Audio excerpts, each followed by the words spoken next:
Test, test, test. 1, 2.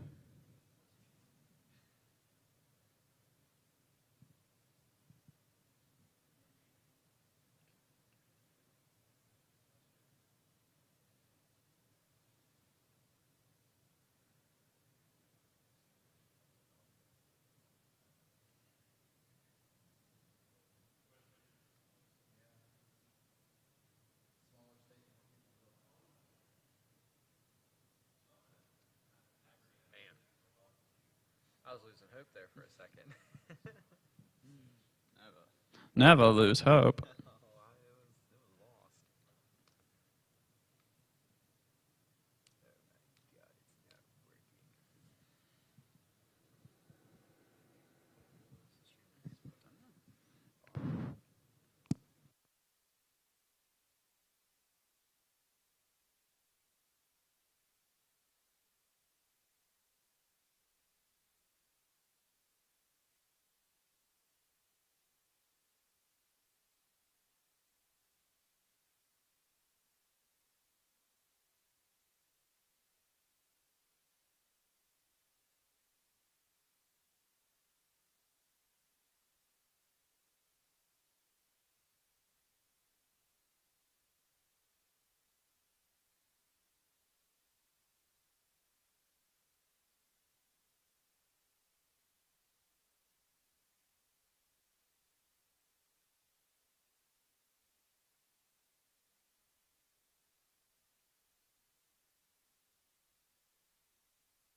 light that go green.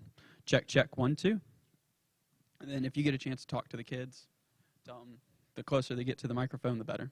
Which it sounds like this one needs some more love to it. Check, check, check, 1, 2.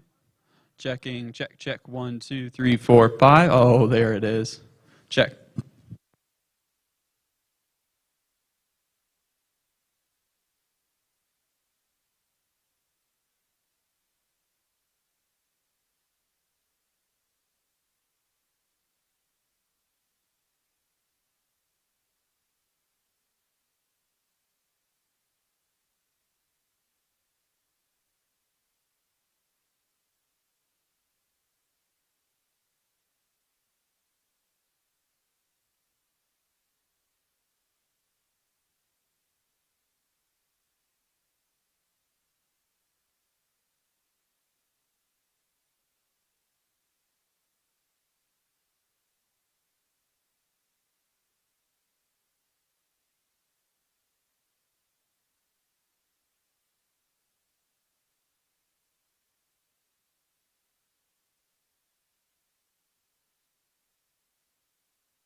So at the end of this, so it's the comment that they asked.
Good morning.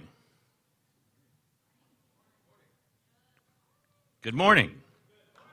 Hey, there you go. Nice to see you all. Thanks so much for being here. Welcome to the West Virginia Innovation and Business Model Competition Showcase, a continuation of this year's WVIMC's events. For the first time, and as part of the broader Bridging Innovation event, this competition has been added as a third phase that gives our participants the opportunity to attract pre-revenue investment. Rather than a judged competition, today's event will focus on the team's demonstrations and what additional resources that they need in the short term to improve their likelihood of success.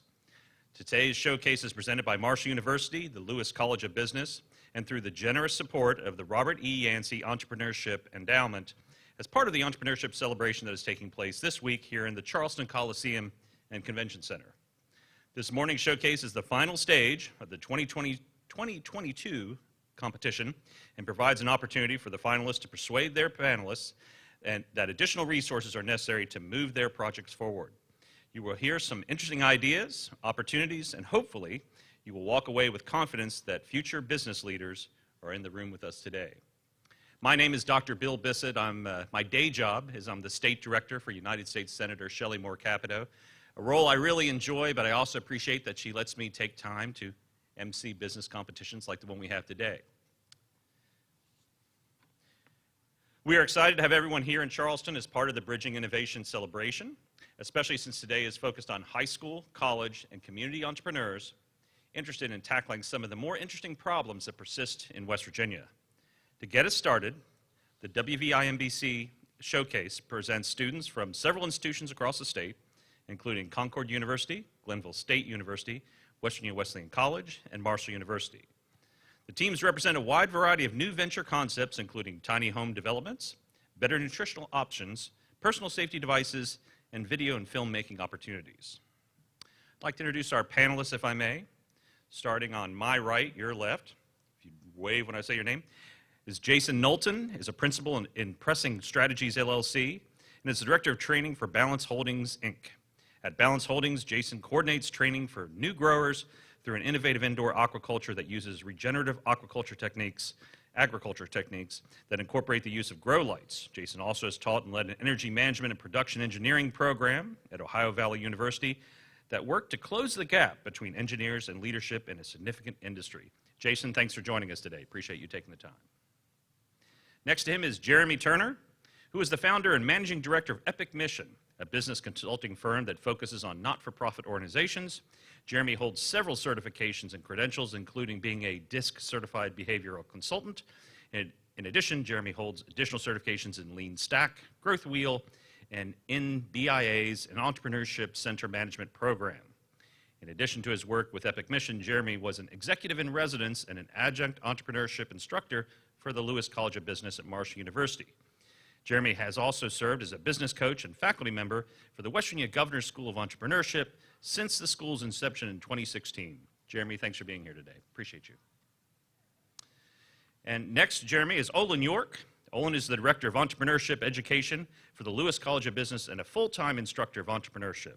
He is also the main driver behind the West Virginia Innovation and Business Model Competition, and we appreciate all of his hard work and dedication. Let's welcome our panelists.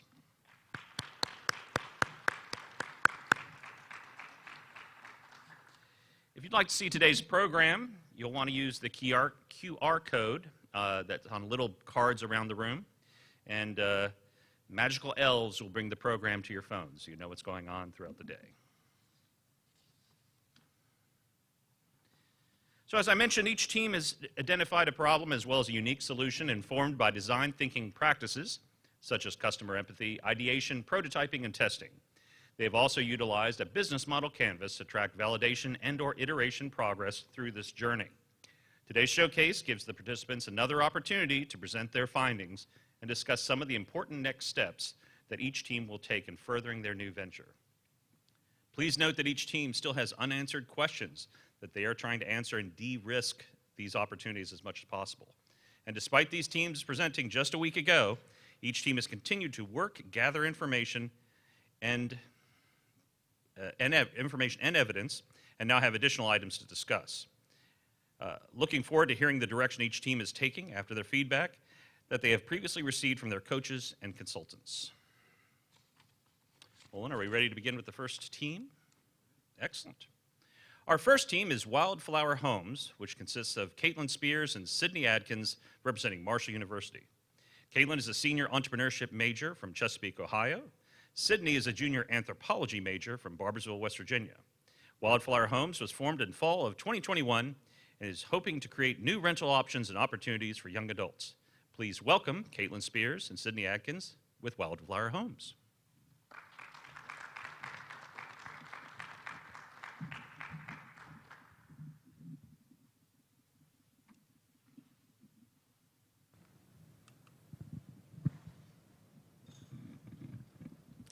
Hello, I'm Caitlin Spears, and this is Sydney Atkins, and we're here to present our idea for Wildflower Homes. Our idea, we believe, will revolutionize the local housing economy. All right, so before we go into a little more detail, I kind of want to set the scene for you. So picture this for me. You come home after a long day of work, and there's stuff everywhere. Your roommates that you live with have left stuff on the floor, the couches, the tables. None of it belongs to you. You have inconsiderate neighbors on all sides, above and below you, making crazy racket, their TVs turned up to volume 100. And there's a crazy amount of bills waiting for you on the table that, as a full-time student, even working a full-time job, you really can't afford to live there. And at the end of the day, you just don't feel at home. You're limited by what you can and can't do, and it feels more like a hotel than it does a house. Now imagine this. You come home to your very own space, your own tiny home, if you will. You have no roommates, nothing to worry about, no inconsiderate neighbors keeping you up at night, an affordable amount of bills that you can afford. You don't have to work full time, and you feel more comfortable at home at the end of the day. My solution is a tiny home village. Now, the benefits of a tiny home village is a cheaper renting alternative, the comfort of having your own comfortable and homey space, no close neighbors, you don't have to have 5 roommates so that you're able to afford it. No long-term investment if you were to buy a home at a very young age. The perfect amount of space for just you, no clutter, less stress and anxiety, and then of course it will be more sustainable as well. Now when you picture a tiny home, you picture this really cramped, small space. You probably don't picture yourself being very comfortable, but I want to expand on this idea a little bit. Create a more homey space for you, a big comfortable living room, maybe a futon or fold-out bed so you can still have friends over and somebody spend the night with you, a good-sized kitchen, area to gather friends in the kitchen, good-sized bathroom, and of course a loft so you have your own space upstairs. So of course the question is who would be interested in making this kind of switch, and the answer is young independent adults. So college students, recent graduates, people who are choosing not to go to college but want to get out of their house. There's about 12,000 students at Marshall University right now, and 1,000 people graduate from local high schools in the area every year. And of that graduating class, 20% of the tri-state is between 20 and 29, and 35% of college students across the nation cannot find affordable housing near campuses. The United States encourages a culture of young independence, and we aim to assist with that transition.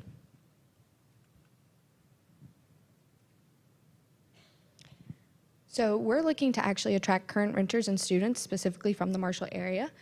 College students, including ourselves, pay $3,000 to $5,000 to live on campus for just a few months. And rent in the area is $400 to $1,000 for a small and uncomfortable space, and oftentimes that has to be split with roommates. House payments for first-time home buyers can average $600 to $1,000 a month, and that all depends on what you can have as a down payment and your credit score. But our tiny homes would aim to be rented for $500 a month. Now, when we first started out with this idea, we used the lean canvas, and of course this helped us identify the problem, form our solution, what customers we were wanting to target. Of course, we focused on young adults, students, people like us who are struggling to find somewhere to live straight out of high school or during college. It also helped us realize some of our assumptions and helped us adapt our idea and solution to where we are now. So we created a website to gauge interest. So for about a week, we shared this information to access the website on our social medias, sharing it with family and friends and whoever would reshare these posts for us. If you're interested, we have a QR code here. But we ended up with 73 visits to the site in a week and collected 27 emails. We asked that people submit their emails if they had interest in learning more and potentially renting from us one day. So of the people that reached out and contacted us after we shared this information, some of our responses included, "You should actually do this," to which our answer is, "Yeah, we're trying." People really believe that it was unique and different and something that you really don't see in the area. The people who responded, they really value their alone time and not having to worry about roommates. It's a huge concern for young adults. And it was a great way to start out without taking the full leap into adulting, including things like down payments and home upkeep. And they all said they would ideally like to pay around $500 a month, which is what we're offering. Now, of course, with this idea, there's a lot of costs. To start out, if we were to buy, like, for example, those sheds at like Lowe's or Home Depot, there's one that is 12 by 20 feet with a loft. If we were to buy the shed, it would be a fast shell, and it would, of course, make our lives a whole lot easier, not having to start from scratch, and it'd also make it a whole lot faster. So if we were to buy that tiny home frame, it'd be $5,000, and then, of course, adding the HVAC, plumbing, and electric would be $1,500. Doors and windows, $1,500, flooring, another $1,000, and then finishing it off with the lumber, drywall, kitchen, and bath, approximately $16,000 to build the tiny home. And of course, that's going to be the bare minimum. That doesn't include labor. Me, myself, I would like to build the tiny home straight out of pocket and then also use myself and my family to build the tiny home to save on costs. But of course, I'm going to give myself a little wiggle room because I know we can't do everything. So with profits, if we were to estimate that the tiny home was $18,000, giving us that $2,000 wiggle room, we'd also have to buy land. So for example, there's a plot of land in Chesapeake, Ohio, just a couple minutes from campus. It is 1.74 acres, and it's $27,900. A loan for that land would be approximately $300 a month, and that's for 15 years at a 4% interest rate. The 1.74 acres can fit approximately 10 tiny homes, and that's being lenient. I believe I can fit a couple more on there. And if we rent all of them for $500 a month, that's $5,000 income every month. At first, with only one tiny home on the land, that would be $200 profit if you factor in the $300 land payment. And with a full lot of all 10 tiny homes rented, it'd be $4,800 profit every month. Of course, I'm not going to buy that exact piece of land. I'm going to have a couple different options for myself. If I were to find a piece of land that were as small as half an acre, I could fit 4, maybe 5 tiny homes on there. Up to 2 acres, I could have a couple more, maybe an Airbnb option, and just have a couple different tiny homes to rent out. If I were to go to on a larger scale, maybe even 5 acres or more, I could have a bunch more tiny homes. And then I'd also like to factor in a community area into the tiny home lot, a communal area in the middle, maybe for everybody to come meet if they wanted to have a cookout or a party. No, you're not going to have that much land area on your tiny little tiny home spot, so everybody can have that communal area to share, and then also provide that homey feeling that everybody's wanting. And then also have more Airbnb options and spaces available for mobile tiny homes to come and rent out a spot overnight. Maybe if you're just coming in for the weekend for a Marshall game. So we also mentioned that we are the more sustainable option, so we'd like to expand on that. So for a typical apartment, utilities can cost an average of $370, but a tiny home would be a fraction of the cost. It is smaller, it is more individual, you'll be using less energy, and in the future we would actually like to take advantage of solar panels and rely on solar power significantly, so that way we can offset our carbon emissions. So at the end of the day, we would provide a cheap and comfortable housing alternative for young adults and students in our area. Apartment living is scary. Going to college for the first time is just as scary. And we aim to make it much better for students. Create a home and also just improve life in general as you're working through college and try and have a positive outcome. Thank you.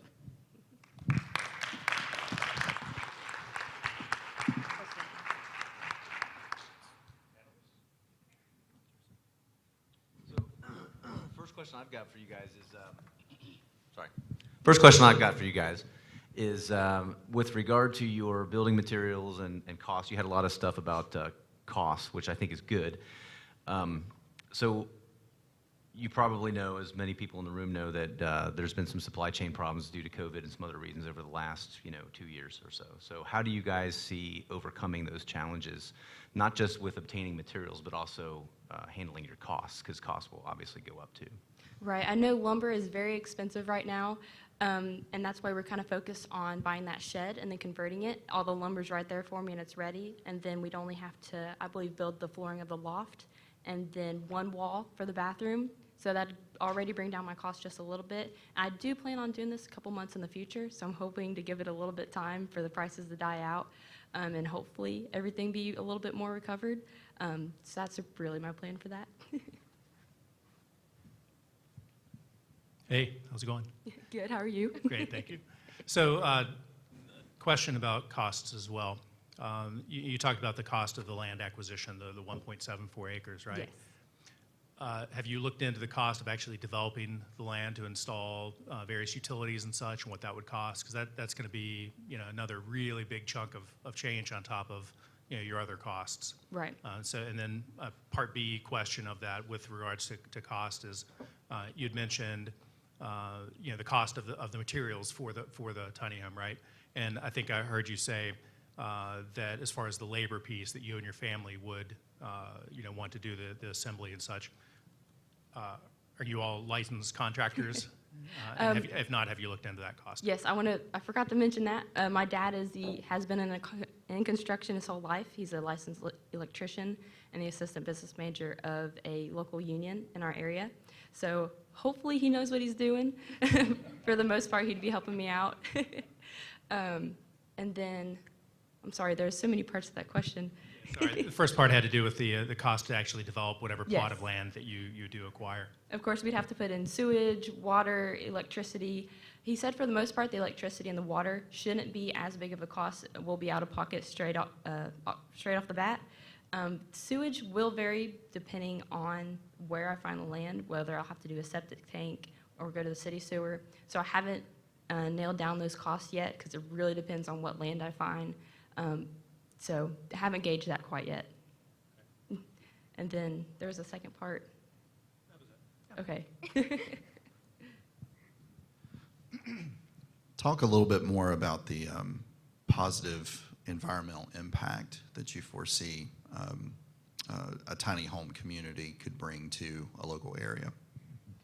I know for me, I've got 5 roommates, and sometimes coming home at the end of the day, knowing that that one roommate's probably going to be screaming, laughing all night, her cat's going to be going crazy all night, kind of stresses me out a little bit. When I get home from work, I want to go to my bedroom, be quiet, have a snack, relax. So for me, I know it's going to be a whole lot better for my economy. And then I know the people around me, if you come home to a nice, safe environment, you're going to be more relaxed. If you come home to a quiet home, you're going to be more relaxed. And of course, on the environmentally sustainable aspect, if you're an individual person, you're obviously going to consume a lot less energy. You're not going to be using as much water because it'll be like, for example, one person showering, one person using the toilet. Tiny homes are, like we said, a tiny home. They're smaller square footage. There's not as much space to cover, which makes it cheaper for us to cover it with things like solar panels, which is also important because less energy, but more solar panels, we could actually end up contributing to the local energy grid, which is something that is available in West Virginia right now, that if you overproduce your solar energy, you actually create an offset with AEP, which means that you contribute to the group fund and actually more people are being environmentally sustainable because they're benefiting from your solar energy. So with that many tiny homes accumulating that much energy but using so little, we would actually be benefiting the people in the community around us as well.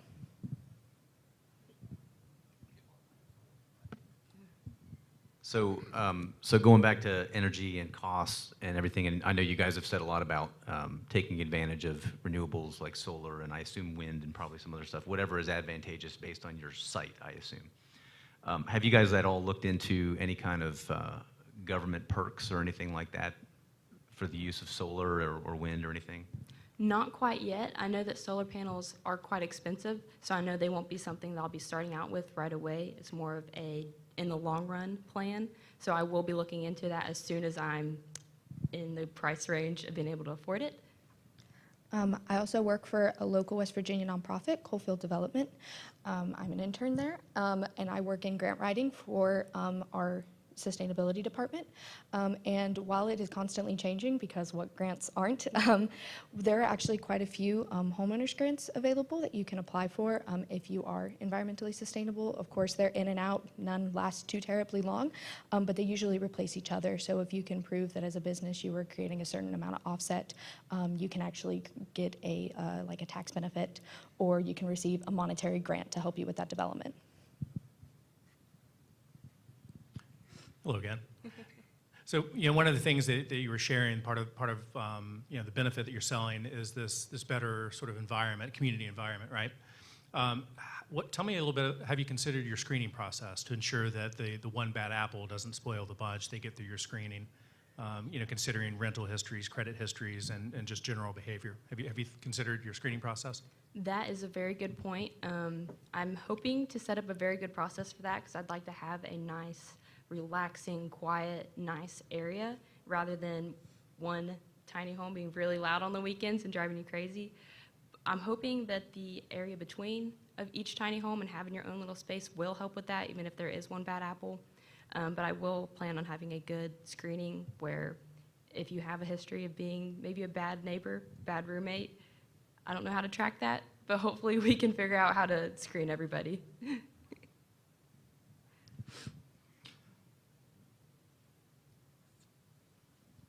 Have you considered or looked into zoning issues in various places, and in terms of like multifamily structures, how this would be characterized or classified? I'm not quite sure. I know that a lot of cities are just now welcoming tiny homes into cities and rezoning their areas, so that's more to look into. Of course, if I do have that problem, I can go just a little bit farther off campus and hopefully find an area where that isn't a problem. I would like to keep our tiny home village about 30 minutes from campus, hopefully on maybe a bus route to make it available for more students who don't drive to campus, but hopefully going a little bit farther out of town or finding an area that doesn't have that issue. But that is something to look into in whatever city that I plan on starting out in. We do also have the benefit of aiming to be around the tri-state, and just a short 5-10 minute drive, you can be completely out of city limits and actually in like private property area where there aren't really zoning laws, and it's a bit more whatever you would prefer, it's your land kind of deal. So we do benefit from that quite a bit. I think I heard you. Excuse me. I think I heard you mention something about potentially hosting Airbnb, right? My wife and I have hosted Airbnb in Huntington for about 6 years now, and so I just something to consider. If that's going to be a major part of your revenue generation, you've really got to consider the changing conditions around Airbnb. Not every community understands it. Not every community welcomes it. So just a point there. My actual question has to do with how did you come up with $500 a month? Tell me about your pricing strategy a bit. I, of course, am a senior. I'm going to be moving out in a couple months, so I've been pricing apartments in the area. I know what I can afford. I know I don't really want a roommate, so I've tried to gauge other apartments in the area that I've looked at that are one bedroom, would work for me, but are out of my price range. So as I've struggled to find a place, I've tried to gauge what I think I can afford, what I would like to afford, especially as a college student. So I've kind of tried to work in my side of the story, but mainly just gauging everywhere around me, knowing how much most of us are making working part-time. I worked full-time, and I know I probably still couldn't have afforded buying an apartment. So just gauging the area around me and kind of my own experience.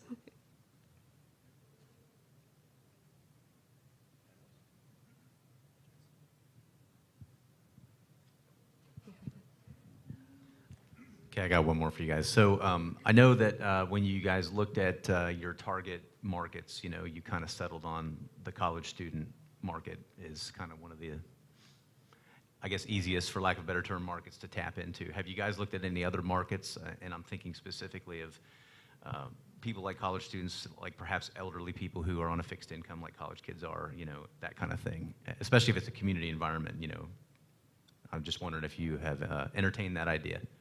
That is a new target audience that I hadn't thought of. I've also looked at just not necessarily young adults, but independent adults who are looking at that minimalistic lifestyle, who don't want a huge home, who don't need a 2-bedroom or a 3-bedroom. They just want that 1-bedroom, just enough space for them.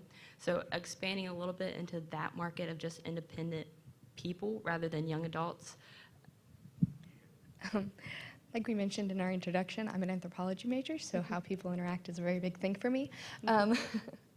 But an important thing to realize is when we create things like tiny homes, like she said, there are some cities that are just now recognizing tiny homes in their city and allowing them, like if we're getting closer to the bigger cities.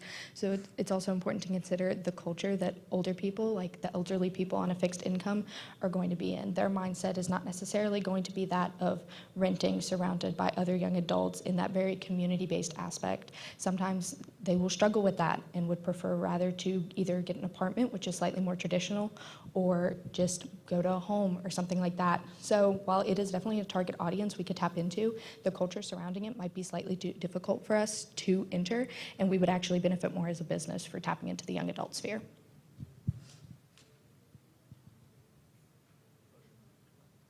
Final question. What are your immediate next steps? You talked a little bit about some of the things that you've done so far. You've proposed that you might need to look into this, that, or the other. What are your immediate next steps after today? I initially wanted to start this project in August of this year. My goal was to save up enough money to build my first tiny home then. So of course I'm still saving up money to try to still do that out of pocket, and then I still need to find land. So I think first and foremost I have to find some land and then finish up those pricing quotes and see how much this is actually going to cost me. Thank you. Thank you.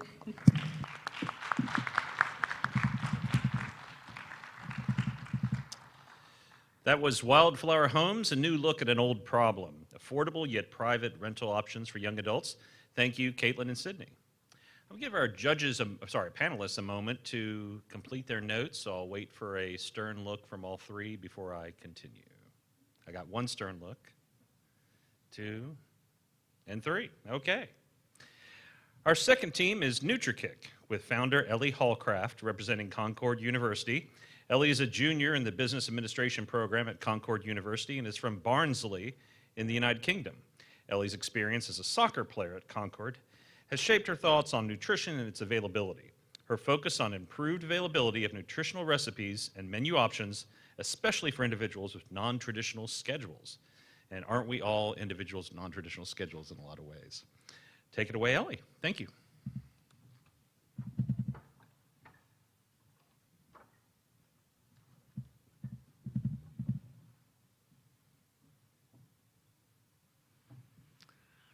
Hello, everyone. My name is Ellie Hawcroft, and today I'm going to be introducing you to my business plan, which is NutriKick, delivering a nutritious kick for our customers to leave feeling revitalized for the day or replenished for the night. So at NutriKick, we're looking forward to providing the most nutritious and delicious food and drinks to our student and faculty across the small campuses in the United States. We want to provide a healthy alternative for our students and faculty to give them the nutrition and boost to get through their day. So you might be thinking, where did NutriKick come from? So as a soccer player and an international student myself, I find myself practicing 4 days out of the 7 until 7 p.m. at night. This left me with little options afterwards because the cafeteria was closed, and therefore I was left with options between Subway, which is your traditional sandwiches, and then Wingspan, which is your burgers, your wings.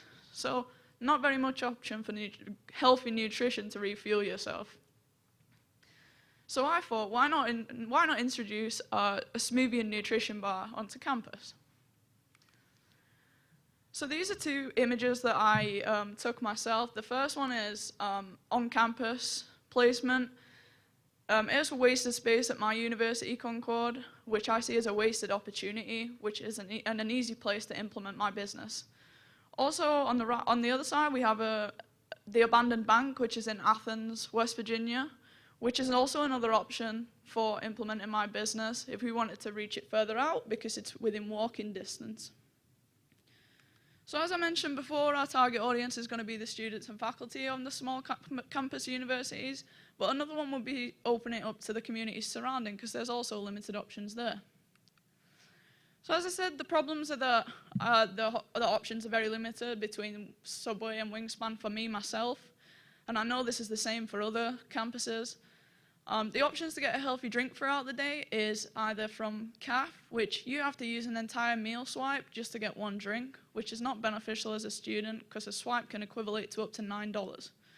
And then also there's Starbucks, but they only have 2 different options.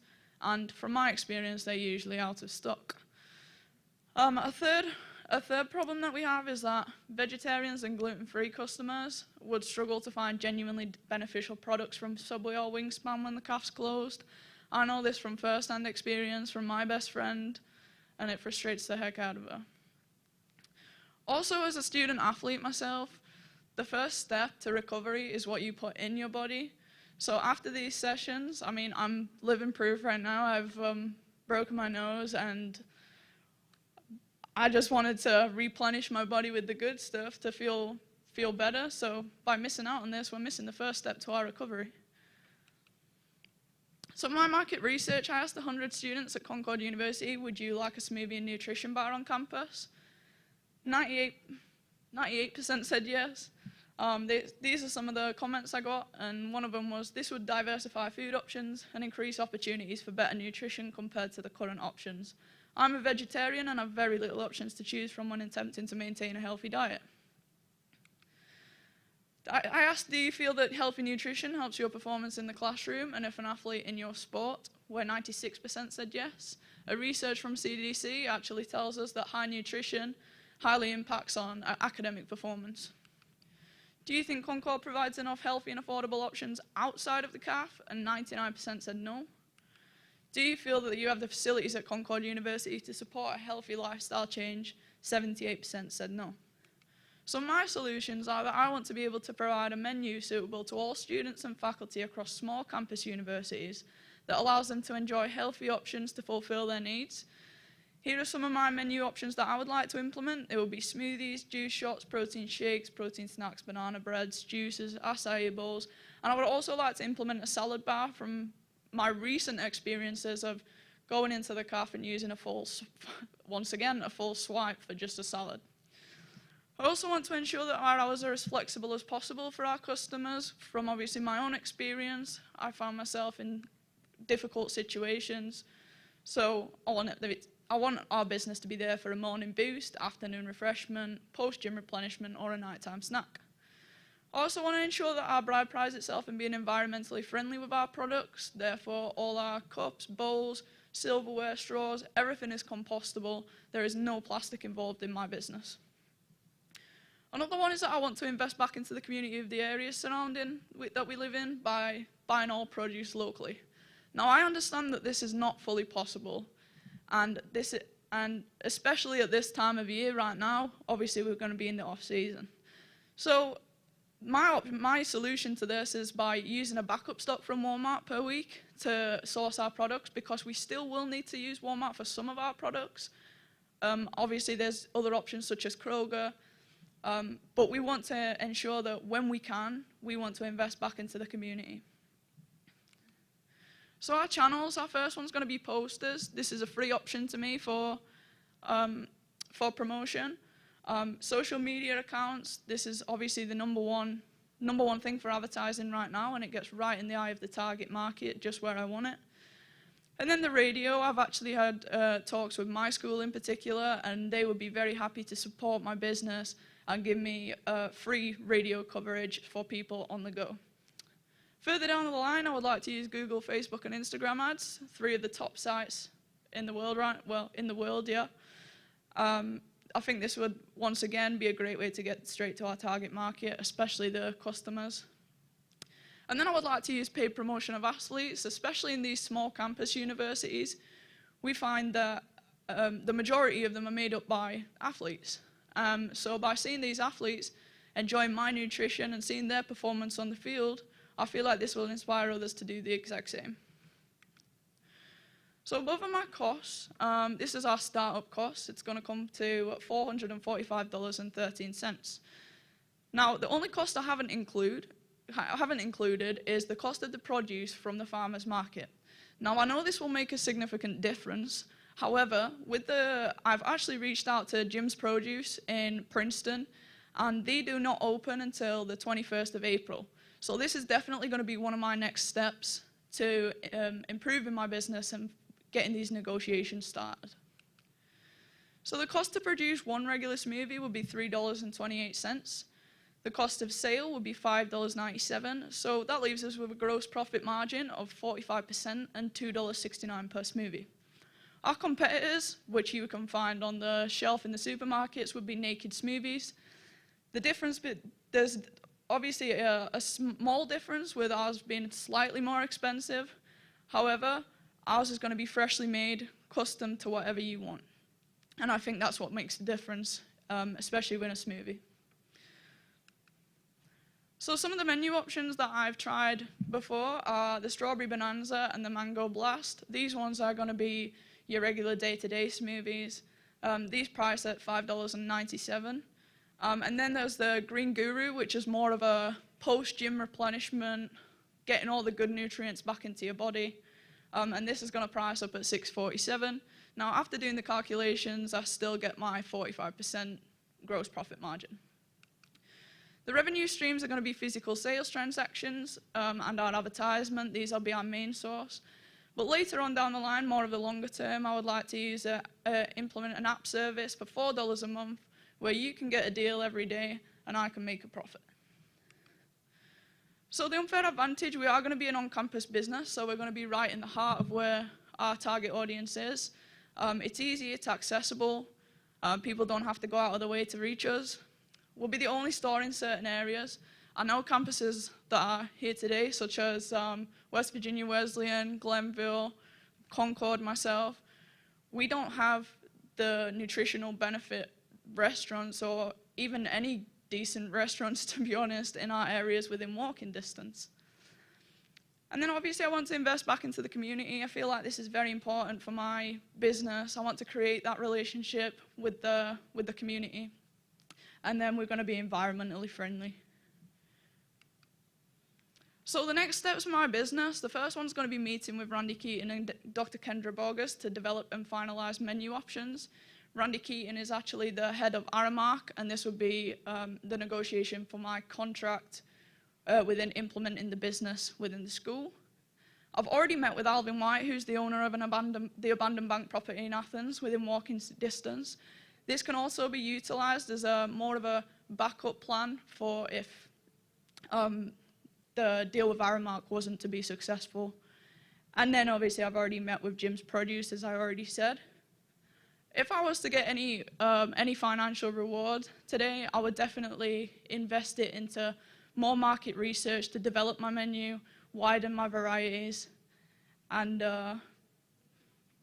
basically make a better menu for all. So thank you very much. My name's Ellie Hawcroft, and this is NutriKick.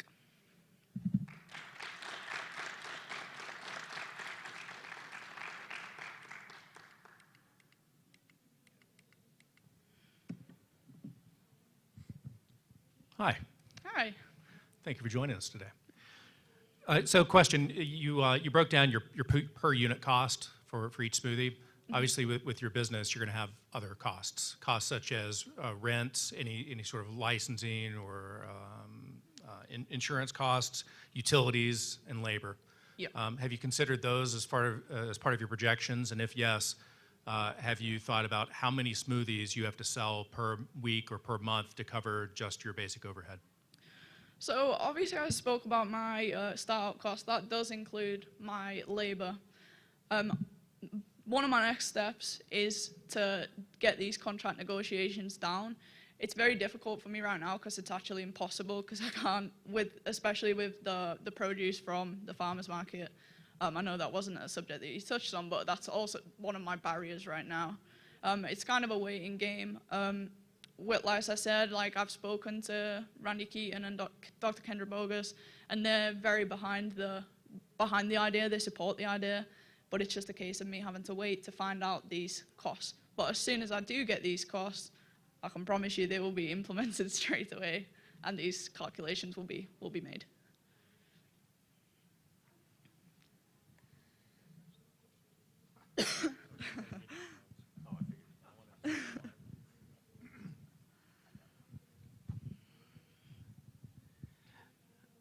Okay, I had a question about your costs as well, but I think you've answered it.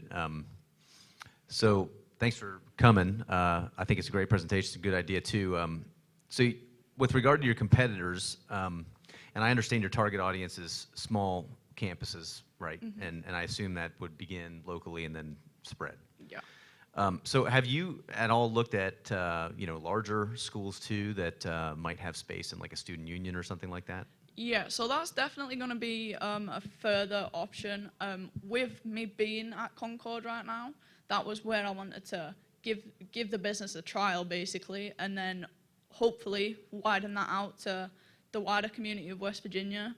That would be great, and then definitely to put it into the D1 schools. That's the ultimate goal. That's what I want. I mean, I don't just want to be in D1 schools. Like, I want to be NFL, like the used nutrition company, you know. But that's definitely one of the longer term options for me.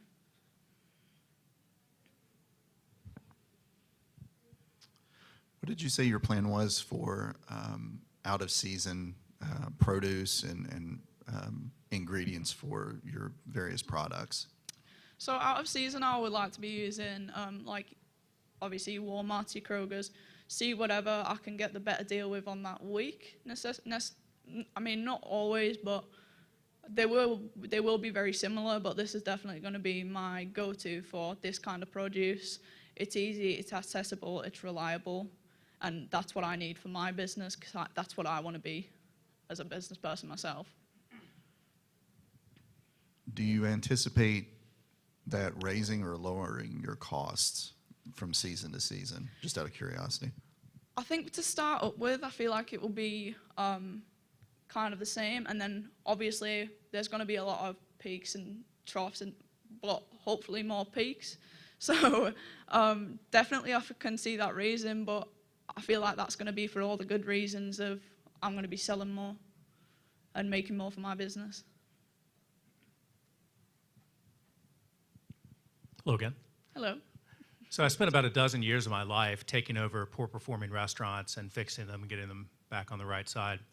Can you tell me a little bit about, and by the way, the restaurant business or hospitality industry is really quite difficult. I think it's one of the most difficult types of businesses to run. Can you tell me a little bit about your background, if any, in restaurant operations or business operations in general? Yes, I can. So when I was 16 years old, I started working at McDonald's. I started as a crew member. After 2 years, when I turned 18, I became a crew trainer, so I oversaw all the training.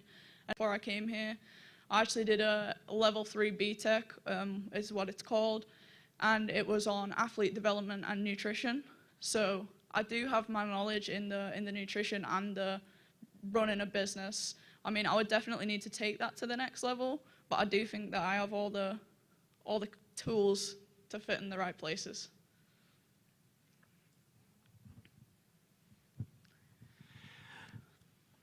Okay, so going back to your target, segment of consumers, it's primarily, obviously, in this case, college kids. So, which is great. But college, like any school, is seasonal. So, there's going to be about 30-day period, in December and January where you're not going to be there. Then there's summer. Spring break is a little shorter, of course. So in those like off seasons, which are going to amount to, between 3 and 4 months a year, probably. Yeah. How do you plan to cover that? So that's why I brought up the abandoned bank business. I was hoping, I do really hope that if we were to implement this into colleges, word would quickly spread around the community, and then we would extend this business onto the bank premises. I feel like that's where we would get our revenue, because although we won't be here in the summer is going to be prime time for my business and my smoothies and things like that. So that's why I made sure that I found a property in the community to solve that problem, basically.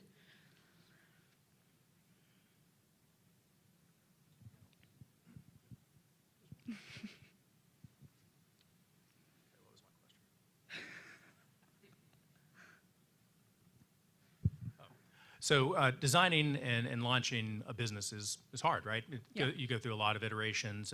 You've talked about various guesses or assumptions that you made along the way. What is the biggest mistake that you've made or biggest assumption that you made that ended up being proven wrong along the way? What did you learn from that, or what, just overall, what is the biggest learning that you've had, biggest insight you've made through this process? I would say the biggest thing I've learned from this is my costings. Obviously, I know they're not pinpoint where they should be, but that's from my barriers. And it's really frustrating when you physically can do nothing about it. So then that's where was resilience and like thinking, okay, so I need to refocus and focus on my branding and my advertisement and really dive into that in the period that I'm waiting for this. But it's very frustrating when you physically can't do anything about it. And that was a big learning point for me. I'm used to just going out and having all the resources and doing what I want. I mean, I'm an athlete, I'm privileged. So, all right, thank you.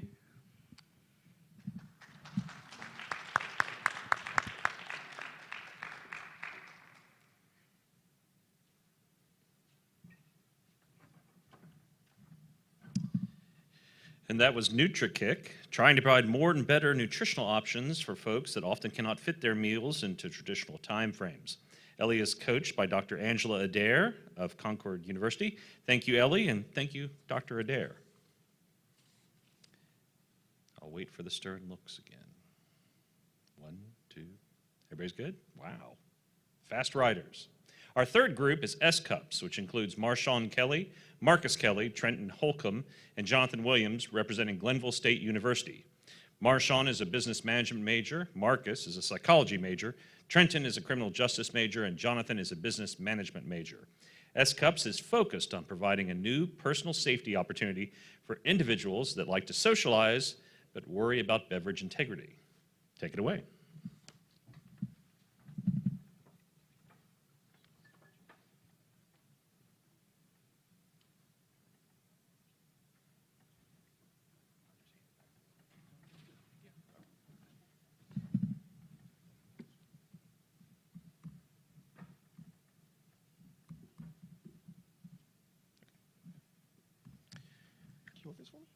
Thank you. All right, test. All right, we're good. Okay, good. So hello, ladies and gentlemen. My name is Marshawn Kelly, and I'm accompanied by Trenton Holcomb, Marcus Kelly, and Jonathan Williams. We're going to present to all of you our company known as S-Cups.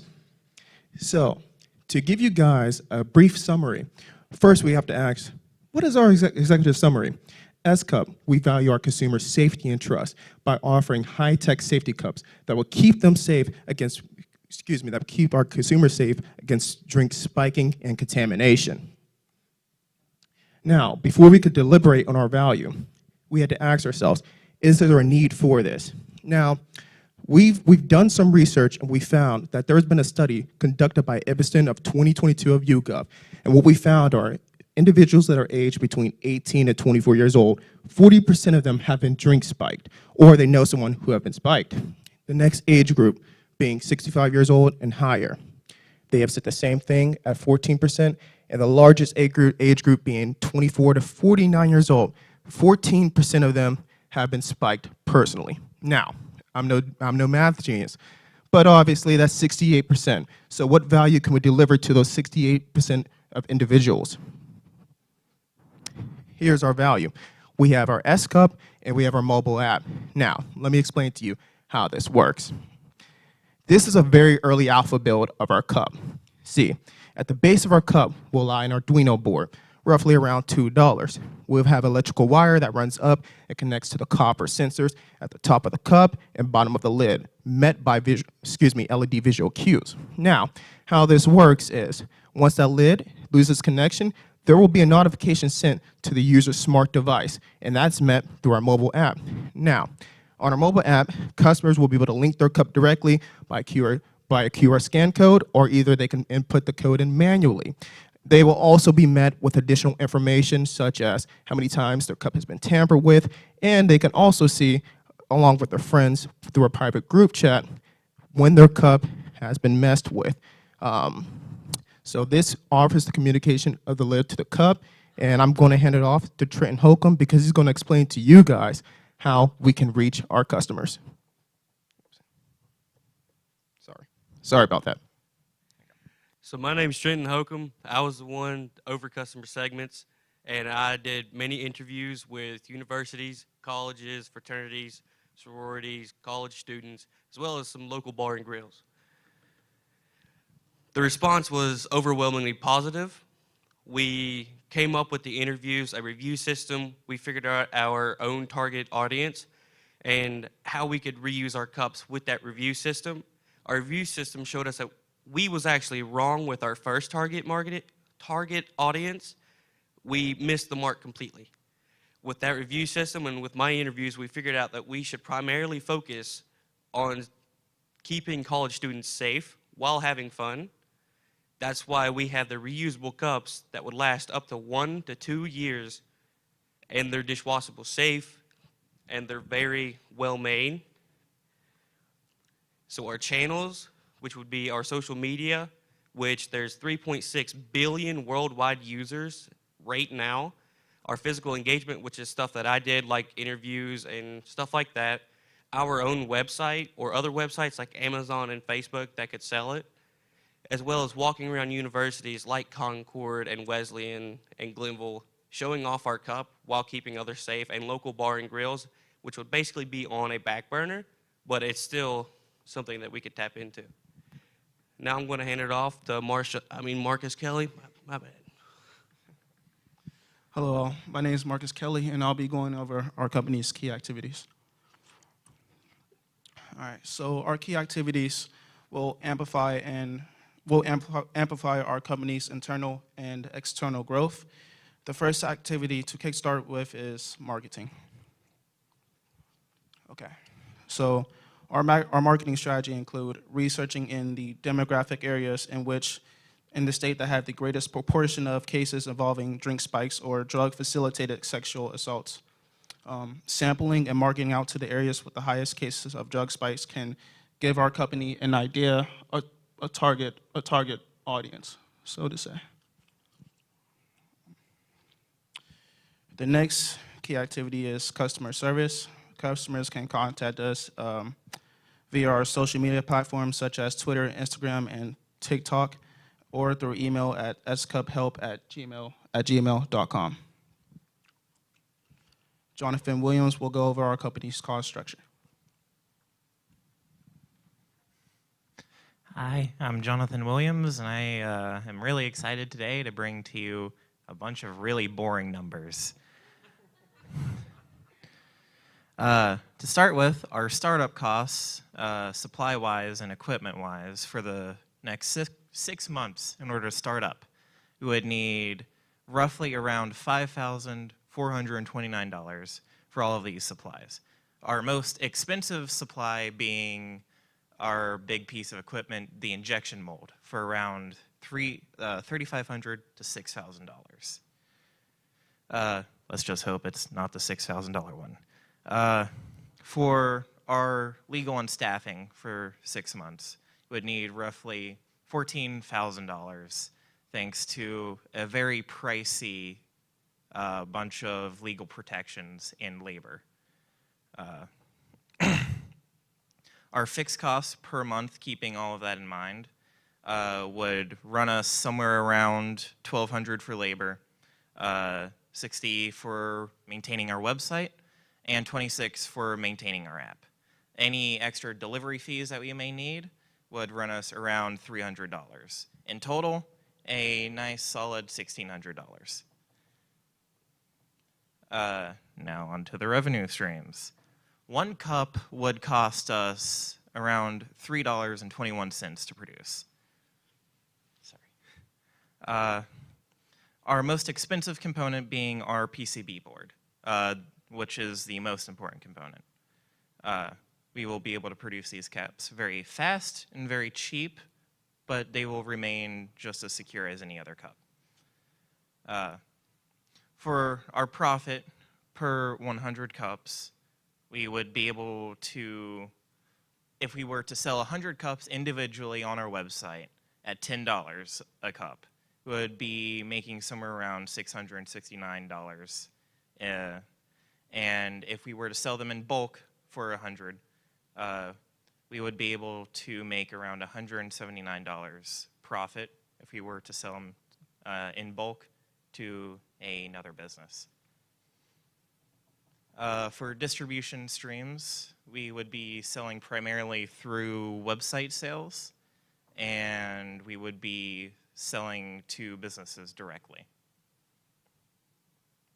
Our key partners would be Amazon Web Services, Sunstone.com, Alibaba.com, and any universities such as our future partnership with Glenville State University. Our very interesting startup numbers. For a 6-month plan, would need around $20,000 in funds. Selling an individual cup at $10 plus shipping would require us to sell around 3,000 cups to repay our initial investment. To pay our initial investment within a year, it would require us to sell 246 cups per month, or we would be able to sell 500 per month, and we would be able to pay off our initial investment within the year. So for only $20,000, we would be able to get our S cups to get West Virginia to be just as safe as our cups. And that would be all.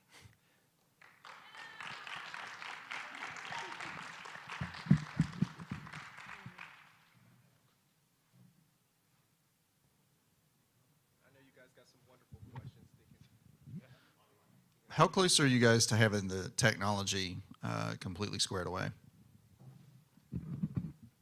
As of right now, we have a prototype for the body, and our app is being produced right now.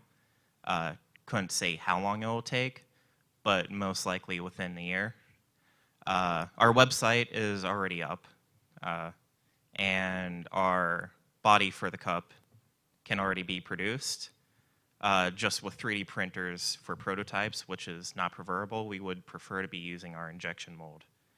But the tech itself would be able to be created within the year with investment. Aside from resources, what do you expect to be the biggest challenge with the technology as far as obstacles to overcome? Our reliability, well, not reliability, but our durability may become a problem. They only last for around 1 to 2 years is what we project, because they are produced fairly cheaply.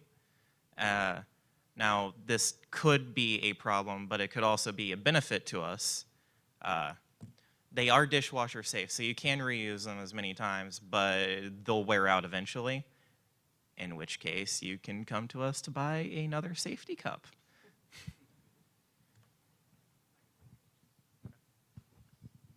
Okay, I kind of have a two-part question for you guys. The first part is with regard to manufacturing, and that is, I know that you mentioned that you had 3D printing models and things like that. Do you have, so once your prototype is, produced and you're happy with it, do you have a design house that you would want to, talk to, or a couple design houses that you would want to talk to produce this on a much larger scale? Depending on how well our initial prototypes and our actual sales that we produce ourselves with our injection mold goes, we may have to look at other firms to send it out to a mass scale. Right now, we would most likely be able to service the region ourselves, just out of Glenville. Going farther, we would need help from other people, or at least expand our own labor force ourselves. Okay, and then the second part of the question is I mean, it's kind of linked to the manufacturing, of course, but when this thing takes off, I mean, you've kind of already answered part of the question, which was, what's your plan for expansion? And you know that you're going to have to reach out and find people to help you do that. And I get that. But in terms of the product itself, if this, takes off and you guys are able to expand, do you have ideas for other products, like different size cups, things like that? Okay, that other microphone doesn't work. All right, but here we go. Yes, so currently we do. That cup that I showed you, even though it was half of the cup vertically, it's 16 ounces. So we do have a plan to come up with 24-ounce cups and 8-ounce cups. However, doing that, that's going to increase our cost in manufacturing because we're going to need more injection mold to handle that. Overall, we do want to offer more safety devices as well too, such as our safety wallet, which we're currently trying to brainstorm on, where it can offer global GPS tracking, and through our application, we can link that as well too, so that way users will be able to unlock their wallet just in case it's stolen by inputting the set passcode that they put for their device.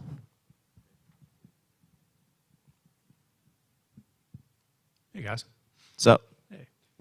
So question, have you looked into RCBI, the Robert C. Byrd Institute, for help with things like prototyping and early stage investment? Have you looked into that? No, actually we haven't, but you just enlightened us, so I'm definitely going to after today, so thank you. Absolutely. I think you should definitely look into them. Gotcha. So hang on a second.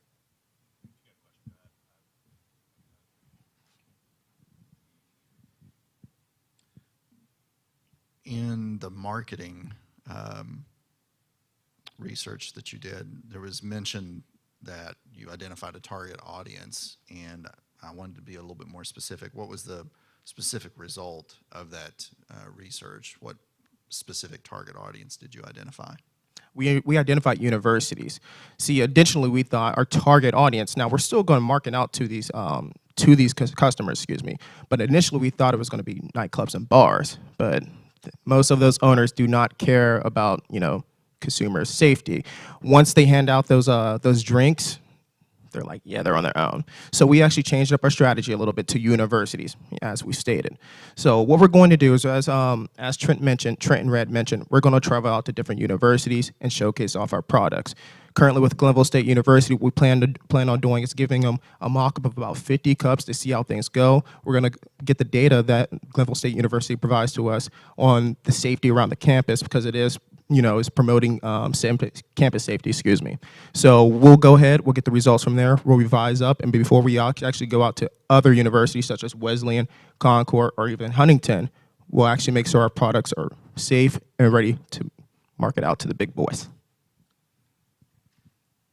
So I think I heard you say that you went from your channel going through the bars and restaurants to going through the universities, right? Yes. Have you looked into where the incidence of spiking actually occurs, if that is indeed in the bar, for example? And if yes, then how might you overcome the fact that many of these bars and restaurants may not either like or allow a patron to bring in their own cup? Right. So yes, we actually did. Currently in the United States, it's California and Florida, aka the bigger states, that have the most drink spiking problems or drink contamination. Throughout the entire world, United Kingdom, they have the most spiking in the entire world. So this is going to be an international company for us in the long run. That's what we plan on doing.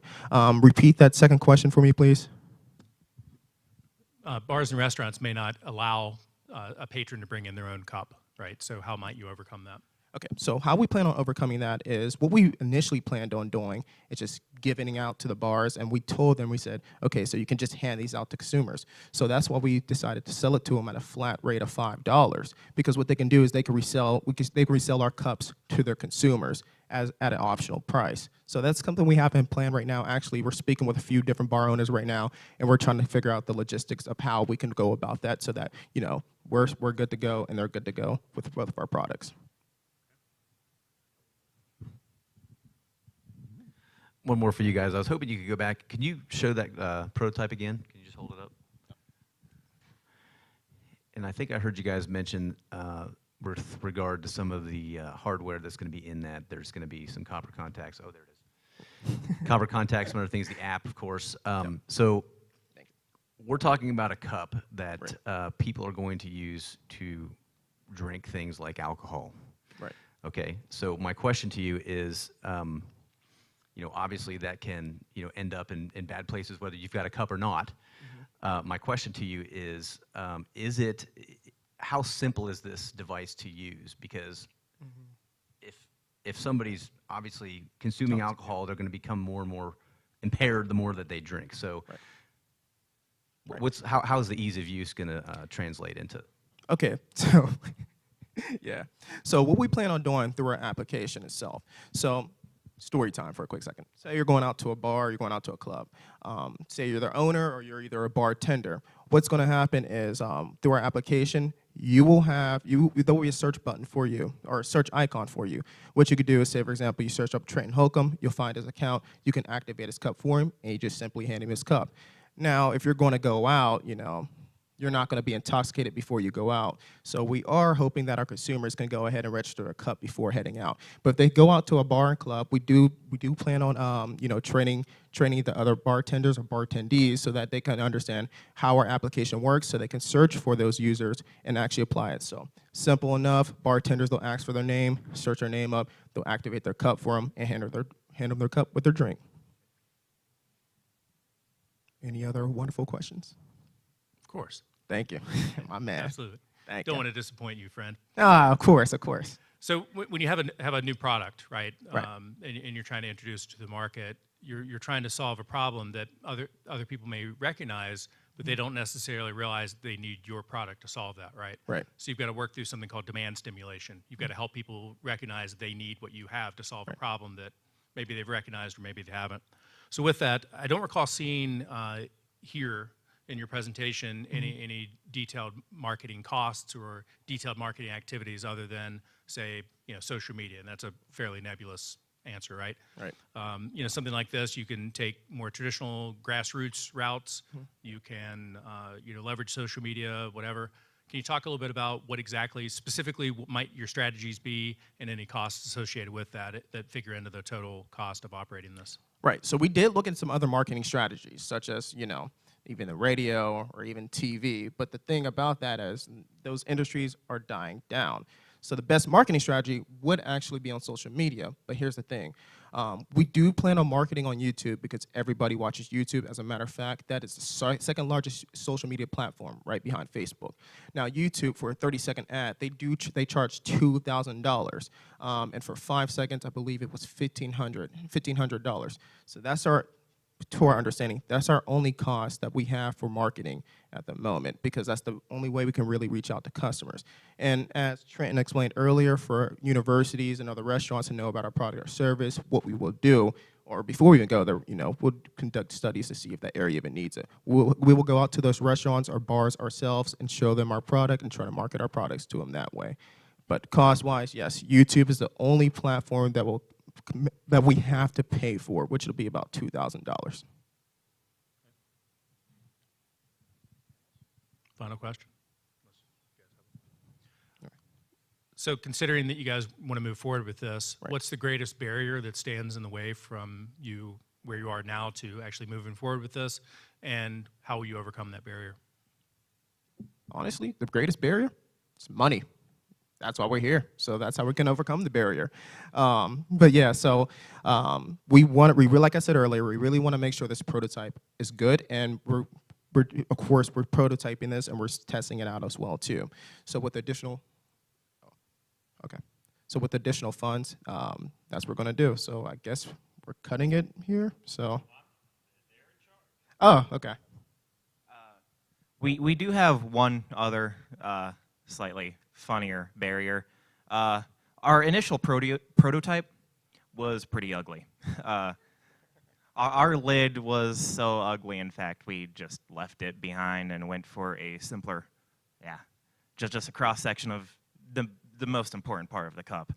We will be redesigning them. We will be offering different models of the cup and different levels of the cup, sizes, all of that. As of right now, designing a good-looking cup is the hardest part, but that's fairly easy to overcome with just a little bit of sitting down and 3D modeling. And before we get off, I got to say one last thing really quickly too. Yeah, that was actually to a surprise for all of us too, because a lot of consumers or potential buyers from us, they want a cup that's going to feel unique to them. So something else that we plan on implementing on our website in the near future is maybe an editor system, so that way people can go in and they could customize their own personalized cup. They could choose the color of the LED, they could choose the color of the cup, and they could put their own unique design on the cups as well too. So that way our cups can be favorable for everybody that purchases our cups.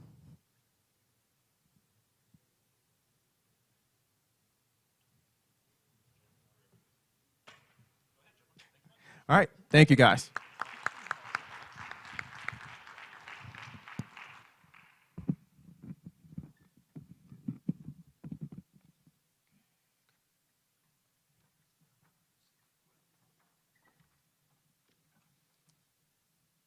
That was S-Cups, addressing the real concern that someone may try to tamper with your beverage. S-Cup is mentored by Dr. Mark Sarver of Glenville State University. Thank you, Marshawn, Marcus, Trenton, Jonathan, and Dr. Sarver. Our final team today is Incubation Productions, which includes Derek Hess, Elizabeth Harvey, Taylor Pugh of West Virginia Wesleyan College. Elizabeth is a junior and a mathematics major and is from nearby Cross Lanes, West Virginia. Taylor is a senior and a music major from Glen Jean, West Virginia. I think I skipped somebody there. Sorry about that. Derek is a junior. My apologies, Derek. And a theater arts major from Bridgeport, West Virginia. Incubation Productions is interested in providing improved access and services for audiovisual production in the Mountain State. Take it away.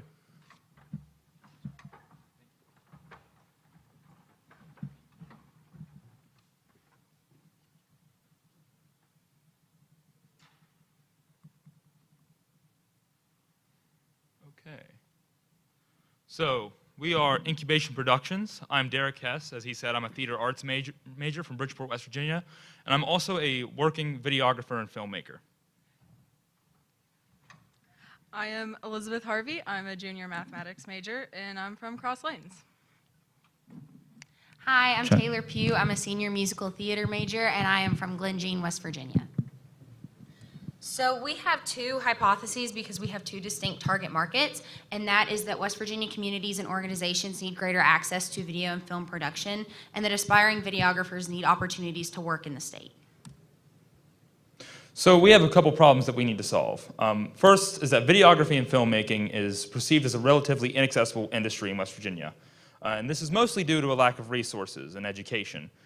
So people who want to learn how to make videos and how to make films, it's really hard for them to do it. So a lot of them go out of state to seek those opportunities. And then as a result of that, small businesses and communities that need videos produced for, be it marketing material or for whatever reason, be it a wedding, any of those things, they have to also seek out of state for those opportunities. And so it's all this whole industry that is outside of our state that we could be fostering and growing here.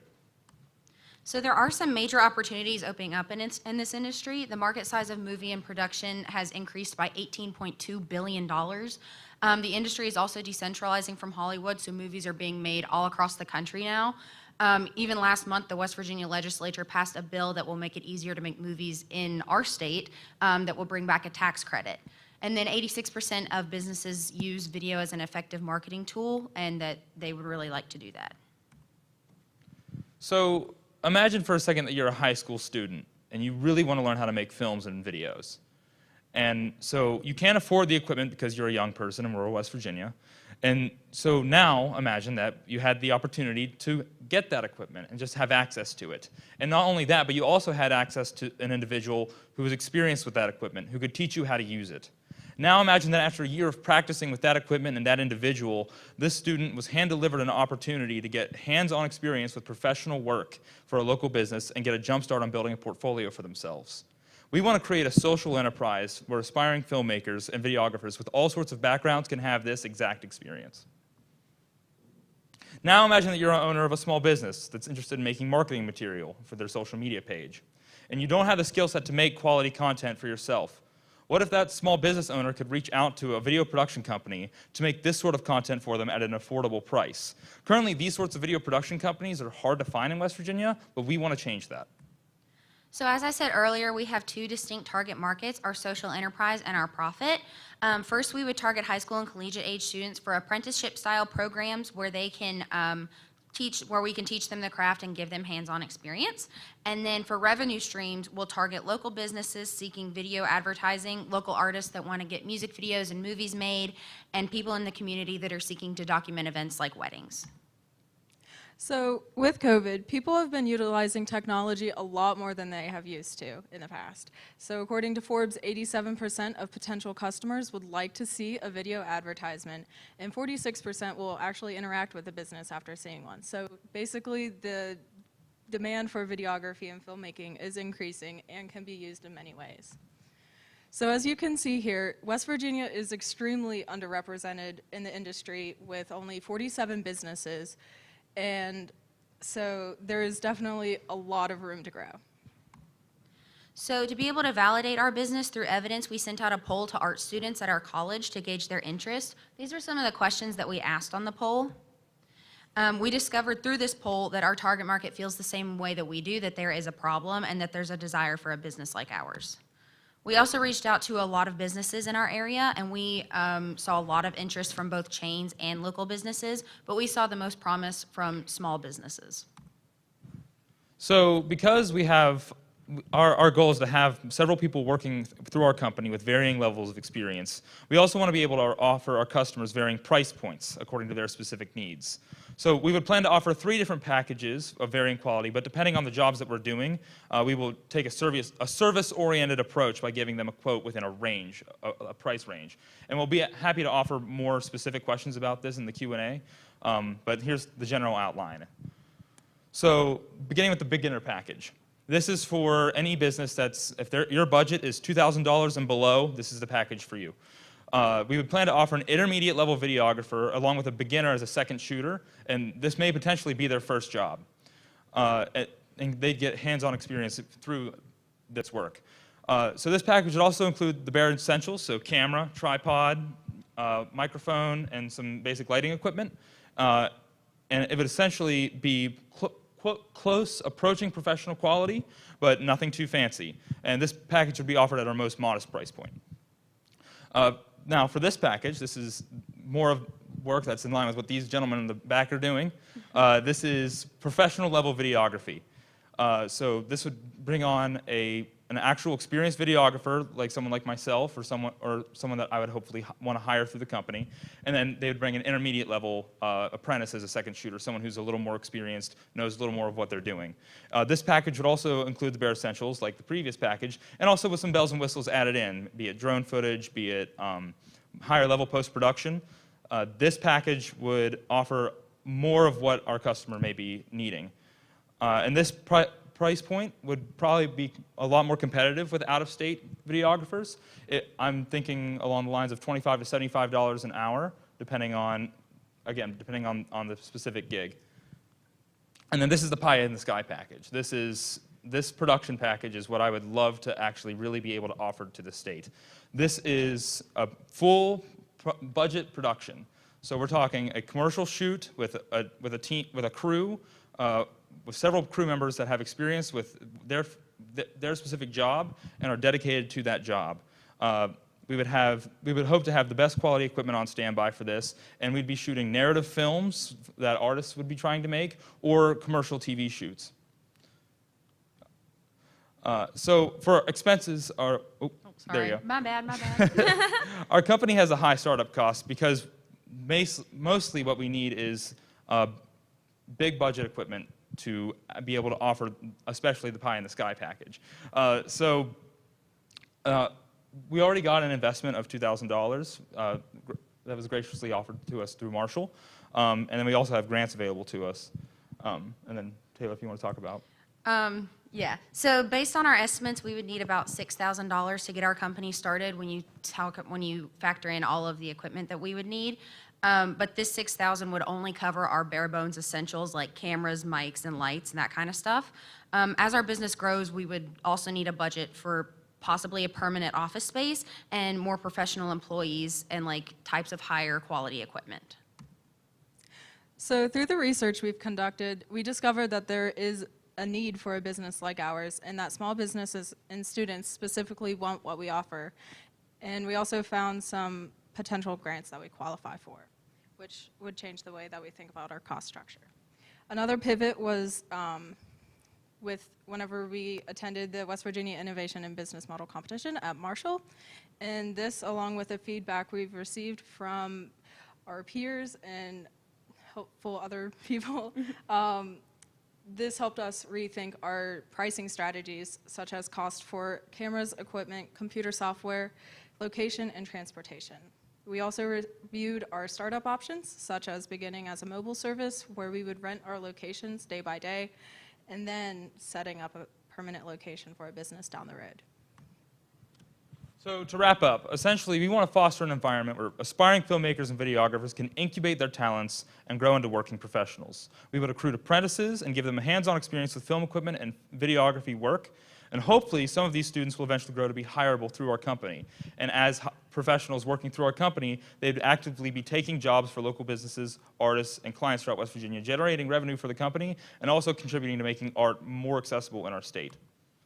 So by inspiring the next generation of film and videography, supporting communities through videography and film work, we would hopefully show off more of the beautiful state of West Virginia. Thank you.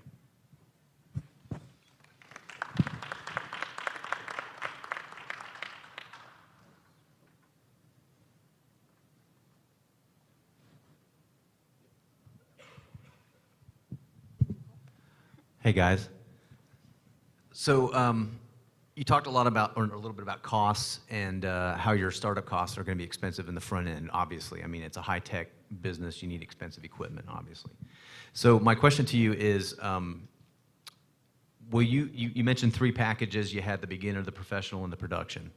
So at the front end of this, and I guess that means within the first year to 2 years, do you anticipate you'll be able to offer all 3 packages given the equipment costs and all the other costs associated with that, or will you have to start with smaller stuff?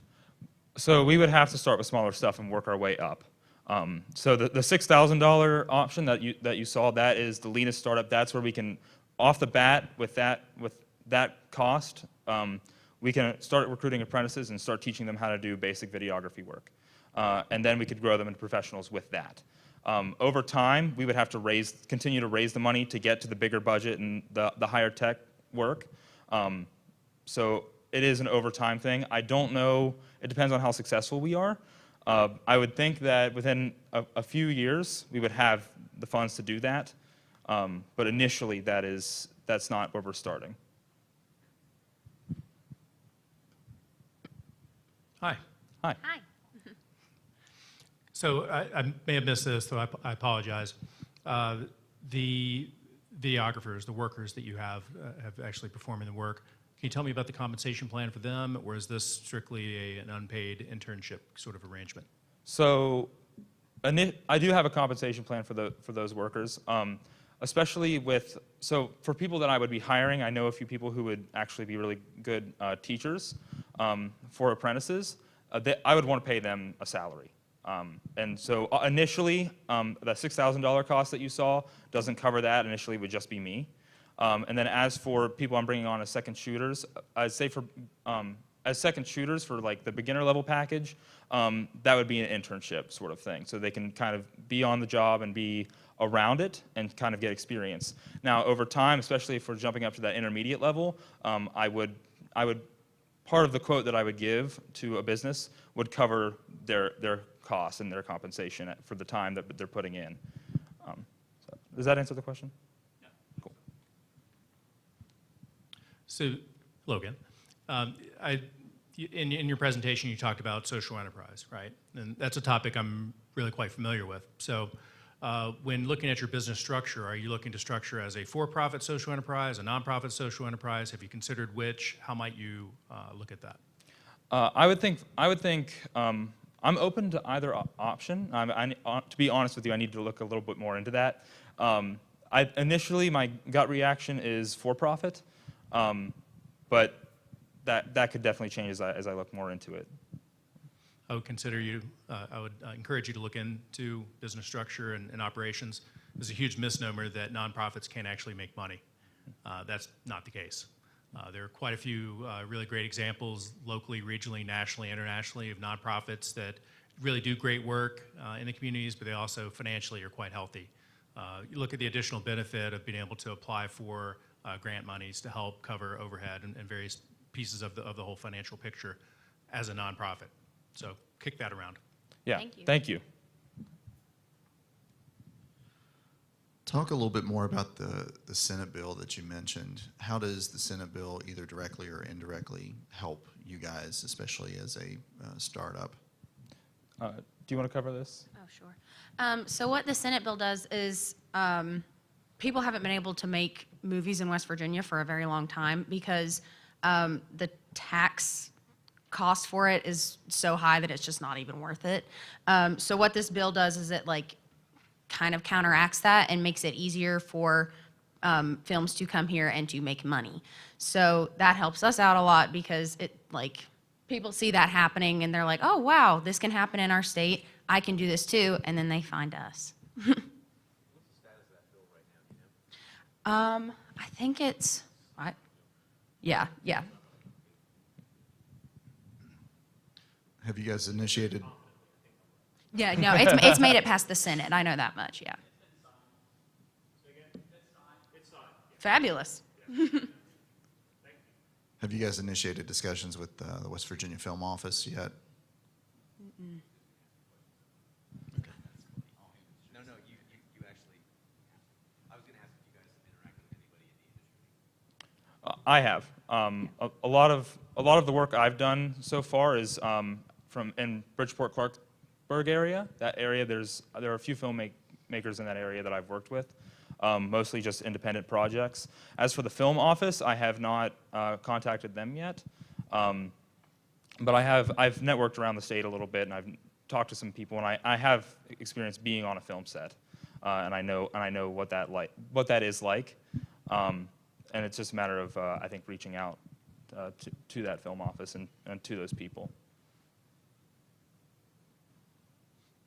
Hi. So I know I just said, hey, have you considered nonprofit structure? One of the things I want to talk a little bit about is what I've termed toxic entrepreneurship. Here's what that means. So there are existing videography businesses, right, across our state. I know you showed that West Virginia is quite underrepresented. I don't know if that was considered as a per capita number or if it was just a straight number. You know, we don't have as many residents as Georgia, for example. So the thing to consider really is if by you launching this business, are you putting other people out of business? And especially if you take on the nonprofit structure where you can sort of undergird part of your expenses through grant monies, whereas the for-profit businesses are having to earn everything through straight revenue. So just something to consider there. Not necessarily a question. I mean, we can talk about it if you like. I would like to respond to that, actually, because I know there's one individual who runs a video production company that I know, he and I have kind of generated this idea together a little bit. And what I would like to do is hire people who have existing businesses to come teach with us and to come share their knowledge with us. And I would obviously compensate them for that. My idea is very much to make this something that is a community effort. So hopefully to mitigate putting people out of business, because I care about professionals being able to work in this state and growing the industry in the state. That's my main goal.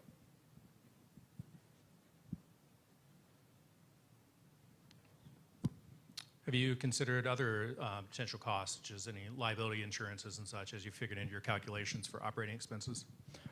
We've looked at a few of those things. One thing that we have looked at, and you two feel free to chime in if I'm forgetting anything.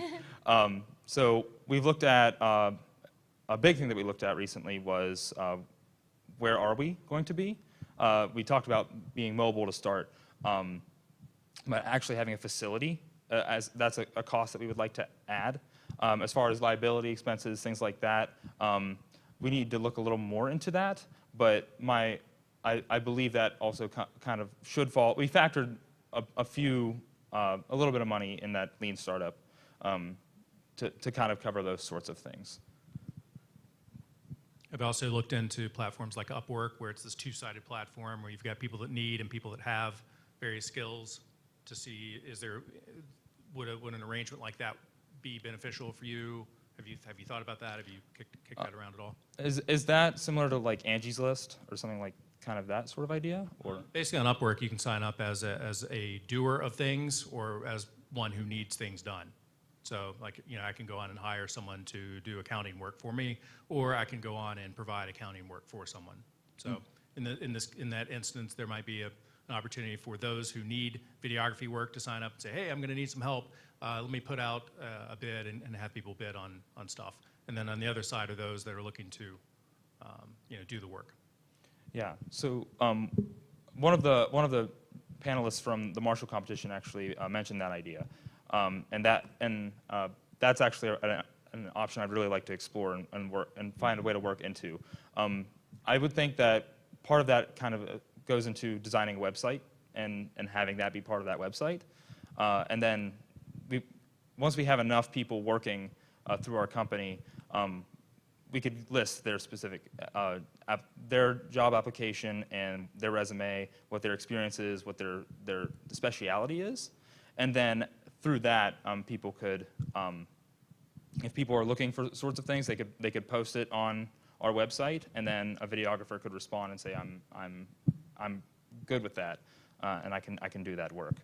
That's something that I think we generated that discussion a little bit after last week, and I would like to continue to explore that. It's part of the future plan, yeah.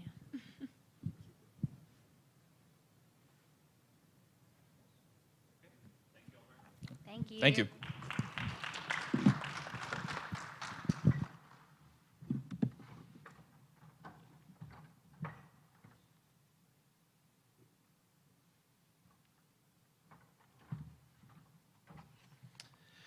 That was Incubation Productions, creating better opportunities for film and video production in the state of West Virginia. Incubation Productions is coached by Doctors Tracy Dodson and Josh Beck of West Virginia Wesleyan College. Thank you, Derek, Elizabeth, Taylor, and Doctors Dodson and Beck. Some closing comments, if I could. We want to thank all the teams that presented their ideas, business models, outlined their journey, and have revealed some of the very important next steps that they are facing. Concurrent with the conclusion of this morning's competition showcase session, the panelists will deliberate on whether the participants will receive any additional funding and/or resources, and these determinations will be revealed this evening at the dinner and awards banquet. We want to thank you for your attendance and attention this morning.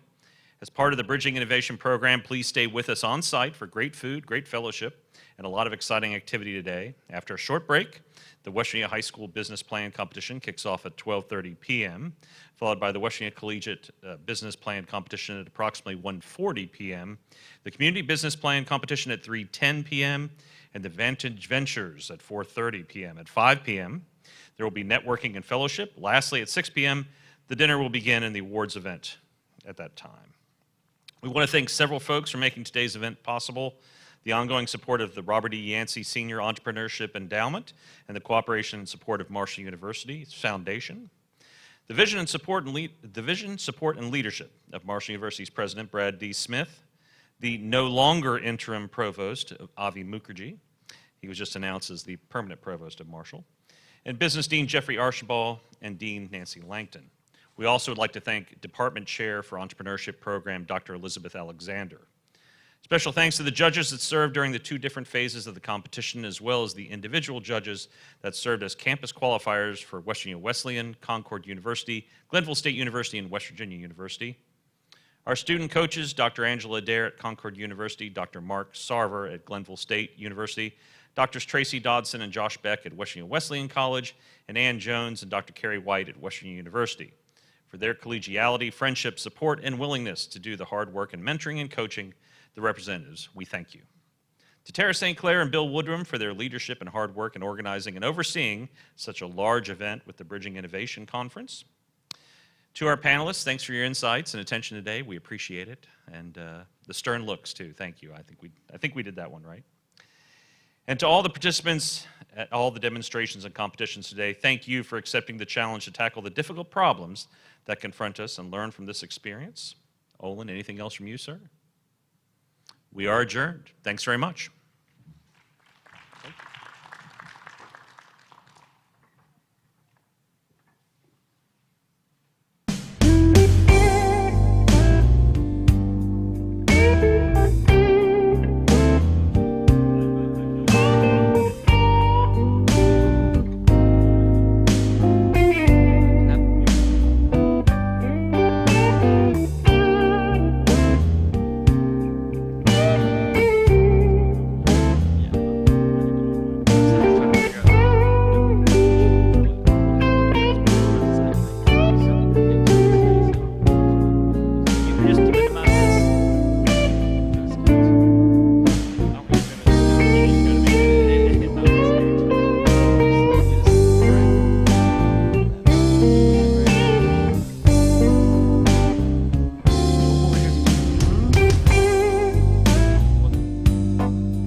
microphone, the better.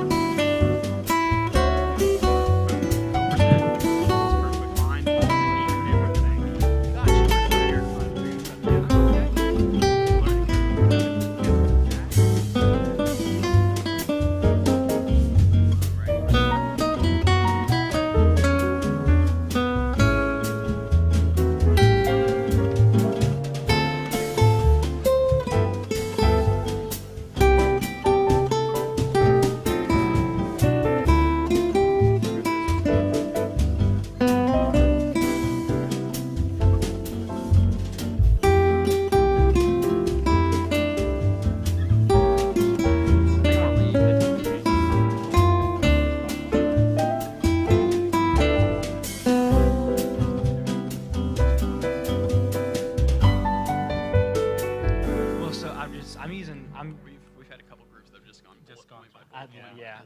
So all I'm doing is I'm using observation from that's what I'm going to do. Ask the question.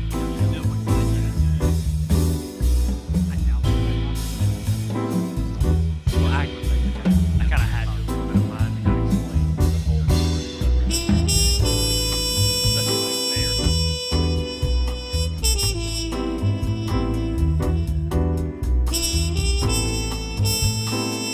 yeah, so the one beside his injection system, two tanks,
you're going to need the mic to grab one of those mics. Good afternoon. I'm going to keep this very brief because we're running a little bit behind. My name is Tara St. Clair. Thank you for being here today at the High School Business Plan Competition.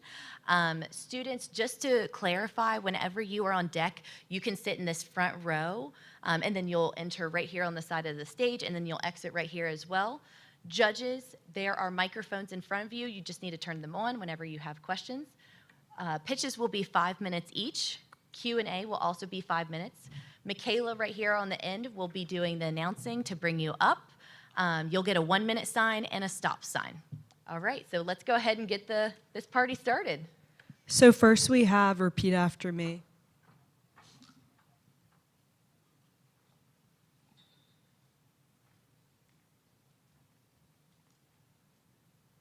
And then we also have infinite gaming on deck.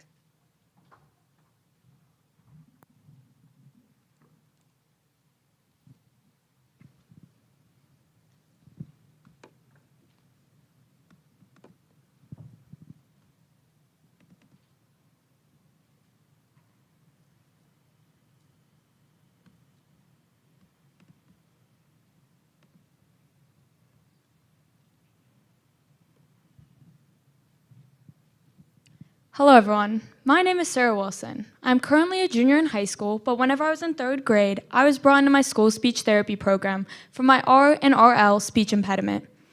I was a very stubborn kid who did not want to spend my time repeating words after word. I just wanted to play outside in recess with all of the other kids.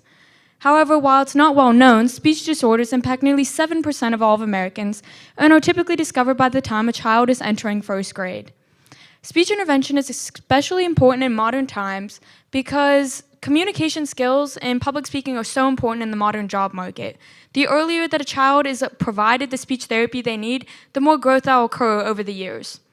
My product, Repeat After Me, is an app that was created over my own personal experiences as well as my research. As you can see in the middle image on the screen, this is a collection of problem speech areas that would be included in my app. Like for me, I would pick the word R or RL, and then from here it would bring a word on the screen, such as the example, soccer. Then the user would repeat the word, and using Google Services' new pronunciation tool, it would be able to give instant feedback to the user on how to fix their pronunciation. I had to decide during my research project whether to create an app or a handheld device. While I originally held the idea that I wanted to do a device, I decided throughout my research to change to an app. It would not only be more cost-effective for me, but also for my user. Also, those in rural communities would have more opportunities for an app versus a handheld device. My customer demographic was built throughout my research. I decided I wanted an audience of children with speech disorders aged from 6 to 10 years old, while my actual customer was the parents with an annual wage of about $60,000 to $100,000. My app not only provides a non-judgmental zone for the children, but it also provides the supporting role that the parents need during this difficult time.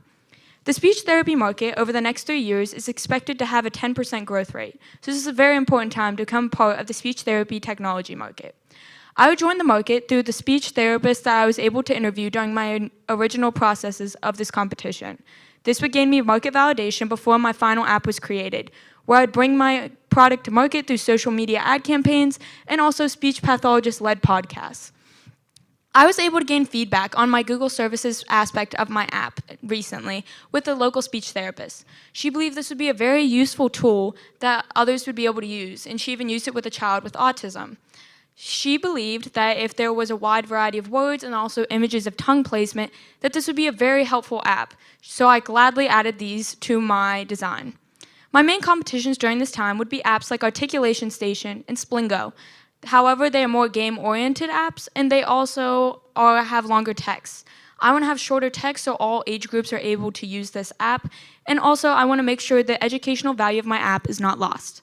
There are currently no apps like mine in the speech therapy market. Some have recording values, but none are able to give instant feedback. My ask today is a total of $10,000. Within the first 3 to 4 months, I would use this to create a minimally viable product of my design. Within the first 6 months, I would turn to investments and market validation. By year 1, I hope to have a total of $120,000 to use for my app development. By year 2, I would have my app developed and bring it to market for profit. My profit could be counted as the monthly subscription cost, which is $20, which is comparable to current speech therapy costs for a monthly amount. A period of use, which is an average of 12 months for speech therapy, and I'd have a customer retention rate of about 75%, multiplied by an estimated user amount of $1,000 users. This would be $180,000 by year 1. I was able to partner with a local speech development manager and his team who were able to make these user interfaces designs for me. Going through, this would be the home screen that would take you to your speech areas, meetings, helps, guides, and calendar. The speech areas would be chosen, and then there would be an example word on the screen. From there, the user would either get a good job if they correctly pronounced the word, or they would get feedback on how to fix the word for their next pronunciation. I also hope in the future to bring out a telehealth practice part to my app that would be able to provide those with an additional cost to their subscription. They would be able to have meetings with a private speech therapist once a month. If given the opportunity today, I would like to help children like me and my parents, like my mom, to bridge their relationship as well as academic and professional gaps for children in their futures with Repeat After Me. Thank you.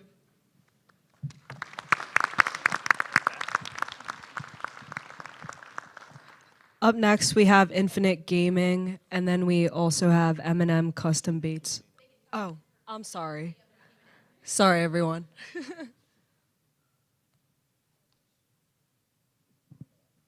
On. Thank you. Hi, I'm Sarah, too. It's Hi. Nice to meet you, Sarah. Thank Nice to you meet you. so much for bringing this product to market to us. Can I ask you, is there any national certification for applications like Repeat After Me? Is there some verification, that the effectiveness of your app or otherwise? Currently, I'm not aware of that as of yet. Okay, thank you so much. Thank you. Thank you. Sarah, great job. This on? Yes. Great job. Thank you so much for coming here. you. It's a beautiful job. Have you thought about partnership with somebody who has more of a technical background, technology background, as you develop the app? It seems like you did a really good job on the user interface and that stuff and the design. But to get that to market, what are your thoughts there? I was able during my research project to actually talk to several software development managers and their teams to be able to figure out the logistical aspects of this. So I also was planning on contacting certain Google development managers that are also in charge of this pronunciation product that recently came out. So I'll turn to that whenever I start beginning to create my minimally viable product. Hi. It's on? There we go. My name is Mark. Well done. Thank you. Question for you in your research. One of the projections you had was a 75% retention rate. Were you able to validate that number, or how was it estimated? I was estimating it based on currently how long children are spent in speech therapy, which was an average around 6 months to 2 years. So I estimated that if it was about a year, it would be a 75% retention rate. Thank you. Hi, Sarah. My name is Tom. Congratulations on a great presentation. Thank you. Question is, this is a user interface and app with technology. Is there a program where this can be used with a speech therapist in combination, or is it designed to be used simply as a standalone product? I was actually planning on having it as a supplement as well as its own tool, because I know some people in rural communities are not given the opportunities to go to speech therapy, and it's common that it takes a lot of time to get these appointments for speech therapy. So I was more planning on it just being whatever people needed the opportunity for. Thank you. Thank you.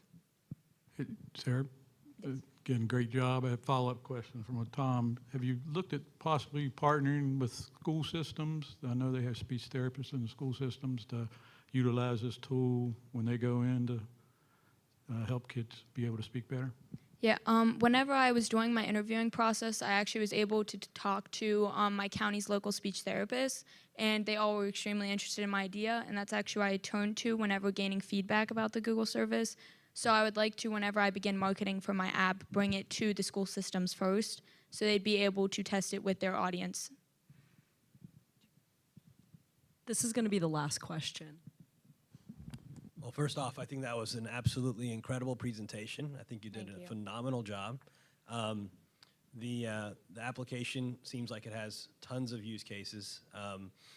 One thing that I think I would just encourage you to look at is that there's probably some medical reimbursement capability in this when it comes to partnering with speech therapists. They will have wonderful insights for you, as you take this path. You also mentioned parent income level, I think, of $60,000 to $100,000. Yeah. I'm just going to speak maybe for myself and maybe what I've seen out there. If there's a parent that has a child that has a speech issue, I don't know that it's going to matter to them what their income is. They're probably going to want to get their child help. So I'm not sure that, I'm curious how you came up with that, but just a comment there that I think that this is the kind of thing, if it's actually proves some efficacy, people will definitely use it. Okay, thank you.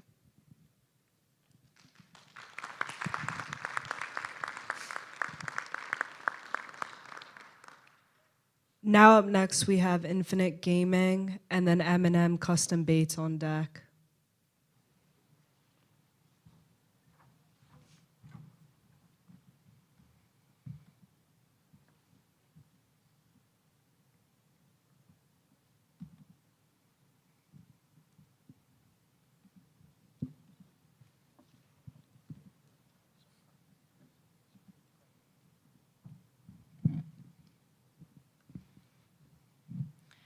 Hello, my name is William Whitowich, and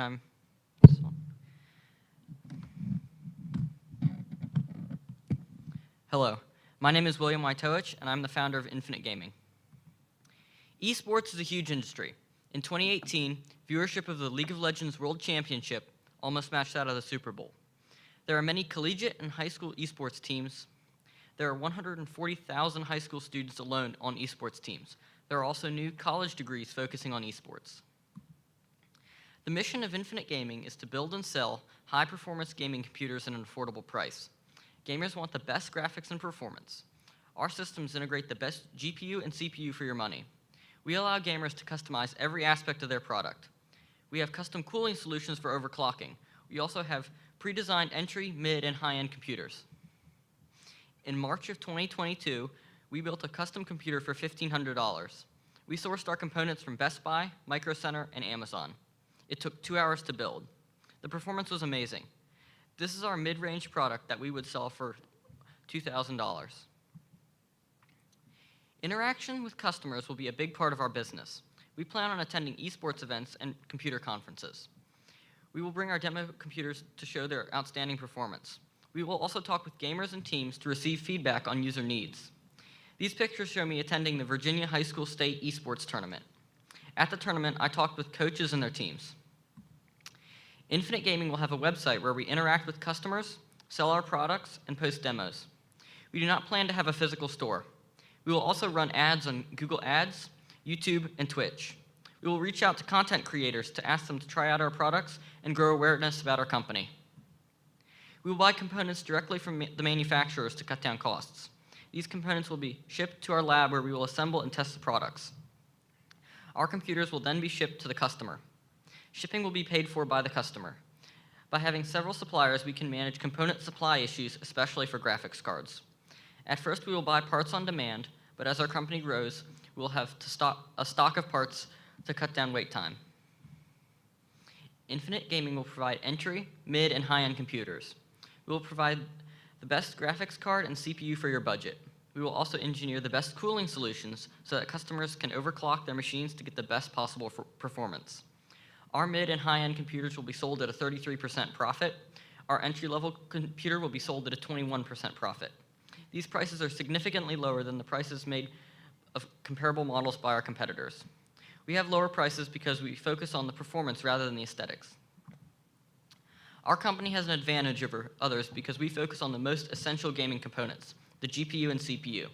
Our machines will have high-quality parts and engineering. We will offer service contracts for teams and provide consulting services. We will also sell our higher performance computers at lower prices than other companies. These graphs show our 2-year estimated number of sales and revenue. There is a potential for much higher revenue for the sale of extremely high-performance multi-GPU gaming machines. Again, our best marketing opportunity is attending esports competitions and demonstrations of our machines. We will sell service contracts for an extra fee. Infinite Gaming will also allow gamers to upgrade their machines over time with newer GPUs, CPUs, memory, and disk space. Clients would ship the machines back to our lab where we would make the upgrades. We could also increase our revenue by selling items such as mouse pads, mugs, and sweatshirts. Infinite Gaming has a startup budget of $20,000. This money will be used to build 2 demo computers, 3 computers for sale, purchase high-resolution monitors, and travel to conferences and esports competitions. Thank you.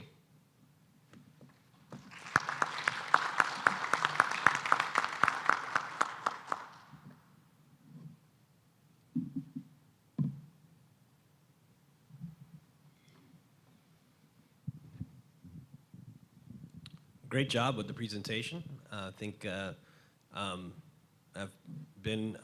built my own computers in the past and continue to, well, kind of haven't built them in a little while. It does fascinate me that people still don't really know how to build them very well, do they, right? So I think you've found that even going to gaming conferences that your expertise is needed, even with these professionals, which is pretty cool and fascinating. It's not an area that I'm really familiar with. But when you look at this $20,000 ask that you have, it seems like it's almost like a loan. It seems like, because you're gonna make money off of that money and then just keep repeating it. So I'm just kind of curious how the $20,000 will be spent and how you're going to continue to scale up from that, or if it's just going to be from the sales. And the second part to my question would be the profit margins that you had. Did they include your time or labor, or were those just based on the component parts? Those were just based on the component parts. Yeah, I would definitely want to try to include people's time into your profit margins, or that's going to throw off your numbers. So how would you use that $20,000? I would build 2 demo computers for advertising purposes, and I would travel to esports competitions and conferences to like promote my brand. I would also build 3 computers for sale as like the first release of our product. Great, thanks. It's another great presentation today. Thank you. Thank you. For those of us who don't know how to build a computer, can you talk a little bit about the skills and then perhaps the talent that you would need to expand your team if you grew at the level you're projecting? So the hardest part about building a computer is picking the right parts and knowing which parts will work together. So you have to get the right motherboard and chipset and all the graphics cards and memory and stuff. And you have to know how to put all that together. And I think the skills required would just be like knowing where everything goes in the computer and knowing in what order to put the parts in. Because if you put in the parts at the wrong time, it won't go together well. Question? Just that was a great answer. Are you aware of adjacent industries or other areas that might want to buy your high-speed computers? So 3D modeling and animation, those fields require very high quality computers. So that's another field that would want to buy our computers. Great, thank you. I'll offer this up to you. You might want to look at the crypto space. Yeah, thanks. Hey, William, again, great presentation. Just curious on your take on the supply chain issue. Any supply chain issues getting the parts that you will need to build your computers? So because of cryptocurrency, there's a shortage of graphics cards, and there's a supply chain issue with getting enough silicon for the graphics cards. So until that is fixed, graphics cards are going to be more expensive. So we're going to charge more for our computers because it's a limited supply. Hi, William. My name is Jeff. Great job on your presentation.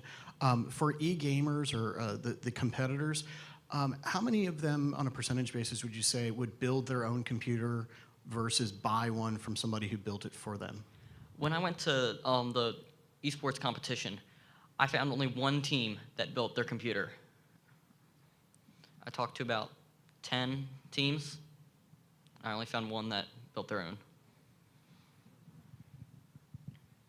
William, a great presentation. So I've never built a computer. Wouldn't know how to do that.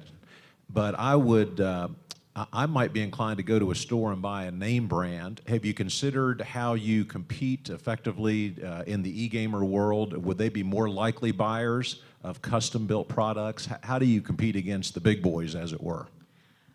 So gamers like custom computers because they can tailor it to exactly how they want it to look and their specifications. This will be our last question.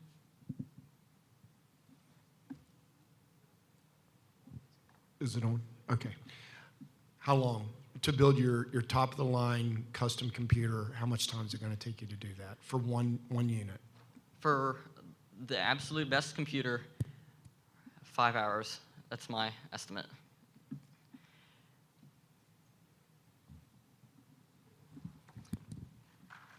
Thank you.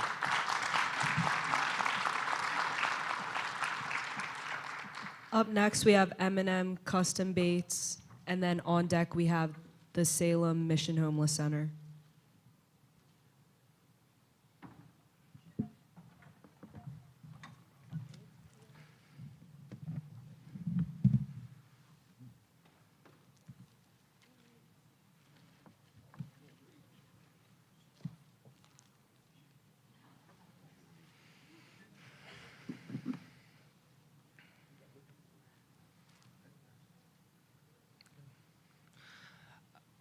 My name is Mason Atkinson. I'm the owner of M&M Custom Baits.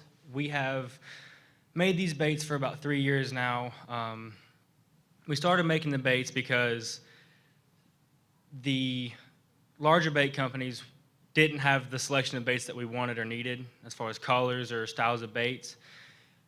They didn't have the quality of baits we was looking for either for the price we was trying to pay for the baits.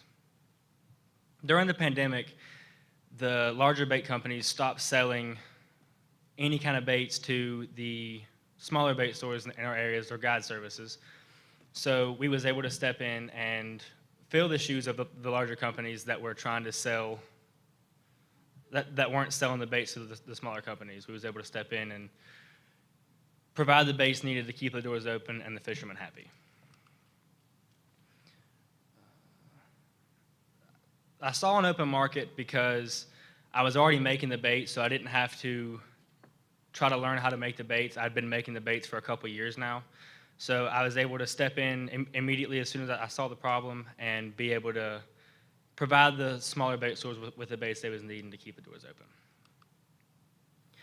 Our target market is the smaller bait shops and guide services, as well as the individual customer who is trying to customize baits for any specific body of water they're fishing, any type of fish or area they're fishing, and we're able to customize the product they have or they're wanting and contend quality and cost with the bigger bait companies around the area.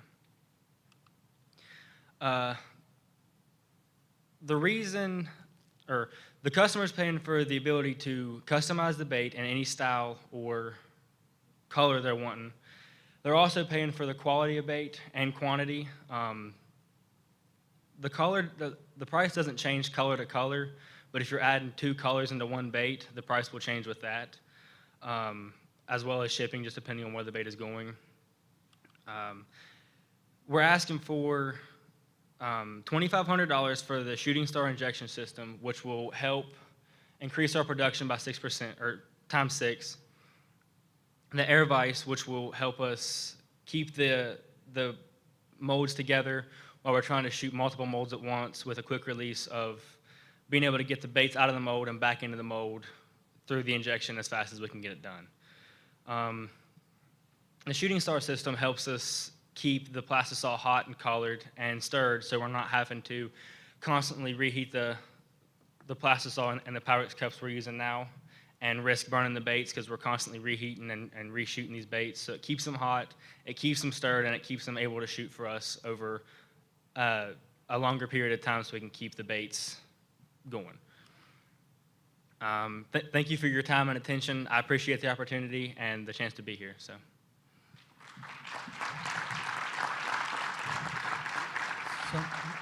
Mason, very nice job. Way to go.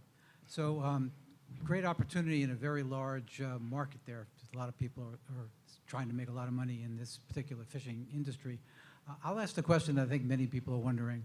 So tell us about fish and colors. Do fish like different colors? Yeah, so it depends on the area you're fishing, the color of the water, even as far as like the way the clouds are that day, how dark it is, how light it is, even heat changes the colors of things. So it all just depends on the area and time you're fishing the year. So.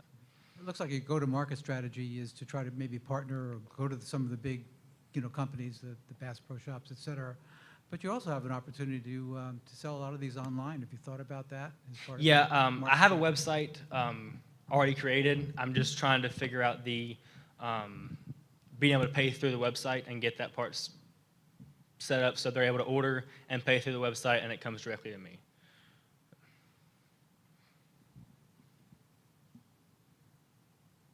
I was just thinking about what you just said.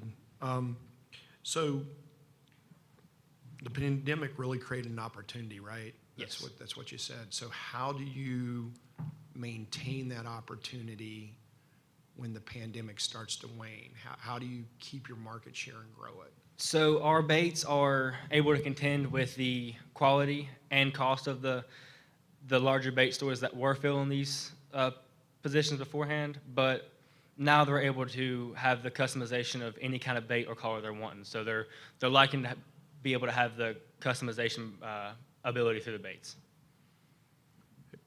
Good presentation, Mason.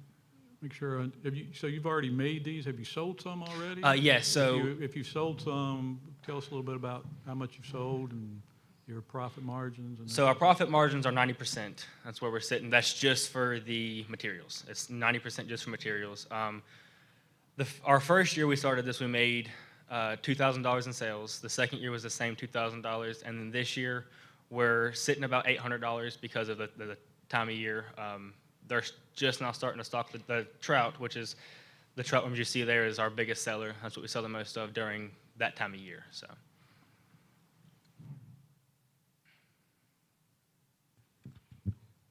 Can you share a little bit about the investment and what it'll do to help you scale your bait production? So with the shooting star system, it allows us to, so right now we're working out of Pyrex cups, the glass cooking cups, I guess. And we're only able to handle probably anywhere from 1.5 to 2 cups at a time. The shooting star system is 6 quarts in each tank. So we're able to have a lot more volume within the system itself, and it keeps it heated for us, so it stays at 300 degrees, about 350. So it's constantly ready to shoot and not cooling down on us to having to reheat. So we're able to keep shooting over and over again. It increases our production time. Great presentation, Mason. Along those lines, I was wondering, you've talked about the big bait stores, but on the manufacturing side, do you have competition that makes similar product? Because I used to fish. I've seen some things that look familiar to me here, but I'd like to give you a little color around who else was doing this on the manufacturing side.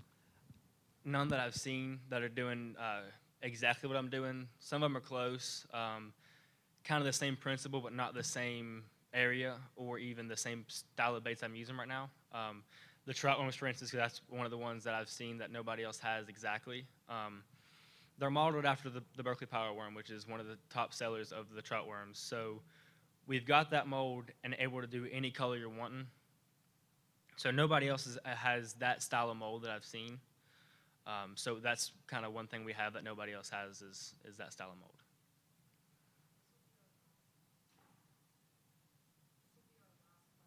If anyone has any more. No, why it's not. Actually, there's 2 questions in this. One is, do they work? Yes, yes, they do work. I'm going to catch bigger fish when I use your bait. Yes. Okay, perfect. Next question. You mentioned that you sold to small stores. Will this be competing with the smaller stores that you've been selling to? Or is this a different product? Right now, we're one of the main shops we're in is the Spring Hill Rod and Gun in Canal City, I believe. Where's that? I can't remember there exactly. But the bigger companies wasn't supplying the baits. So we were able to step in and keep their doors open with the soft plastic base they was needing to keep the doors open and their customers happy.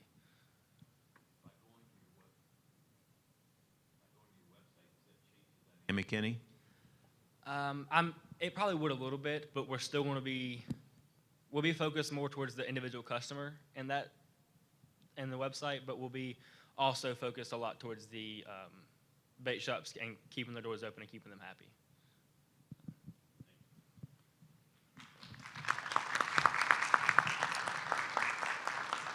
Up next, we have Salem Mission Homeless Center, and then on deck, we have Advanced Propulsion Concepts.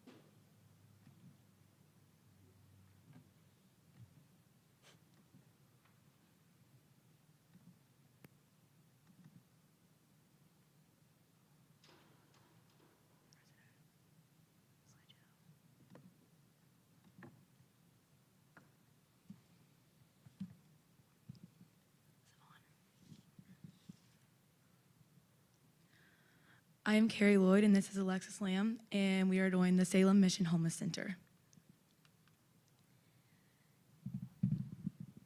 One day while driving to a local grocery store in Salem, West Virginia, I noticed a growing problem within my hometown.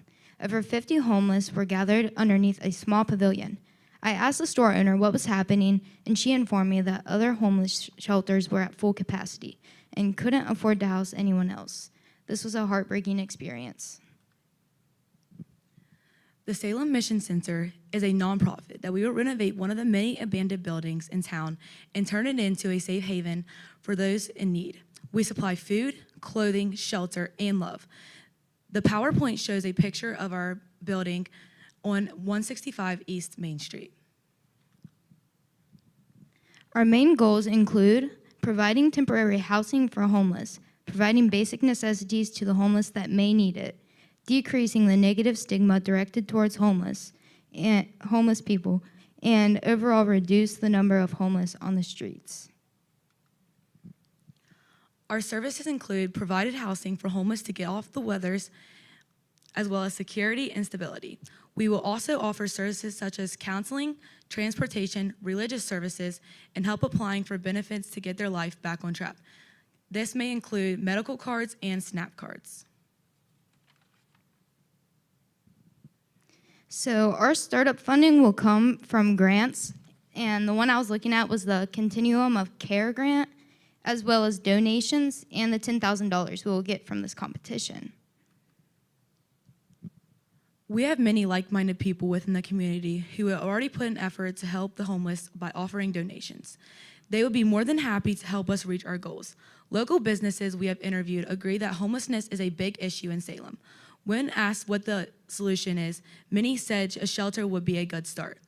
Many of these businesses also mentioned that they would help contribute to a shelter by giving donations and volunteering. Our center would also be a good way to get community service hours. So the businesses up on the screen are the ones that have already tried to make a difference. The business Healing Hands Massage, LLC, and the Upper Room have gathered food, clothing, and necessities for homeless. My Father's Hand has donated winter coats and clothes to distribute amongst the homeless. The IGA has donated food, and the Horizons Church has installed lockers for the homeless to leave their belongings in, so they aren't seen as backpackers. The biggest need for the homeless is a shelter.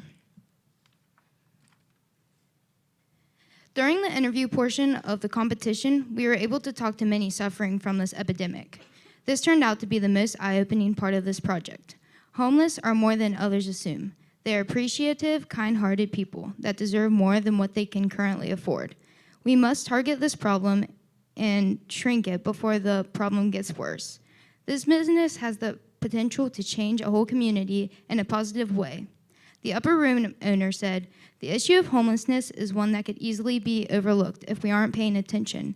We have driven by the homeless for months and maybe even years, not realizing how big of a problem we have in our community. We recognize the deterioration of the town, but made little effort to make change.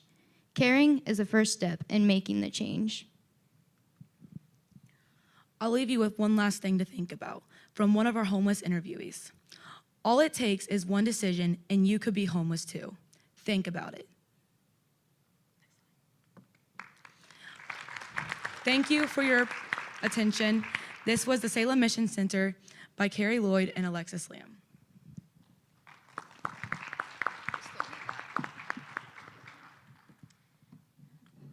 Well, Carrie, Lexi, bless you, first of all. You touched our hearts. That was really a great presentation, so thank you. Specific question, who owns the building right now, and what would it take to acquire the building? The owner of the IGA right now is currently owning the church, and actually a few months back, it got broken into because of joggies and just homeless in general trying to find somewhere to be safe and feel at home. And this is why we think this place would be a good idea to start it, because people are already trying to get in a safe area and trying to stay warm in the winter times and just to feel safe in general. Great presentation. You had mentioned that there were some other homeless shelters that had shut down. In your research, were there any lessons learned in terms of why they shut down that in your plan you guys can address up front? Well, they aren't shut down, but they can't house any more than they have at the moment because of COVID. So the closest place is about 45 minutes away, and there are a lot of people in between. Like, there's 2 homeless shelters, each 45 minutes away from Salem. So a lot of them are just in the middle, and they have no place to go right now. Again, Carrie, like great presentations. What do you think your overall budget would be to start what you want to do? Said you'd get 10,000, looking for 10,000 here, but how much more money do you think you need to raise before you could get this off the ground? Honestly, we talked to another owner of a homeless shelter, and he said his costs were $10,000. We've already got the building, and we could rent it out for this person is wanting to help the homeless too, so she would rent it to us for, I'd say, how much do you think? A decent, A really good deal. We don't know exactly. Yeah, maybe along those same lines, one of the things that I was thinking about is it sounds like there's a couple other dominoes that need to fall for this whole thing to work. So even if we were to award $10,000 through this competition, that probably wouldn't be enough, I guess, to make this project go and be sustainable. You'd need to line up other things as well. Is that true? Yeah, there are certain grants that we can get, like federal and state level, and the Continuum of Care grant would help a lot. And that would put a lot of money into this too. And there's a bunch of people in the community that would donate money, food, anything. They just want to help these people because they see the need too.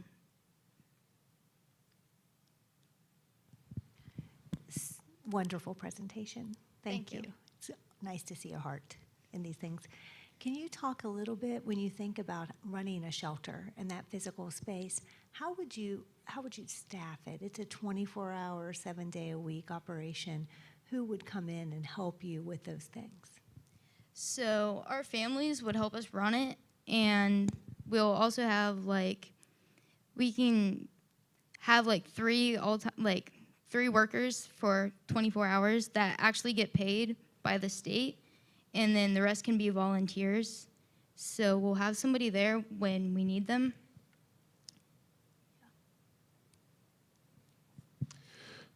A great presentation. Thanks for working on this issue. If you solve this, there'll be people all across the country beating a path to your door to figure out how you do it. So it's a big, big issue. Thank you. A question, and we've encountered this at my church with similar effort, is location and the neighborhood and the support or opposition or concerns of those in the neighborhood. We know you have the obvious support of the owner of the building. Do you have a sense that it would be welcomed in the community? Have you looked at that?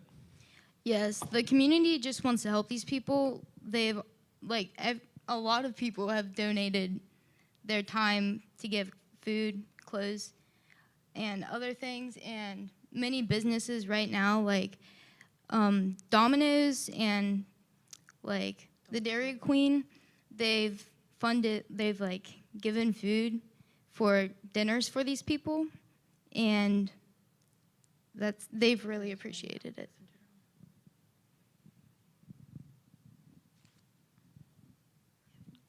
That's all the time that we have today. Thank you. Up next, we have advanced propulsion concepts.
Hello, my name is Ralph Wojtowicz, and I am the founder of Advanced Propulsion Concepts. Our mission is to create the world's most efficient and powerful plasma engines for weather, communications, and other satellites. In 2019, we designed the world's first multi-stage electrohydrodynamic engine. This project was recognized as one of the top 300 projects in the National Science Fair. Now, we have transitioned to a more practical technology. Over the past few years, there has been a rapid increase in satellite launches. 2020 and 2021 were back-to-back launch records, and this trend doesn't seem to be slowing down anytime soon. Helicon plasma engines weigh 30% less than conventional chemical thrusters, resulting in up to $1 million in savings per launch. Plasma engines will make our clients' satellites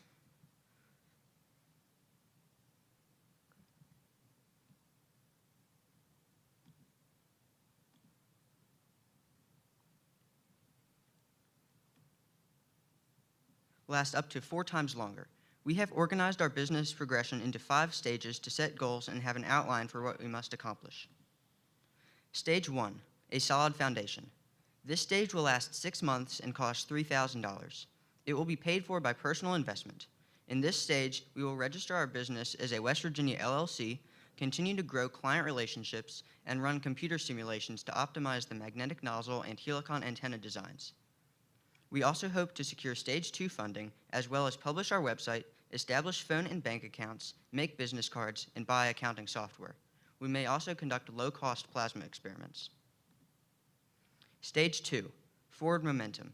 This stage will last 2 years and cost $35,000. It will be paid for by the West Virginia NASA Space Grant Consortium and student research funds. In the picture to the bottom left, I meet a lieutenant colonel from the U.S. Space Force. I also talked to another official from the Space Force and several scientists conducting plasma research. In this stage, we will demonstrate helicon plasma engine technologies. The primary cost will be equipment to build a plasma engine. Our marketing goal is to obtain funding for Stage 3. We hope to have similar capabilities as the University of Maryland lab that we traveled to several months ago. Their space was small, but they were a highly productive research facility. Here are some of our major clients. Stage 3, Taking flight. This stage will last 2.5 years and cost $100,000. It will be paid for by SBIR and STTR programs. In the picture to the upper right, I traveled to West Virginia University to explore one of the top plasma research facilities in the U.S. Our goal is to launch a prototype engine on a CubeSat, secure launch opportunities with NASA CSLI, collect data for production models, and pursue marketing opportunities with satellite companies and government agencies. Stage 4, APC in space. This stage will last 2 years and cost $700,000. It will be paid for by plasma engine clients as well as SBIR and STTR programs. In this stage, we will complete all our validation tests, launch our engines on satellites, and increase our staff to complete testing, contracting, research, and marketing. We may also explore licensing or selling our engine technologies. Stage 5, expanding universe. This is the final stage of APC. We expect to make over $700,000 in the first year. Our staff will include 5 part-time engineers, contracting, and marketing. Our main expenses will be equipment, travel, and salaries. We hope to sell 4 to 6 engines in our first year. We may also expand to more business areas such as satellites that can remove space junk and plasma engines for atmospheric flight. Our competitors are Phase 4, Ad Astra, the European Space Agency, CENTER, T4I, and T4I. There are also several universities doing Helicon plasma engine research. So far, only Phase 4 has put an engine on a commercial satellite. The average time between starting a company and having a commercial sale is about 6 years. Advanced propulsion concepts will succeed over our competitors because we will have access to new technologies and designs, a variety of funding opportunities, and technical superiority. We can also use existing research. We'll offer our engines at cheaper prices with more customizability options and are a small business and therefore can be a more efficient corporate operation. Our flight path to success starts with Stage 2 and a $35,000 investment to build our experimental facilities. Thank you.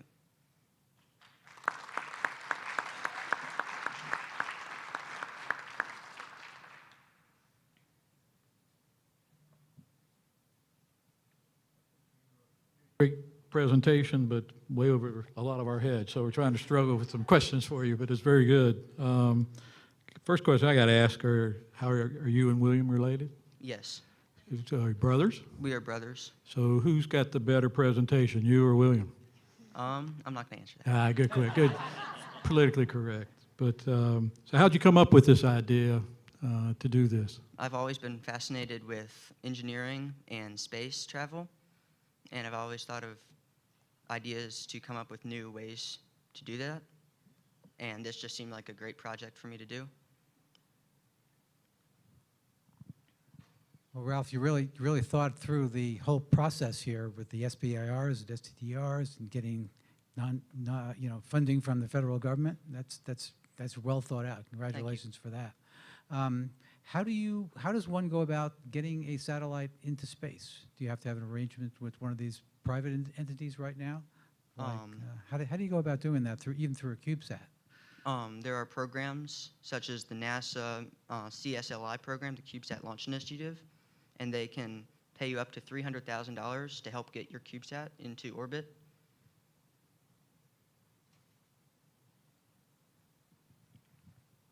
Ralph, I have a question for you. So excellent job. And to follow up with what Mike said, I agree. Well thought out. You've really put some time and effort into realistic timeframes to get to a commercial spot.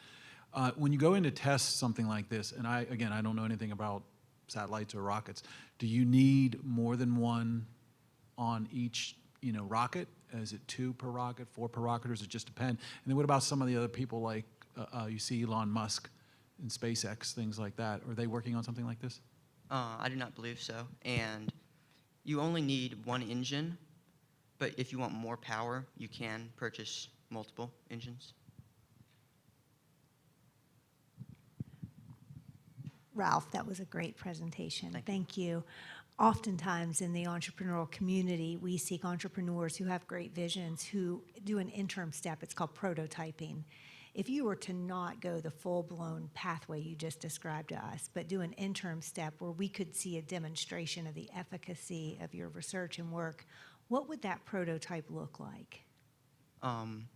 We would probably use like our materials such as a vacuum chamber and just have our engine in there, because it doesn't work in the atmosphere because of the atmospheric pressure, but we could show you that, and that's how we also will conduct tests to increase the power.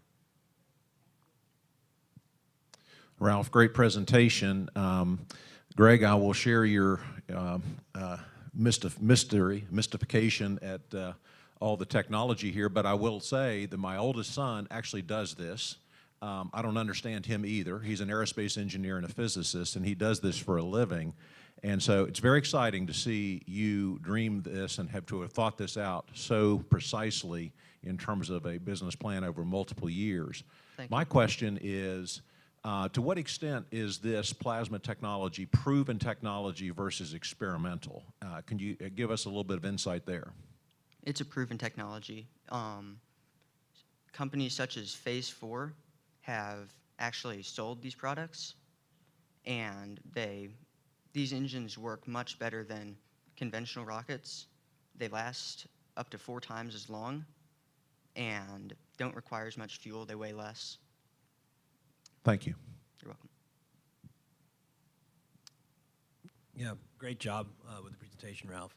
I think a lot of us are in the same boat in terms of the level of sophistication here. Just a question was, when you have these other folks that are trying to tackle this, how are you all going to tackle it better, cheaper, faster than everyone else? What makes you all more qualified to do so and more trusting? Since I'm a high school and college student, there's a variety of funding options for my company, and we can use existing research, so we don't have to spend money figuring out what to do. That was our last question, and we're all out of time, so thank you. Thank you. While he's going off, can you just clarify again how many dollars you're looking for now? We are looking for funding for stage 2, so $35,000. Okay. Thanks again.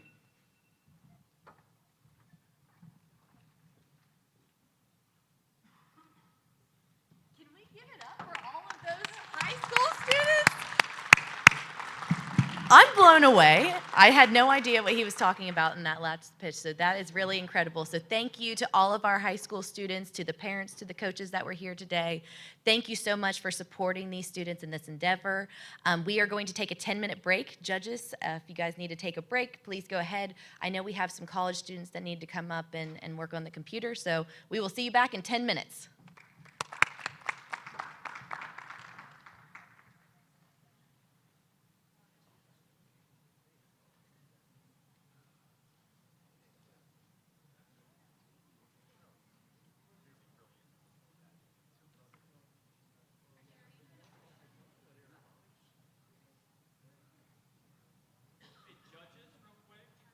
Microphones take about 3 seconds to connect to the receiver. That's why you keep getting cut off there. Whenever you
Regent business playing competition. Judges, are we feeling good? We're ready to go?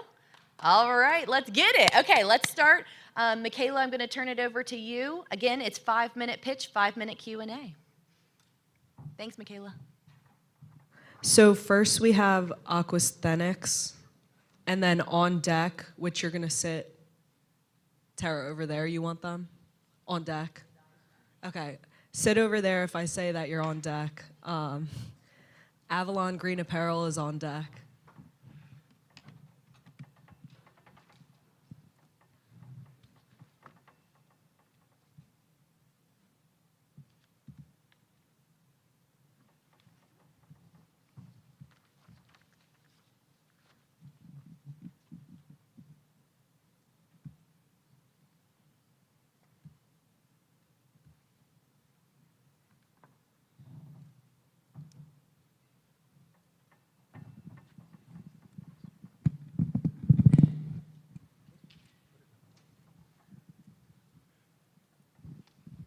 All right, how's everybody doing today?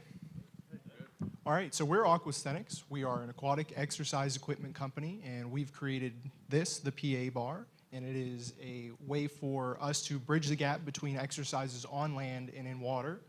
My name is Tucker Yano. I'm a student of entrepreneurship at WVU.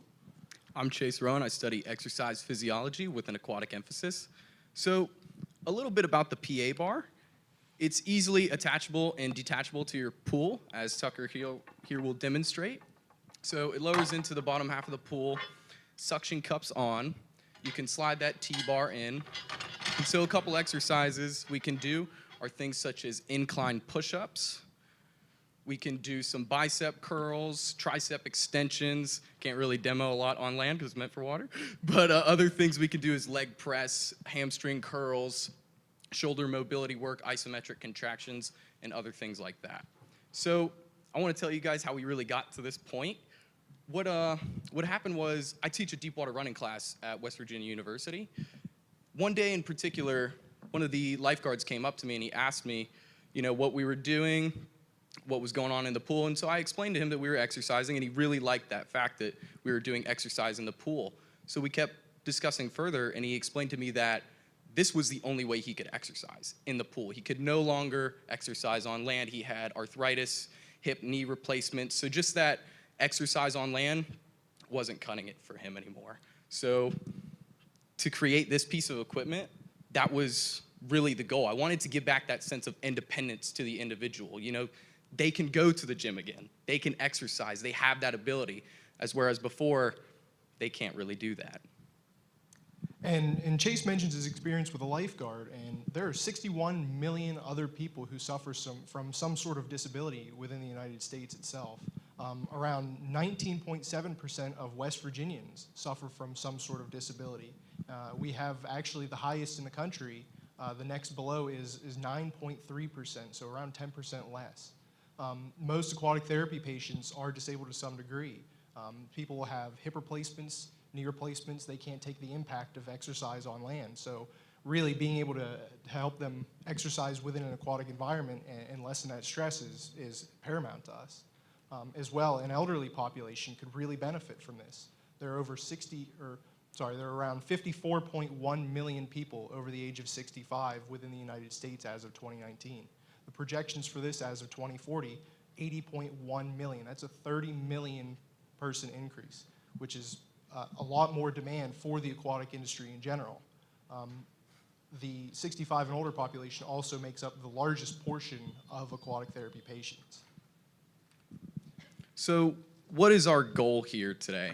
Really what we want to do is we want to provide awareness for the aquatic industry. Not many people know about it. It's a niche group. So having doctors being able to prescribe aquatic therapy is huge for us. Most people just do PT, normal land-based therapy. It varies from person to person. Some people like it. It's great for them. Some people go to therapy and they don't really care for it. It wasn't their cup of tea per se. So to have something like GATE, which involves walking, the aquatic environment provides a safe and supported place for those individuals that we can really take advantage of, unlike we can do on land. And as well with the doctors, we want to be able to eventually have insurance companies be able to provide coverage for those individuals as well. So, and moving forward, to accomplish our goals, we're looking for $30,000 in funding for our first phase. Around $20,000 of that will be used for working capital in production of the first round of manufacturing for the PA bar, as well as its initial prototyping, as we've just received finalized designs for it. This is the MVP. $5,000 will be allocated for patent and research and development expenses, and then another $5,000 will be allocated for marketing and sales expenses. So I've been to several conferences recently and met some of the individuals like Total Aquatics, AEA, the ATRI, who've really helped us navigate through the aquatics industry. And from what we've found, this equipment can have a lot of potential with these companies. Back from 2011, they've been looking for equipment or something kind of like this that people can use as an intermediate to get from land therapy back to, or water therapy back to land therapy. And yeah, thank you guys for listening. I really appreciate it.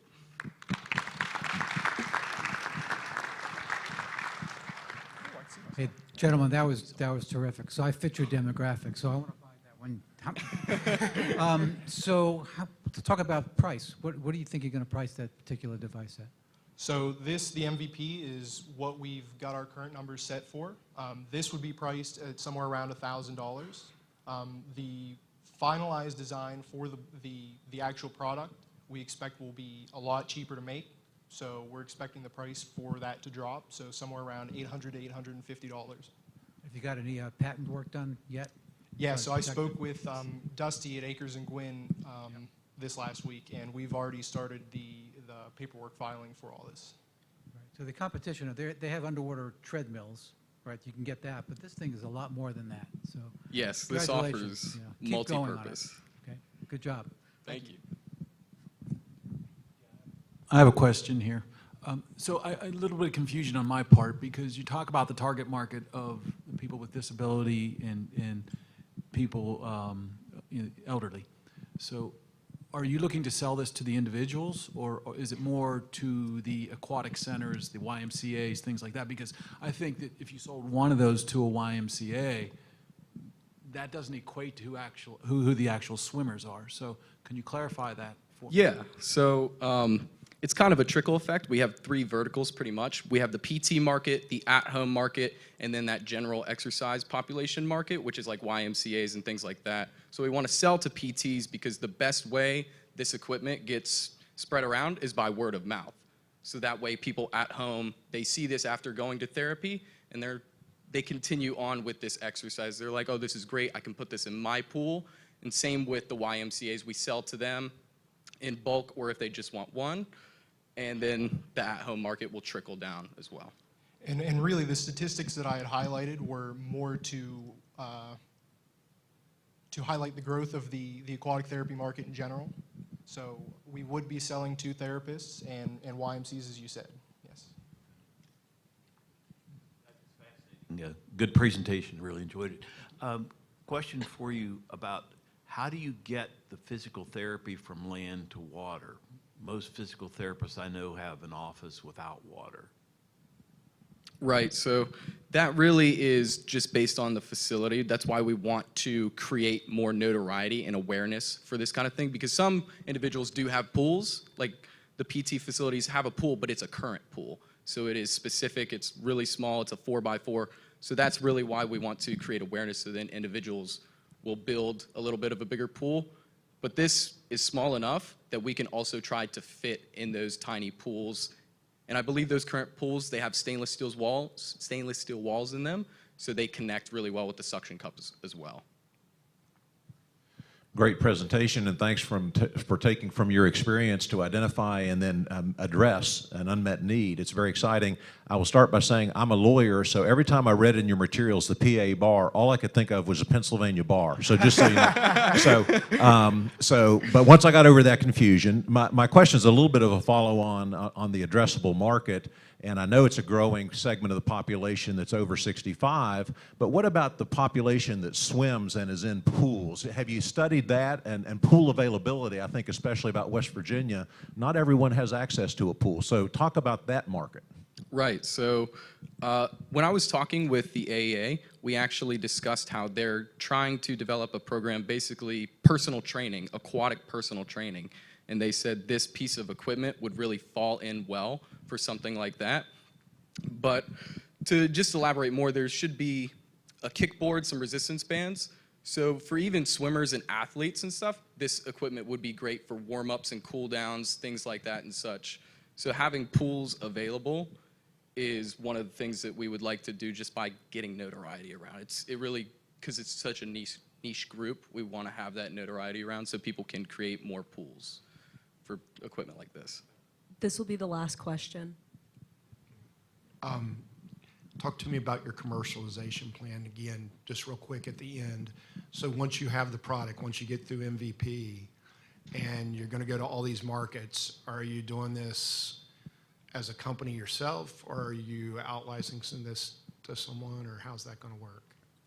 So we've not actually spoken to anybody about licensing or anything like that, though we would be open to it depending on the specifics of the incident. But as far as that goes, we're looking at creating and launching these ourselves, and our main goal is to use the aquatic therapy industry as a beachhead, because once we're in so many therapy facilities, people who do therapy at those facilities would see it and want to buy it for themselves, and then they could go, if they have a pool that is suitable for our equipment, they would be able to go and buy it themselves. Thank you. Thank you, guys. Thank you, guys. Up next, we have Avalon Green Apparel, and then on deck, we have Monster Forge.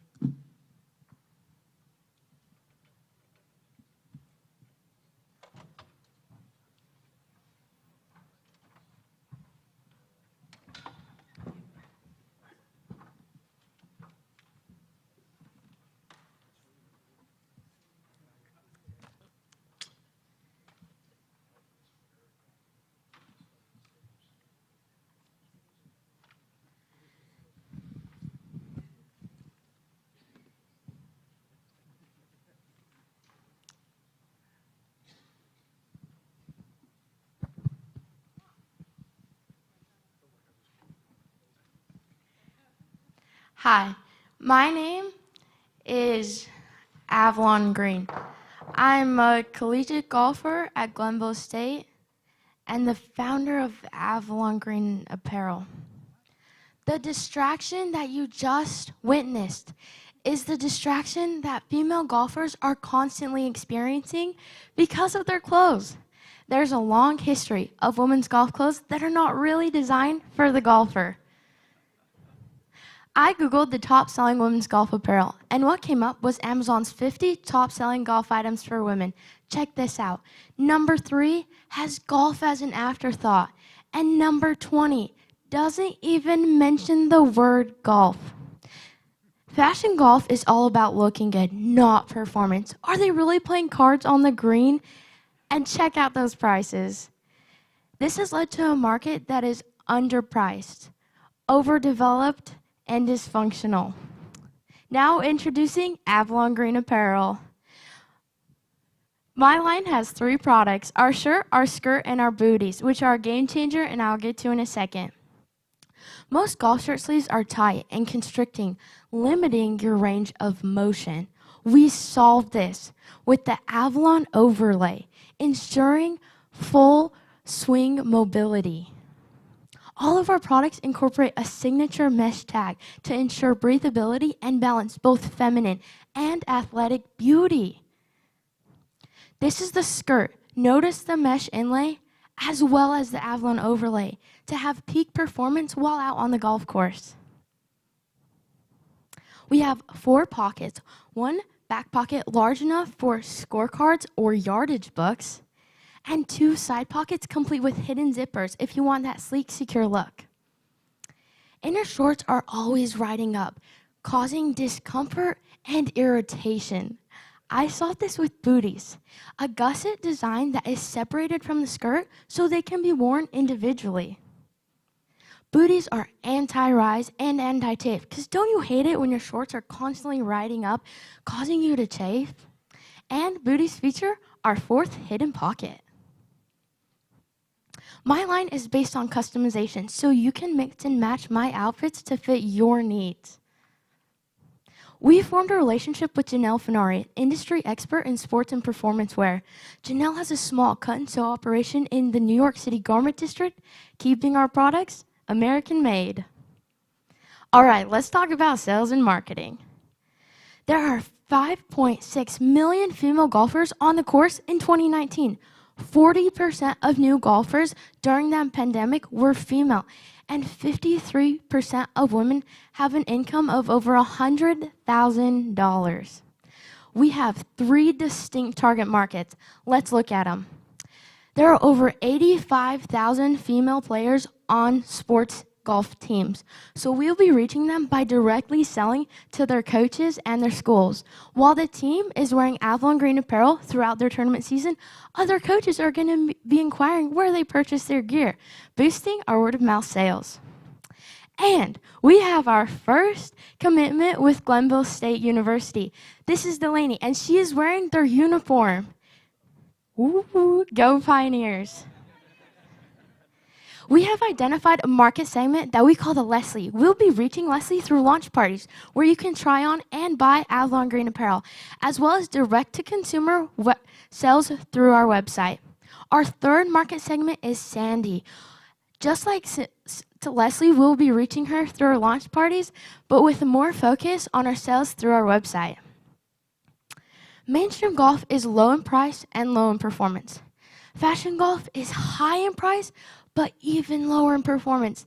Avalon Green apparel is uniquely positioned to provide both performance and fashion to the women golfer. Our sales cycle begins in June when we contract with Janelle and do our social media launch. This is a list of all my pre-revenue costs. I am asking you to invest the funds necessary to cover these costs so my brand can launch on schedule. My ask is for $17,350. I don't want to putt you on the spot, but you should take a swing with Avalon Green. Close made to scoring. Thank you so much for your time and consideration.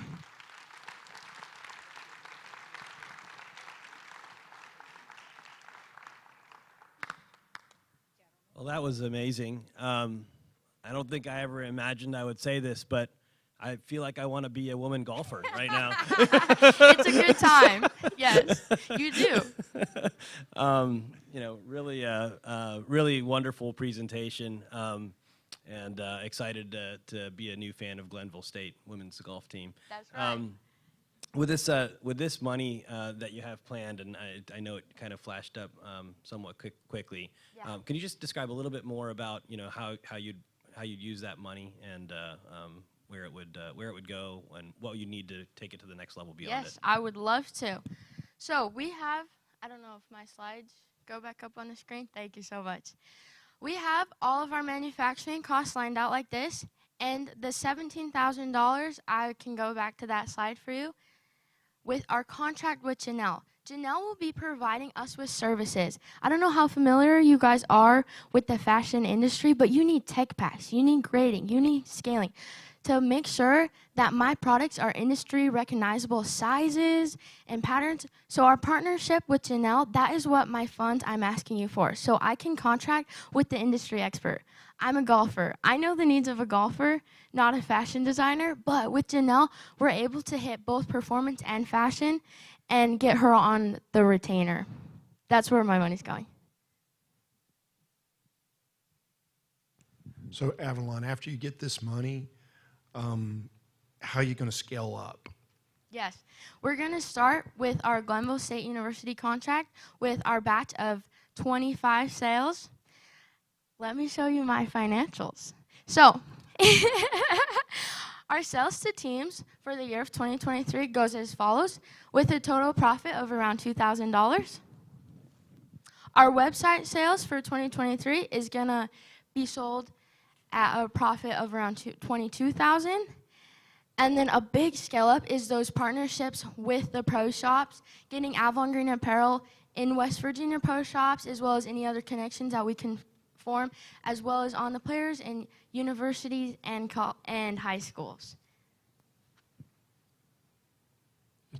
ask you a follow-up question. You mentioned you had 3 target markets. Which one of those markets do you feel like is going to be the one where you sell the most? For sure. I love that question. We have that statistic about women golfers making an income of 53% of them making an income of over $100,000, correct? So because of that, the people that are out on the golf course are those older females that are retired and looking for that modest, comfortable wear. So we're really trying to market to them as that's going to be a very strong focus. But there's the biggest market too is those younger golfers that are just getting in the game and trying to grow their wardrobe as well as their confidence out on the course. And with Alvin Green Apparel, you're able to do that. I'll ask a question I asked earlier. IP protection, patent protection, have you Yes. thought about that? Yeah, of course. So as you guys know, patenting clothing is a very difficult process, but we are all over it. We're working with the Glenville State University research team to start getting that, and it takes 12 months for your provisional patent, so we're really trying to make sure that we identify it at the right time and make our patent approach at the correct time. But yes, this is a game changer, so we got to get it down for sure. That's very important. What a nice presentation. You're a natural, by the way. It's very fun to see you present. Thank you. Can you share a little bit, when you think about fashion and you think about momentum, a digital media strategy, Instagram, I know your kind of categories, as Greg just mentioned, might take you out of that social media stage, but I am interested, how are you going to build a brand awareness and demand? Definitely. My brand is built on real women. We are size inclusivity. We feature sizes from small to 2 extra large because women move. We're round. We have bodies that need to be covered. And so with this, I want to launch my social media on a platform of be you, be free, and dress yourself in clothes that allow you to be who you are as a woman. You know, as I said, balancing both feminine and athletic beauty is super important because as long as you're happy with whoever you are, that's what's important. And my brand is able to allow you to be who you are. Thank you so much. Thank you. That's all the time that we have.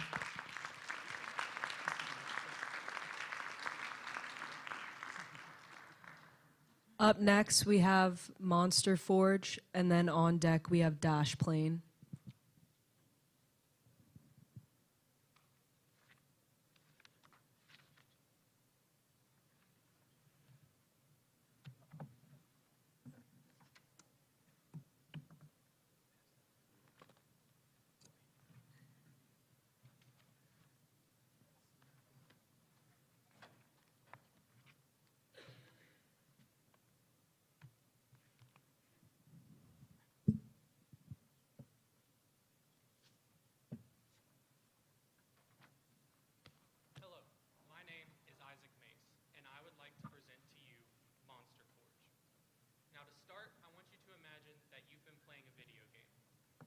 This video game for weeks.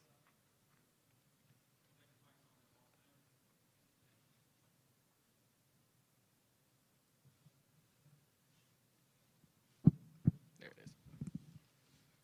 Do I just start over? Okay. Like I said, my name is Isaac Mace, and I would like to present to you Monster Forge. Now to start, I want you to imagine that you've been playing a video game. You've been playing this game for weeks, leveling up your character, gaining all the best equipment, all in preparation for that big boss fight.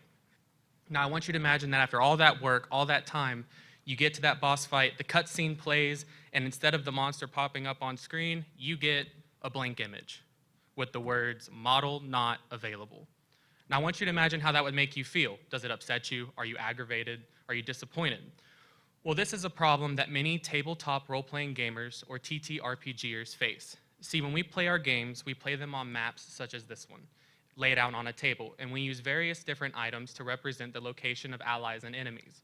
One such category of items are things we find around the house and things we have for the game, things like dice, coins, water bottles, anything that we can get quickly and easily to represent location. The next category of items are pre-crafted miniatures from companies like Wizards of the Coast who make Dungeons & Dragons. Like the miniatures I provided, the painted and light gray ones are miniatures like these. These are often created to fit a generalized a generalized description of a creature, or a specific description for a creature in one of their officially released story arcs. Now, the problem is that most people do not play in these official release stories. They play in what is called a homebrew campaign setting, where things are custom.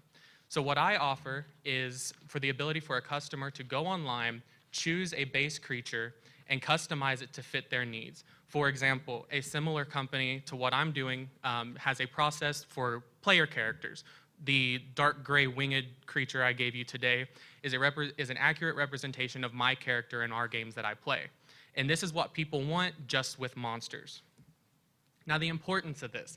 There is an estimated 50 million Dungeons & Dragons players worldwide, and this is expected to be about 50% of the total available market, and the market is expected to continue to grow 9% over the next few years. And this is coming off a tail end of a roughly 30% growth that started around 2020 and ended around the end of 2021, beginning of 2022.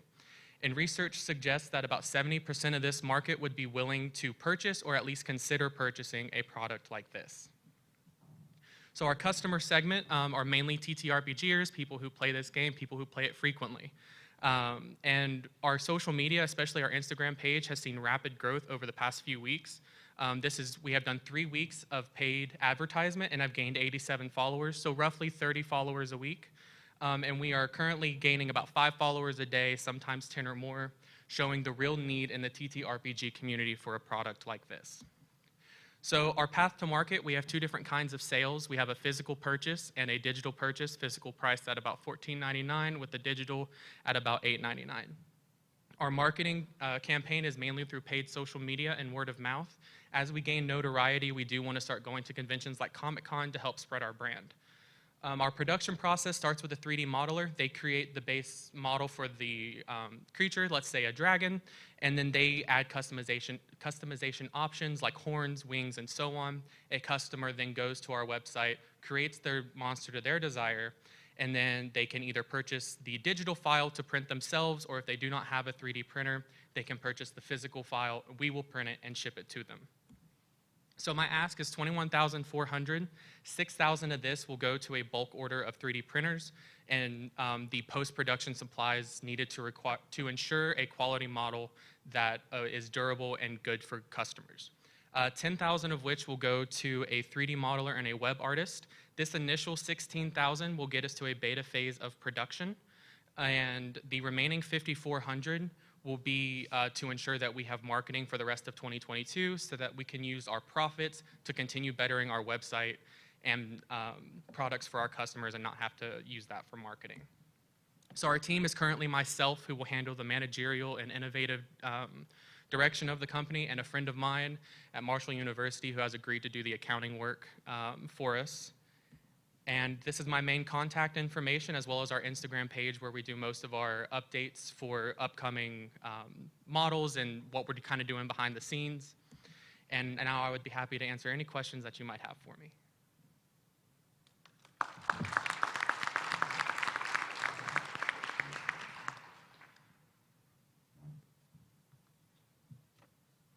Question, you had mentioned there's digital purchases and physical purchases, and they were different price points.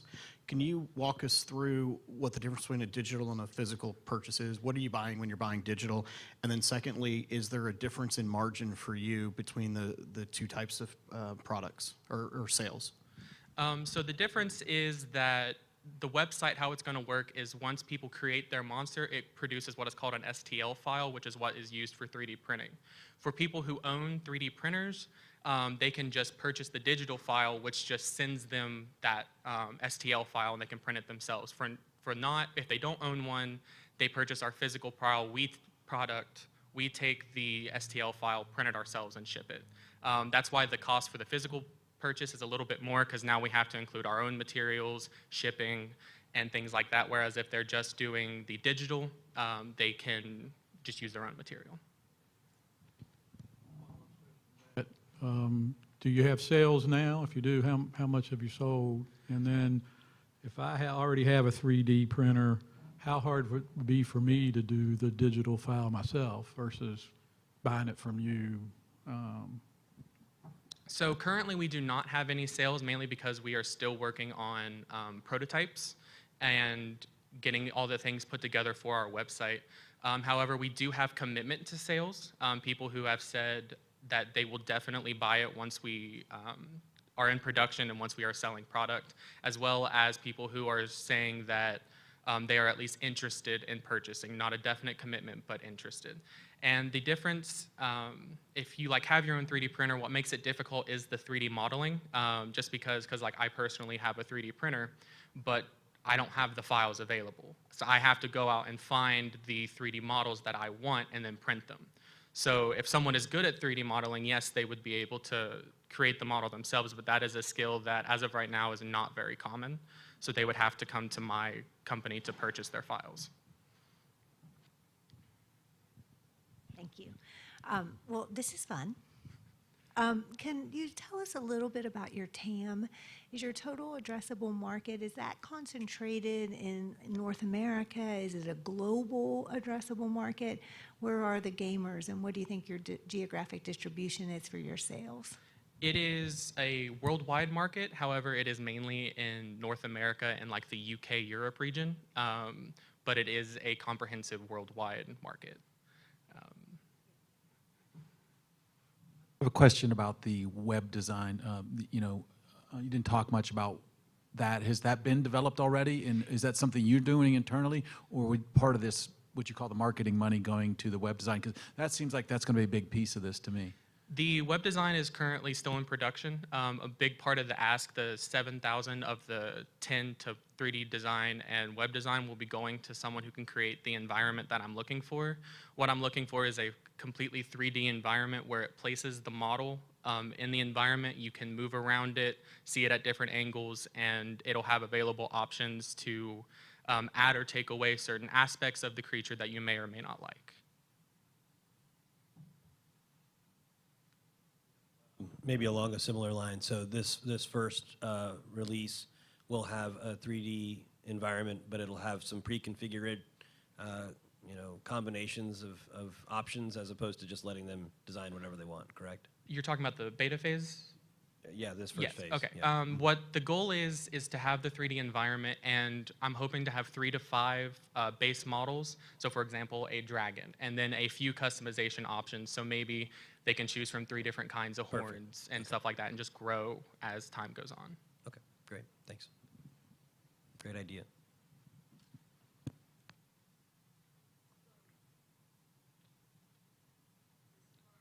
Question, if anyone else has any.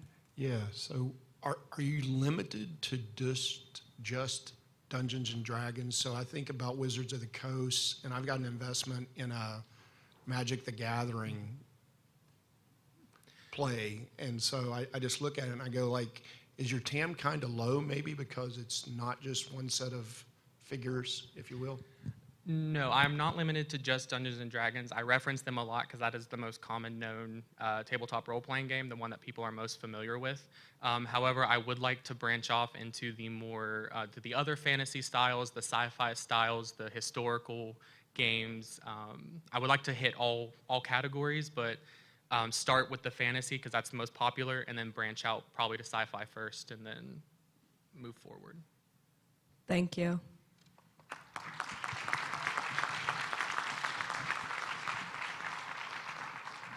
Up next, we have Dash Plane, and on deck, we have Earring Backtrack.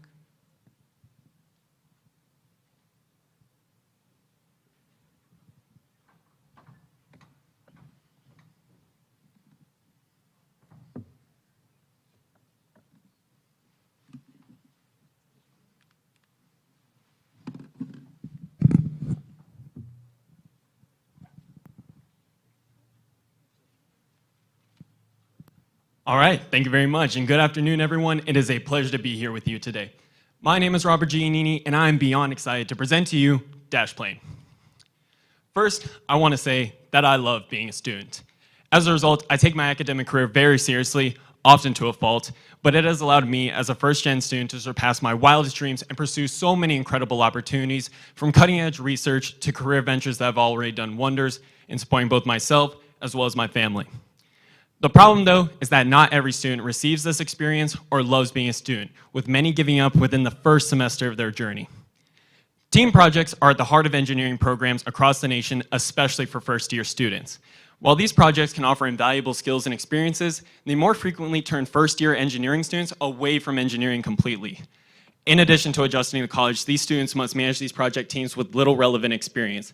This leads to inefficient work, subpar results, and tremendous stress for students who are just getting started, with many having to turn to mental health services. The fact is that 29% of students switch departments after their first year, with national dropout rates nearing 60%. It breaks my heart knowing that truly brilliant students in West Virginia are giving up on their dreams because of this confusion and stress surrounding team projects. Furthermore, this problem extends to colleges that are seeking to improve retention, as well as the state of West Virginia, whose growth largely depends on the success of these students. These are the reasons why I created DashPlane. DashPlane provides intuitive organization so users can get started without any training. Furthermore, it achieves an elusive goal of many students interviewed, which is to get their teams on the same page by keeping critical information directly in front of users. And finally, DashPlane lowers barriers of communication by giving everyone equal access to tools which can drive action. Gone are the inequitable situations where the loudest person in the room decides what is best for the team alone. DashPlane is a simple web and mobile-based project management application with a mission to quickly empower students to lead effective teams. It accomplishes this mission through a series of streamlined tools, including a central dashboard screen, an integrated scheduling section, a smart note-taking system, and tag-based file storage. In short, DashPlane offers users powerful tools to help them maximize their projects while removing the complexity and confusion that plagues existing competitors.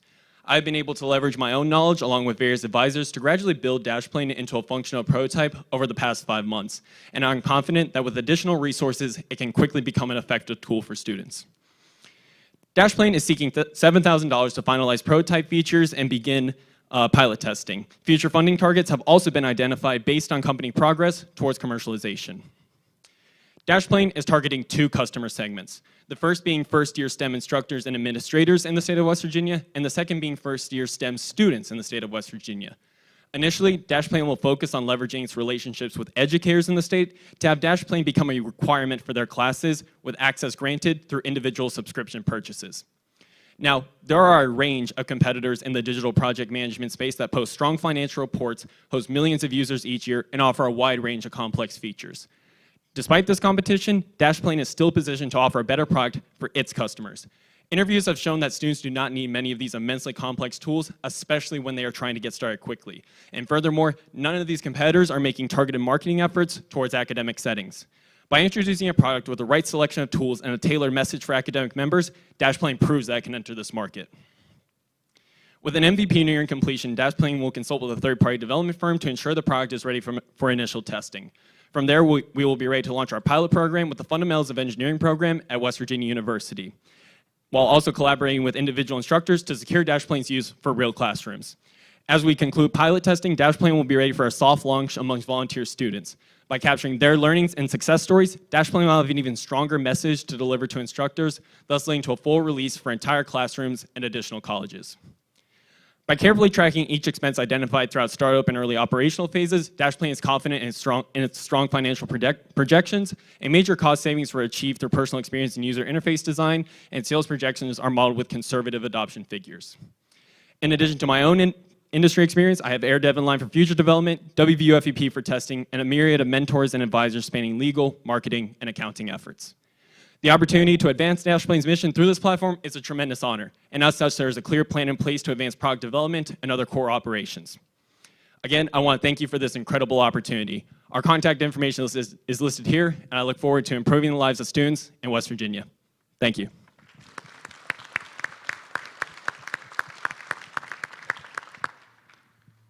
Great presentation. I think this is the first one. The first one, I wasn't an underwater exerciser. I wasn't a woman golfer, and I also didn't play TTRPGs. But this is something I do a lot of, is work in projects. And what I'm interested in 2 things.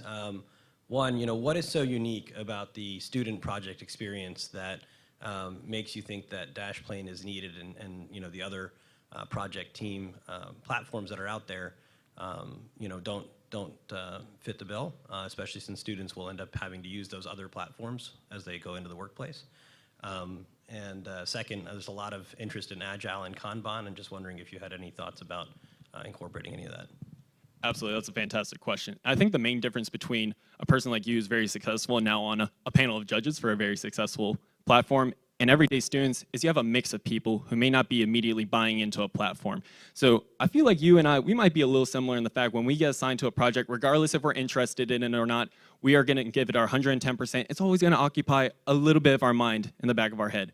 For other students, that's just not the case. And so what you need to do is reduce the barrier of just entry into the product by making it easy for someone to come in and say, hey, I have an idea, or hey, I have a question.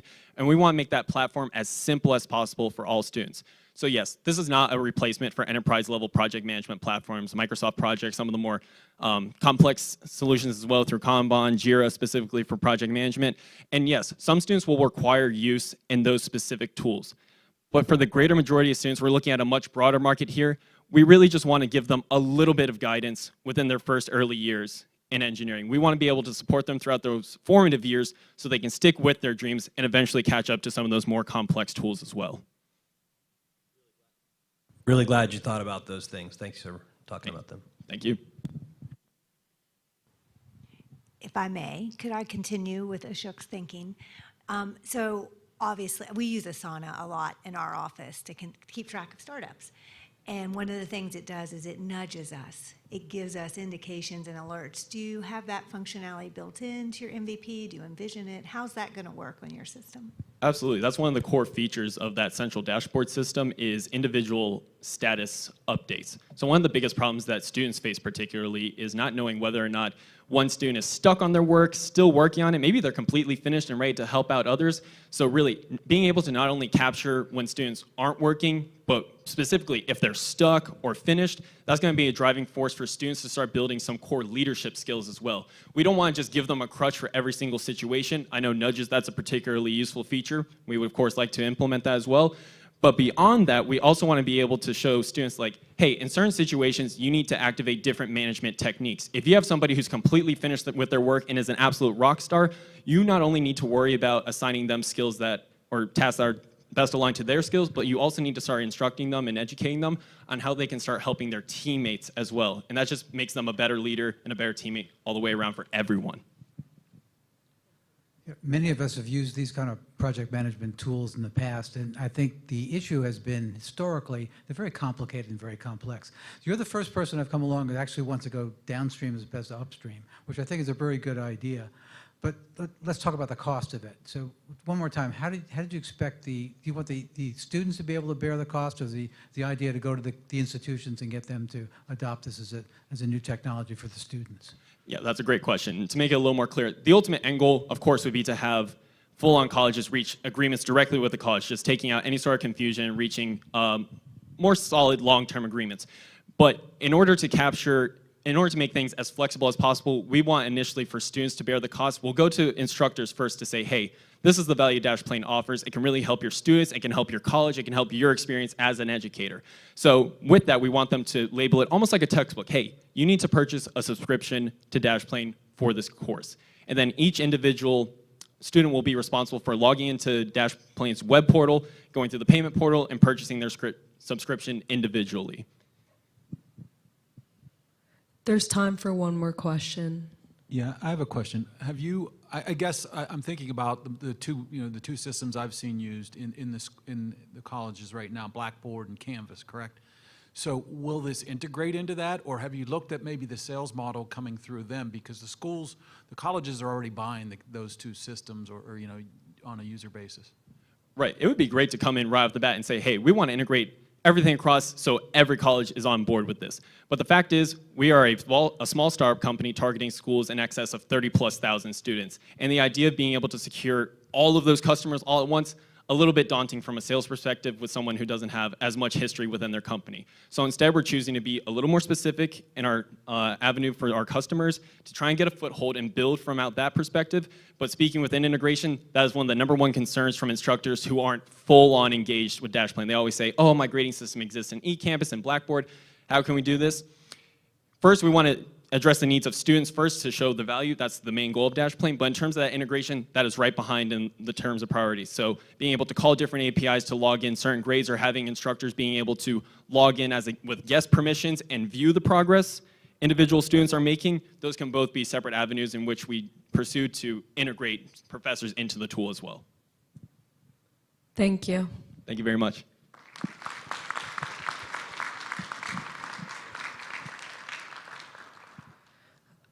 Up next, we have earring backtrack, and then on deck, we have LLETMI nutrition.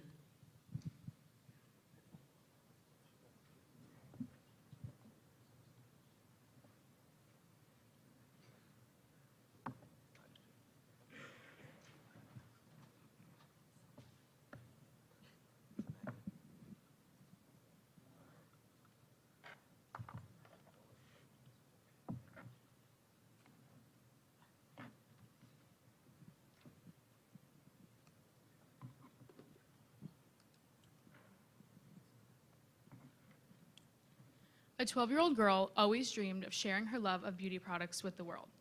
Last year, she realized that dream, and the earring backtrack was born. That girl is me, Anna Maria Cummings. I have had long acrylic nails since I was 15 years old, and I also have a lot of ear piercings. I've always struggled to put the backs on my earrings, and my frustration inspired my first product. I conducted a survey, and 87% of people said that they or someone they know struggle to put the backs on their earrings. Through my research, I learned that long fingernails are not the only reason for this struggle. People with small hands and fingers, such as children, and people with arthritis or general dexterity issues also struggle with this problem. So, I have created the earring backtrack to solve this problem. This is a simple handheld tool with a magnetic tip at the end with a place to insert an earring back. The curved shape allows for easy handling and alignment, and the textured grip ensures a no-slip grip. In a kit with the earring backtrack, I will also sell 10 stainless steel bullet-shaped earring backs. The stainless steel material won't turn your ears green, and the backs will be lined with rubber so they can be universal for all earring types and sizes. My target market includes people with long fingernails, like me, and people with small hands and fingers, including children, and people with arthritis or general dexterity issues. Over the last several months, I have developed 3 different prototypes. The changes in each prototype are based on customer feedback. The first prototype is small, short, and straight with square edges and corners. A disc earring back is used in this version, which can only be used with post earrings. The small shape can only be manipulated by fingertips rather than the whole hand. The second prototype is longer with a curved handle. The curved handle allows the user to pivot the tool to line up the earring back with the earring post or hook. Bullet-shaped earring backs are used in this prototype because they are smaller and are a better fit for multiple ear piercings. The third prototype is a sleek design with a slimmer handle. This design can be manipulated by fingertips or hands because of the hourglass shape. My logos and designs were added for a more finished look. Prototype number 3 is now patent pending. Here you can see a demo video of how my product works.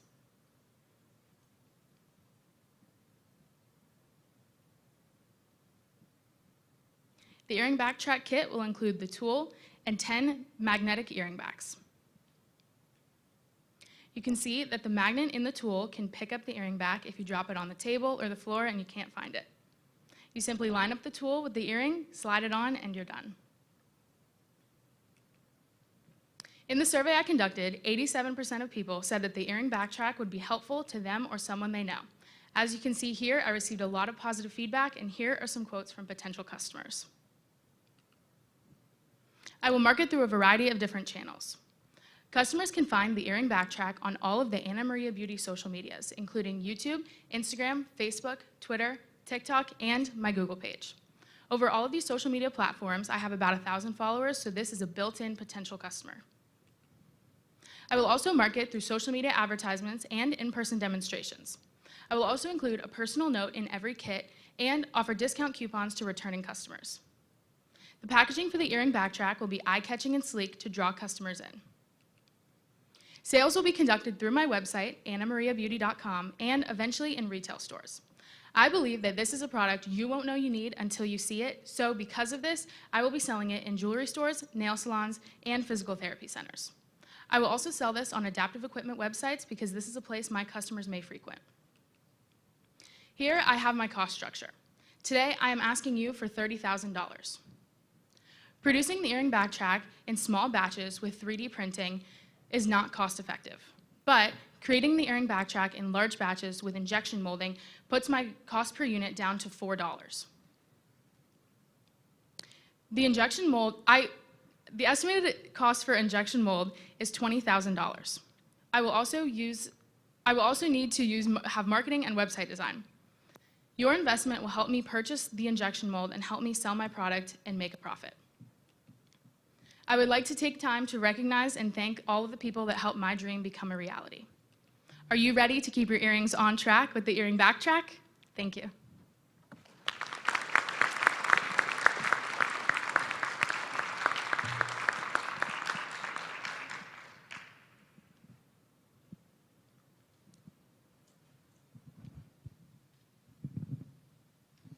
I could jump in. Yeah, just a quick question. Right now, I see you've got, it looks like a working prototype, right? You just demonstrated it on YouTube as well. Have you sold it to a few people yet? I have not sold it yet, but I have had friends and family test it out, and I've gotten some positive feedback. Okay, great. And would it be cost effective at all to sell a certain number and build some things out from a marketing perspective before you buy the injection mold? Yeah, I definitely would like to do some small batch to test the market some more and make sure that people want to buy this. But the injection molding will definitely be more cost effective than 3D printing a small batch. Okay, great. And yeah, just the only other part I would mention here, I have a friend that has built a similar kind of product, not in this space at all, but just continuing to sell it through your website from a digital perspective before you go to Amazon, because this could be the kind of thing that people can copy pretty easily when you start putting it out there. Yeah, definitely. Thank you. And Maria, what a fun presentation. Thank you. Can you share just a little bit more about your distribution strategy? It does strike me the little one-to-one selling, like going into the nursing homes and otherwise, might actually erode your margins to the point that you might be in financial trouble.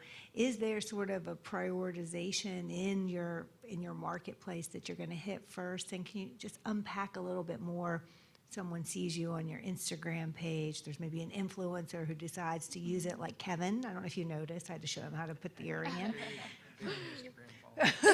But can you just share with us a little bit too about that once you pick that first path to market, how's it going to look? What are you going to do there? Yeah, so I definitely plan to have my main marketing strategies be done on social media, because I think that that's going to be where a lot of my customers are going to come from.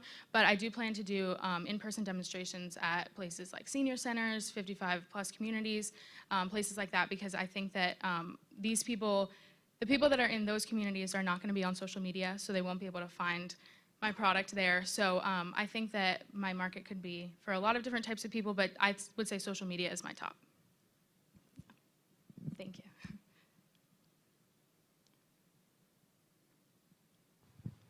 Hi, you did really good. I have, two questions. The first one is, you said that it came with like 10 of the backs. Mm-hmm. Are they specific to that thing, or can it be like a regular back you have at home and substitute it in, or do you have to buy or they have to come with those ones, I guess is the first question.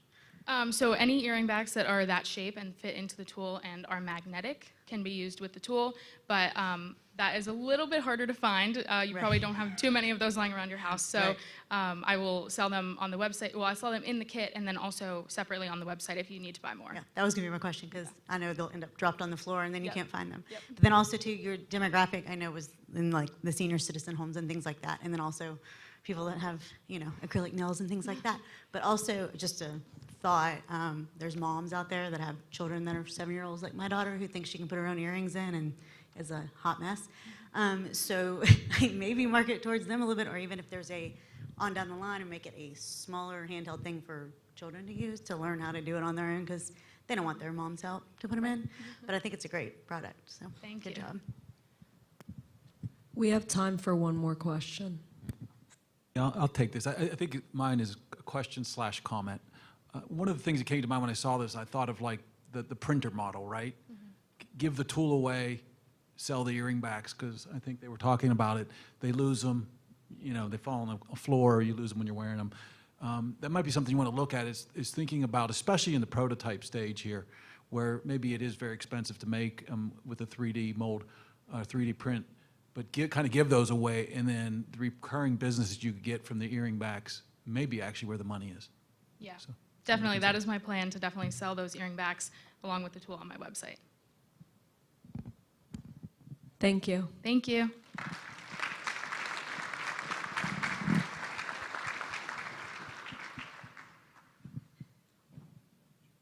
Up next, we have LLETMI Nutrition, and then on deck, we have Noble Growing System.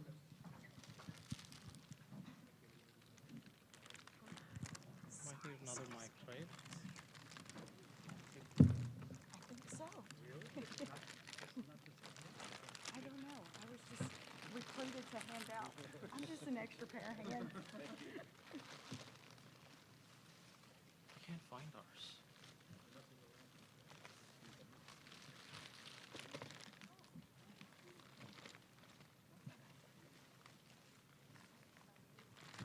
We might need another mic. Yeah, can you ask them for another mic?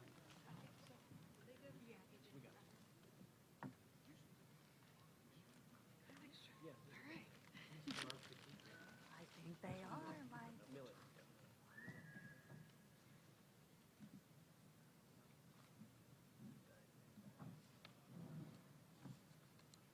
Stand here. No, there, this one.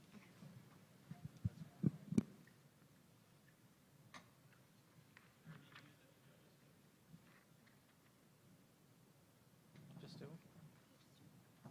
Can we borrow another mic if you don't mind? You need one? Yeah, it makes it easier. You can take this one. Okay, awesome. Yeah, just grab.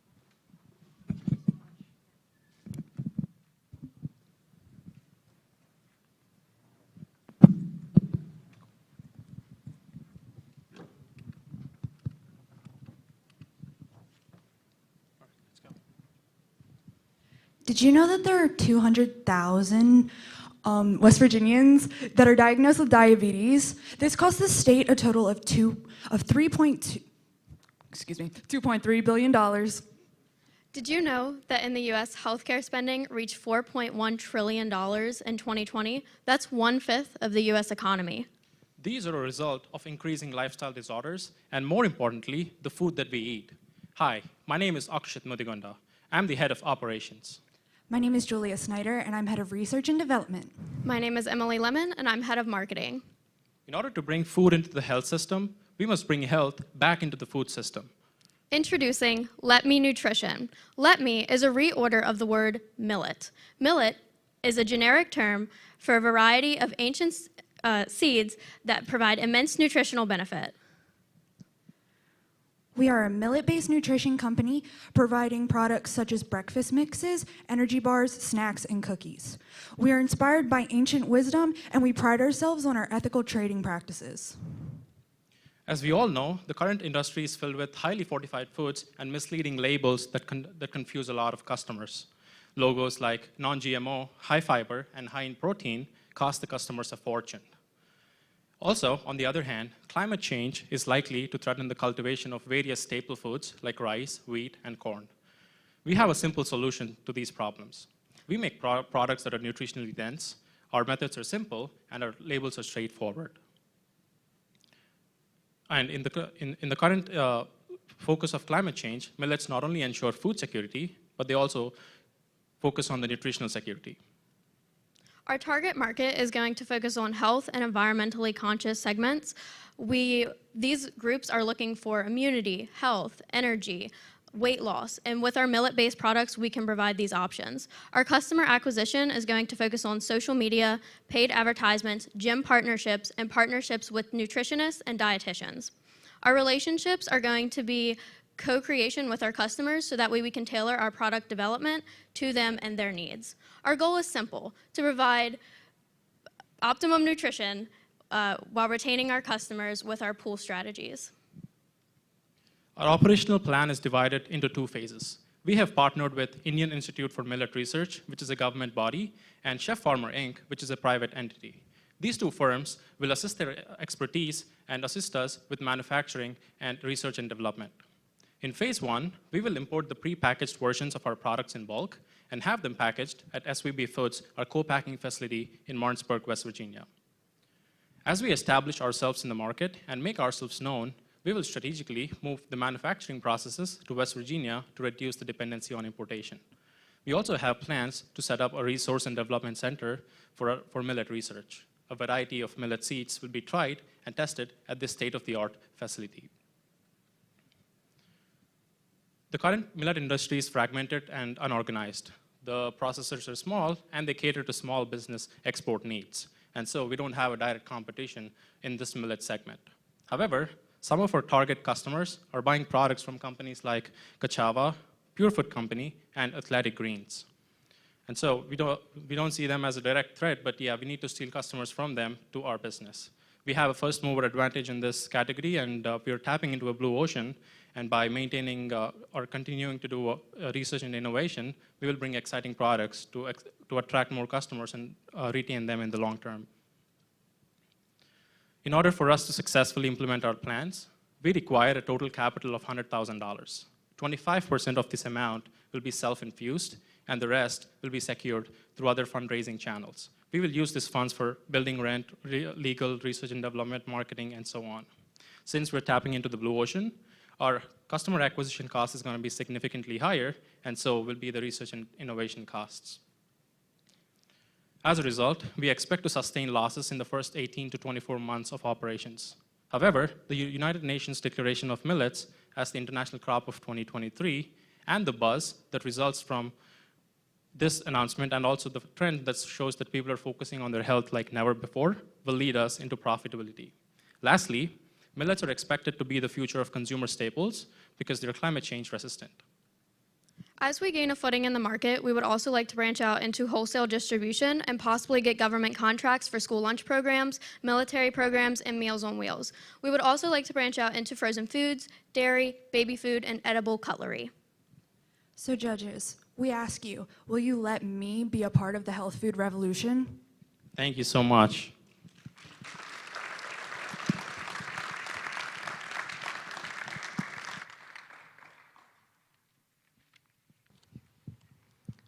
Thank you. In samples of our products that our manufacturers and our partners made it for us. I'll go ahead and ask the first question.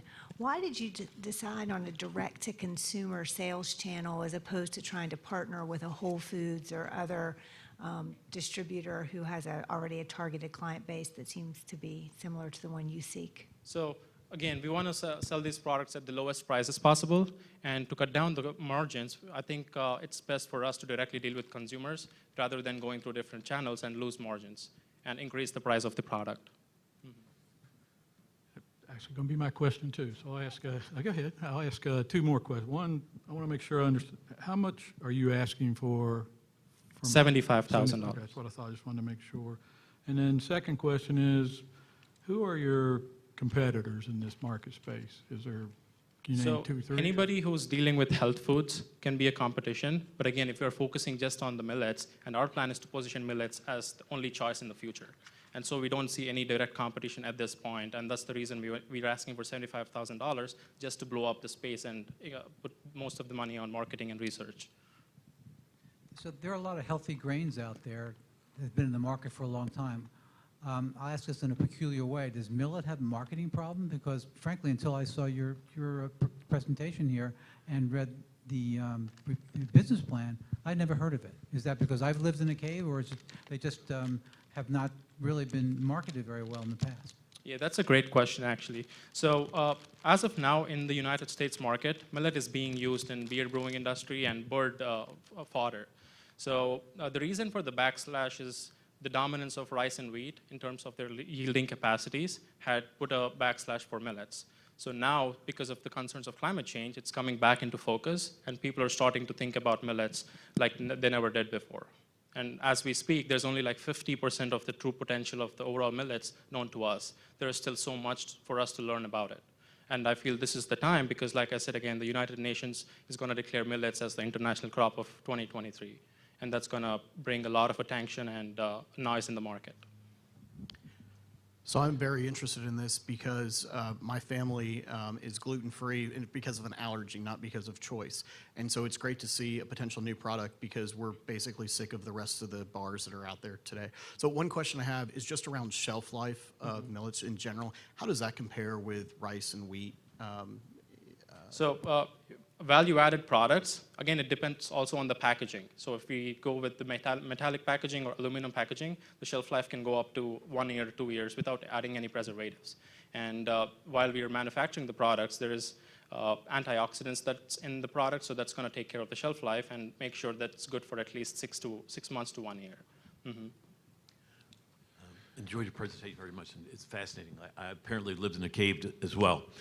Question, what testing have you done of your products, taste testing or otherwise? Yes, so this is like the second batch of products that we got, and we've done a sample focus group in December of last year, and we've given out samples to a lot of people, and some of them really liked it, and the others suggested changes as to the consistency and the flavor and the taste, and we sent those suggestions to our R&D facility, and they have implemented some of those changes, and they made us another batch of products. And we're going to use these to, again, test the market. You mentioned Blue Ocean a couple of times. Could you talk a little bit more about Blue Ocean? I've heard some of that. And Sure. then also maybe a follow-on question to Mark's. I was interested in what the R&D department does. Maybe I heard part of that answer already. So the reason I mentioned Blue Ocean, because since millets have existed for like millions of years, but nobody is actually doing it. And I feel that industry is untapped at this point, and we have a best opportunity at this point before next year, like in the next 6 months, to launch this product, and there's going to be no other competitors that's directly competing with us. And for the second question, can you please repeat the second question? Okay. So R&D is basically learning more about the actual, like I said, there's only 50% of the true potential of millets known to us. R&D is going to learn about the rest of the potential and try to find different creative ways to add value to the millet grains without killing its, health aspects. I think Michaela said this is the last question, so my only question is for Kevin, and how does it taste? So this stuff's pretty good. Okay, I do a lot of these things, and people for 10 years, I actually worked for a company that made bars for a little bit, and taste is everything. So I really, at the end of the day, no matter how good your idea is, if it doesn't taste good, it's just not going to work. And so I definitely am thinking I would buy this and eat it. I'm also thinking that I have gluten-free kids in my family, and this would be a big deal because there are just so few options that taste good, candidly. So you're onto something, but we'll talk later. I want to talk to you guys this evening. Awesome. But again, like I said, this is only like the 75% of the taste that you're actually doing now. When we actually launch the product, it's going to be a lot better, because between now and September, that's when we were thinking to launch. That is what we're working on in the next 2 or 3 months. And I have a trip to India to meet with these people, and I'm taking a bunch of products that are in the market and make sure, try to give them these products to compare or match the products, including millets in them, and make it for us. So Thank you. We're excited. Thank you so much.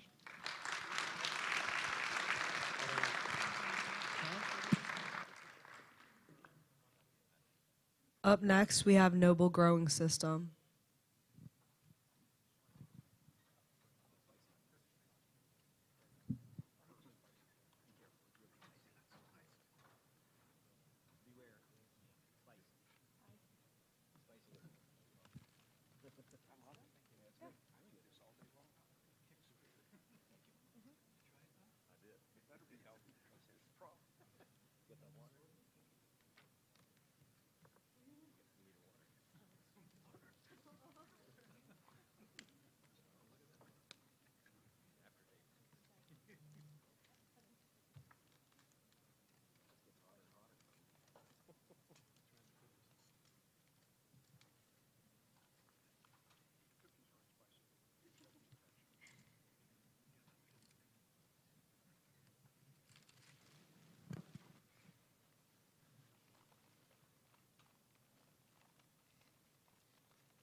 Hi everyone, my name's Bobby Noble, and we are Noble Growing System.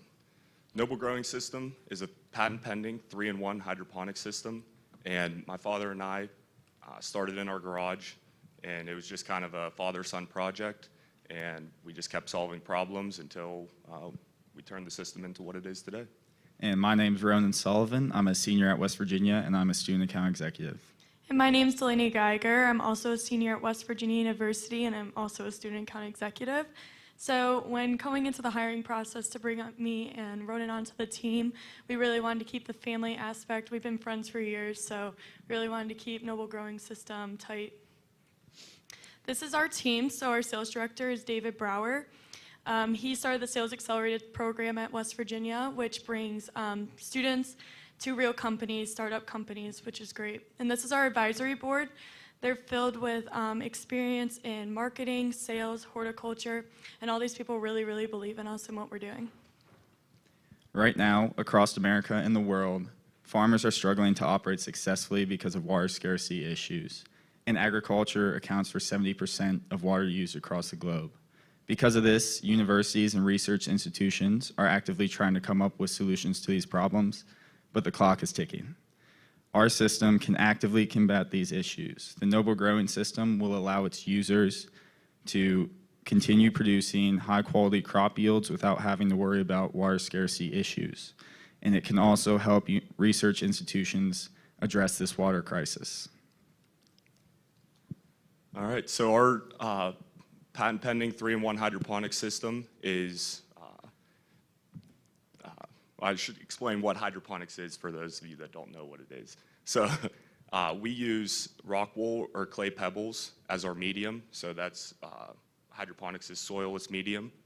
And our 3-in-1 aspect of our system, we use drippers that drip water down on top of the root crown. We use sprayers that are inside our growth chambers. And then we use NFT, which is the water flowing down past all the roots. And that couples into our closed recirculation, which means we have very little water wasted, and along with the nutrients. And then we also have a purification system that's built into our complete system that keeps the water oxygenated and purified. By combining all these, we have 98% less water, 50% better yields, and 33% less labor. We pass these benefits on to our customers who are greenhouse growers. That's anybody that's mainly growing tomatoes, peppers, cucumbers, and strawberries. That could be in greenhouses, vertical farms, or urban grows. Also the cannabis industry, both the recreational and the medical market. And then, like Ronan was talking about, the R1 research institutions studying these water scarcity issues in the Southwest. We are very proud of what Noble Growing Systems has been able to accomplish so far. Here are a few of our most proud accomplishments. On the left, you can see our mobile sales model.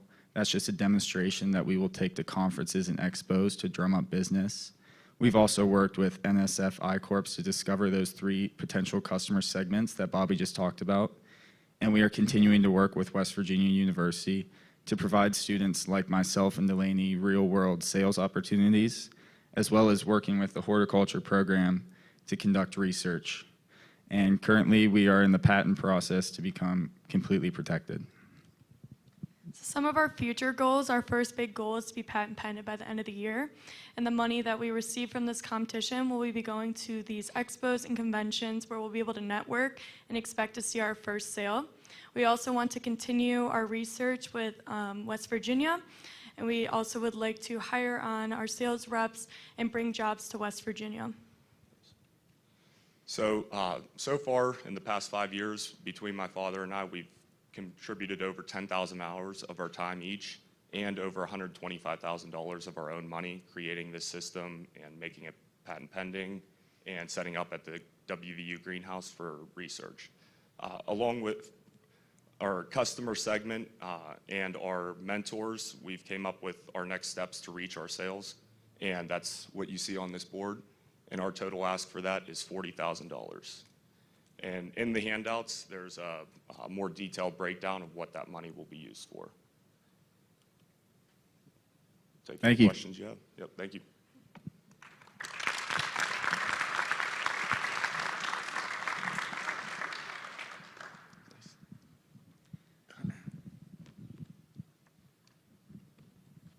Hey, so talk to me about your iCore for a second. What was your biggest customer discovery learning, versus history, and was there a pivot at all?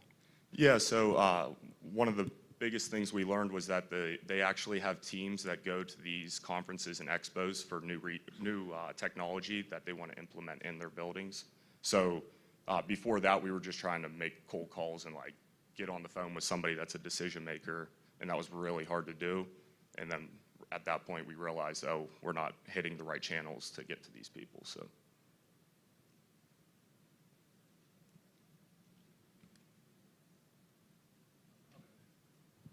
I'll go next. I noticed the spacing on your model here between where the plants can be. Is there a specific reason for that? I was a little curious. They seem, I don't know, a couple feet apart. Is that something where you get a higher yield if you put them closer together, or there's a reason for that? Yeah, so this is our 4-inch model. So this one's good for peppers, cucumbers, and strawberries. And it's spaced 18 inches apart, and that's because the plants do grow up top. So you don't want plants really growing into each other. You want to maximize that canopy space. And then for things like tomatoes and cannabis, it's actually 30 inches apart in a 6-inch system. And that's because they really take off. Like the last picture that you saw, you could see how they started growing into each other and really maximizing the space. Where do they get the nutrients from? So can you pull that back? So there's a main reservoir that we keep off to the side or in a water pump room, and the nutrients are pumped from that into these lines, and that's how the plants are fed. Can you share with us your personal reason for starting Noble Growing again? Are you in ag tech? Are you a background in farming? Like, what led you to this type of application and spending so much time on it with your dad? Yeah, so we just wanted to kind of get into the cannabis industry originally. We're from Pennsylvania, and that's it was right around the time that market started. So we were just kind of experimenting with what we could use to build out a facility like that. And then it ended up costing a lot of money to get a license. And so at that point, actually, one of my professors, Dave Brower, I was talking to him, and he came and saw it, and he's like, you guys really have something. You need to get this patent protected. So that started that whole process. And now we're at WVU. So. Great presentation. Got the chance to see the operations, and they were really nice. They've done a great job.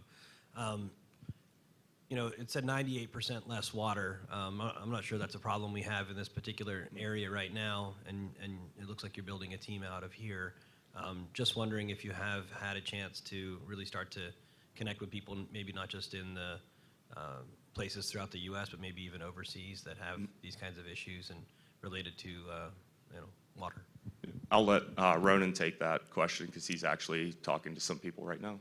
Yeah, so part of our research to trying to find new customers was finding institutions that deal with water scarcity. One of which we found, which we have had a few conversations with, is University of Arizona. They're down there in Tucson, Arizona, very close to the Mexico border, and a lot of that area is struggling with EPA regulations, regulating the amount of water that farmers can use to produce their crops. So we see that area as having the most benefit in terms of water scarcity.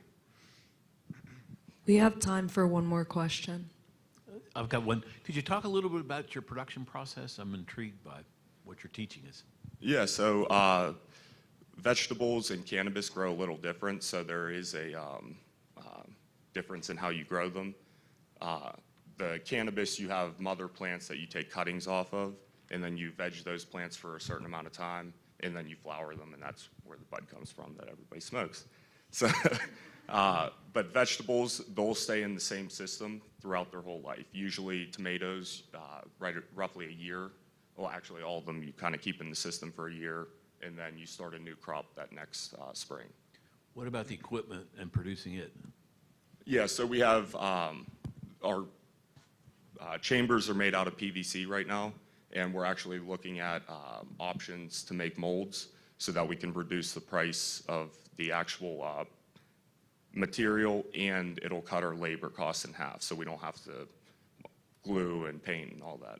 So. Thank you. Thank you, guys. Yeah, thanks.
parent of a young Chrome cat for us, sir. Is it nasty? Yeah, but ma'am, it's easy. You're quite welcome, sir. Not a problem.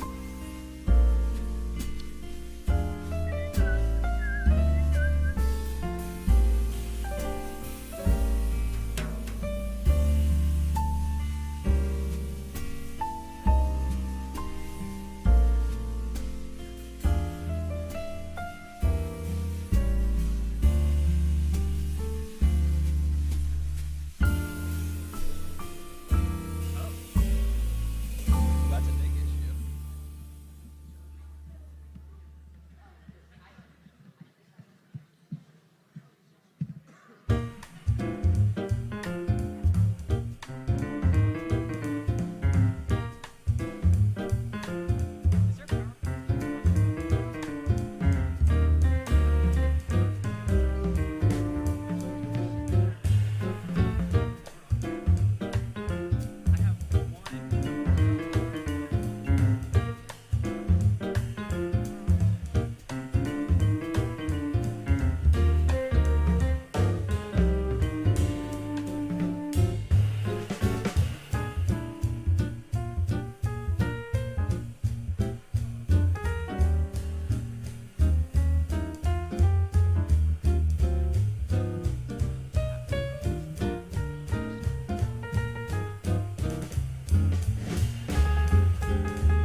spicier for about. No, this is delicious. That is really, really good. And no matter how spicy it is, 10 minutes later, you'll want it. Yeah. Yeah. Hey, judges. For Allie. She's been extremely okay, she would like me to wait as she walks by and she's going to be letting us know. Yeah, whenever Allie walks by. When Allie walks by.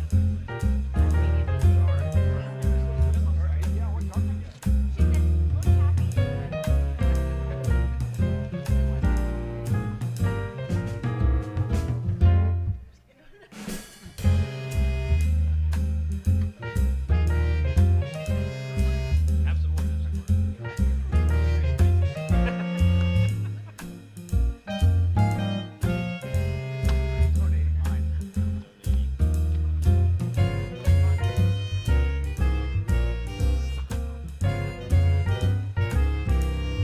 All right, welcome back, everyone. My name is Ryan Angus. I'm an assistant professor of entrepreneurship at West Virginia University. I have to say, this is the longest judging table I've ever seen. And you would probably agree that this is the longest judging you've ever had to do. So I appreciate you being here, and I appreciate, suffering through another hour of presentations. I know it's a lot of presentations to digest. But now we're moving on to the community business plan. And so I'll just talk very briefly about what that is. So this is a little different than the collegiate and high school business plans. This is open to any resident or small business in West Virginia. And I want to set kind of the expectation here for what you're about to see. So it's a little different in a number of senses, and one of those is we're not necessarily looking for the next tech unicorn, right? The program was conceived based on the observation that many of the companies on the Inc. 5000 list, the fastest growing private companies in America, most of them did not receive venture capital funding, and many of them bootstrapped their way to success with $10,000 about of startup capital. And so what we're looking for here is kind of a base hit or a double where a small cash infusion can make a real difference in the trajectory of an idea or a small business. And so these contestants also operated on a very tight timeline. And unlike the presentations you've just seen, they've not been through 17 rounds of preparation. So the presentations here, we've purposely kept pretty flexible and broad. And so there's not really a rigid structure. And in fact, one of them doesn't even have a PowerPoint, which is mind-blowing for business people. But I don't think that's a bad thing necessarily. So we're allowing for real flexibility here. And so thank you to everyone who's helped along the way. We've had a lot of people pre-screening, and they did pitch trainings this morning. So thank you to everyone who's taken part in that. And finally, want to thank the James Clark Kaufman Family Foundation, who has actually put the money into this idea through West Virginia University. So with that, I will turn it over to Montani Outfitters, who are our first presenters.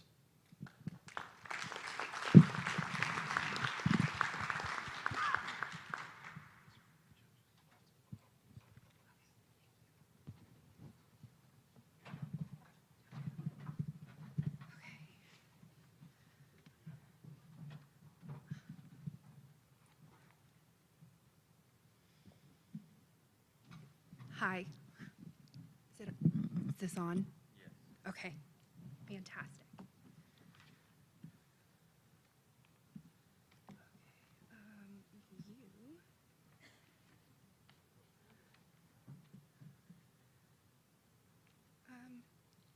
I'm a Mac person.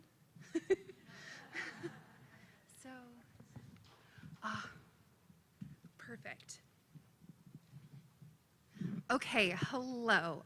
We are Montani Outfitters, an outdoor experience company. And my name is Casey Cassidy. This is Wes Cassidy. And this is Nick Triplett, our co-founders. And so West here is a Eagle Scout with thousands of hours of backpacking experience. And this is Nick Triplett. He's a native West Virginia and outdoorsman. And this company really got started when these two took their significant others, including me, into the outdoors and lots of backpacking trips. We all learned something. They learned, number one, not everybody grows up with these experiences and this education, and then how much new gear costs.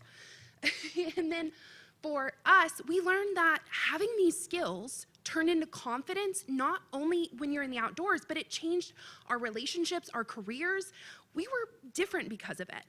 And more to the point, I started having my friends call me and going, will your husband take me? Will your husband teach me? And I went, we might be onto something here, because they love it. And so with that, I would like you to know, did you know that 220,000 women come into West Virginia for outdoor experiences every year? And now, we would love to work with that many people, but we cannot. So through some market research, we found there are two main demographics who are underserved in the market currently and are super interested. The number one I call doing it for the gram. This is mostly young women who their main barrier is they don't have the gear. They really want to learn more because they want to be able to have these experiences whenever they go back, and they want to connect with their friends. And more importantly, they need that absolute awesome Instagram shot. So we have several selfie stops along the way, and they really want to bring their friends or make like-minded community. The next one we have is a woman who's most of the time already has some outdoor experience, but now she's not looking for overnight. She's not looking to rough it. She wants to know that the trail she's on in that season is safe to be on, no surprises. And normally she wants to bring her friend or drag along her husband. And she really wants to have not selfies, but we have educated ourselves in plant identification, tree identification, and learned some stories and local history around along the way, and they're super interested in that. So with these women in mind, we've created a set of 3 offerings. The first one being overnight retreats, where our biggest barrier is the gear, and then also this is an educational experience. This is where groups of women bring their friends, or you come solo and meet friends that you can have back home with you. And then day hikes, which these, again, we make them fun. They are a story experience as well as some really cool photo ops with scenery and wildlife.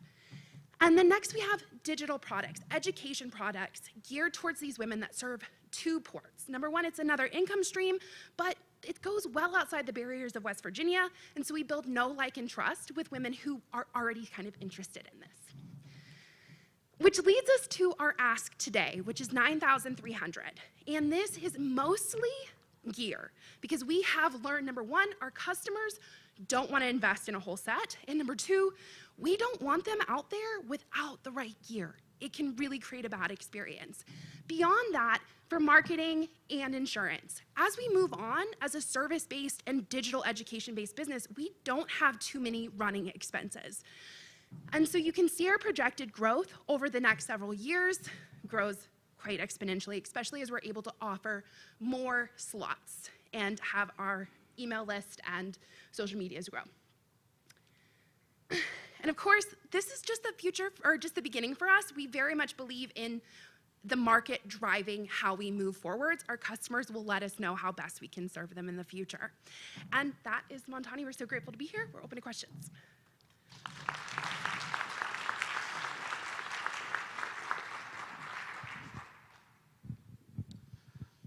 Very good presentation, by the way. Hello, I'm over here. Okay, hi.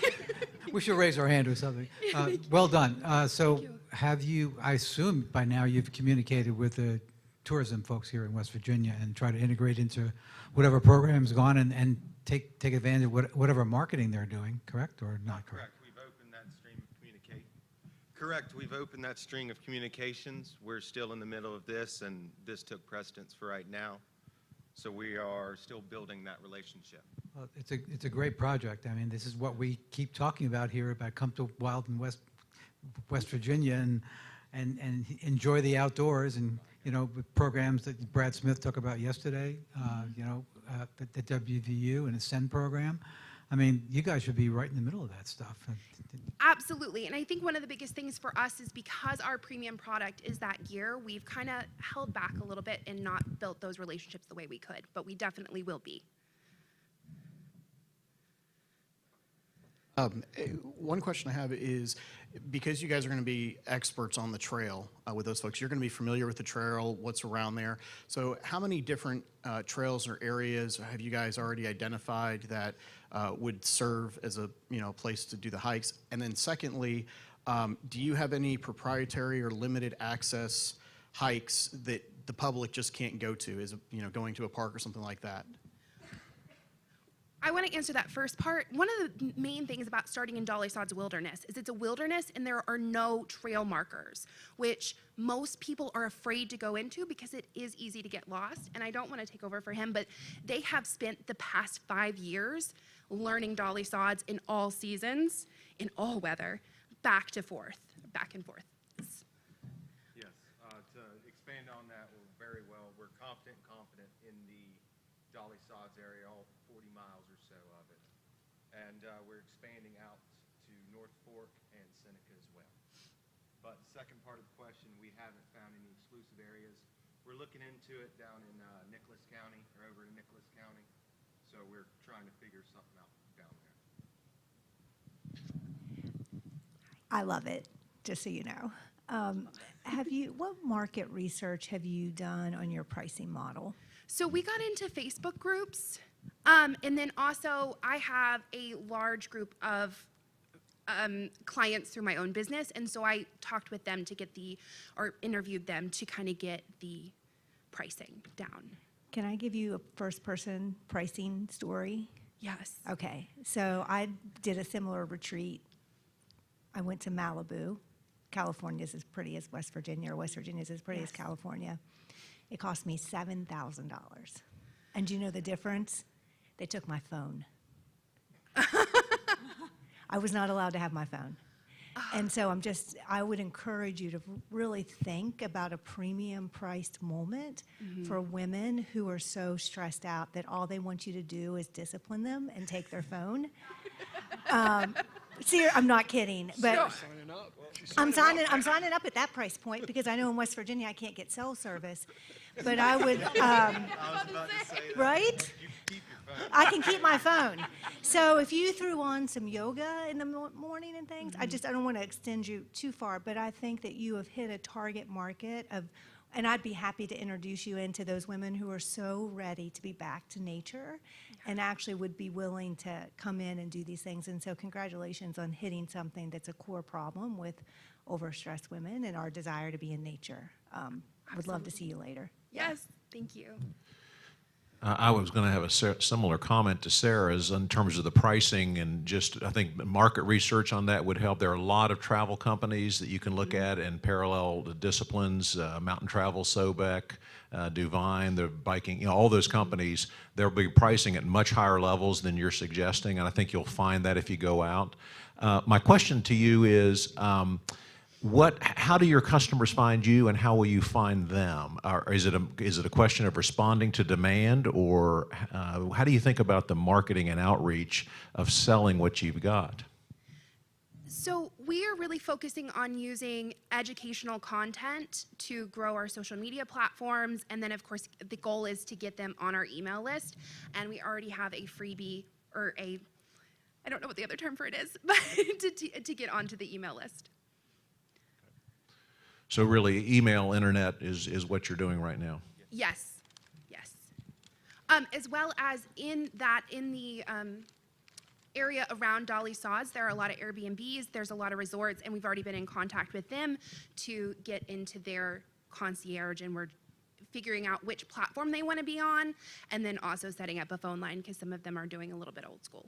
So. My thoughts would be a little bit similar to Mike's too. That I think you really have tailwinds right now with this product in this market in West Virginia, and I think maybe you're going to be forced to deal with thinking about growth and managing growth. How do we do trips in the New River Gorge? How do we do trips in the Northern Panhandle? Just whatever those might be, and then affiliation sort of relationships as you grow your team. Because I think you really are in a market that's strong and is going to really grow. Chelsea Ruby, I would really recommend connecting with the state before you go much further. Secretary Ruby would love to help you out and just connect up with the programs that are underway.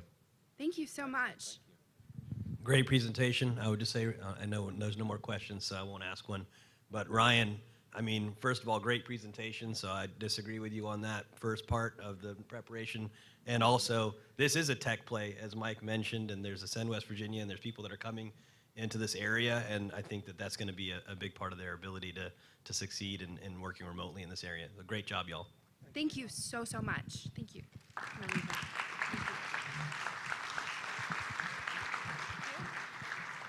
Next up, we have SkyPunch Technologies online voting system, and on deck, we have the Dirt Doctors Tremor line of products.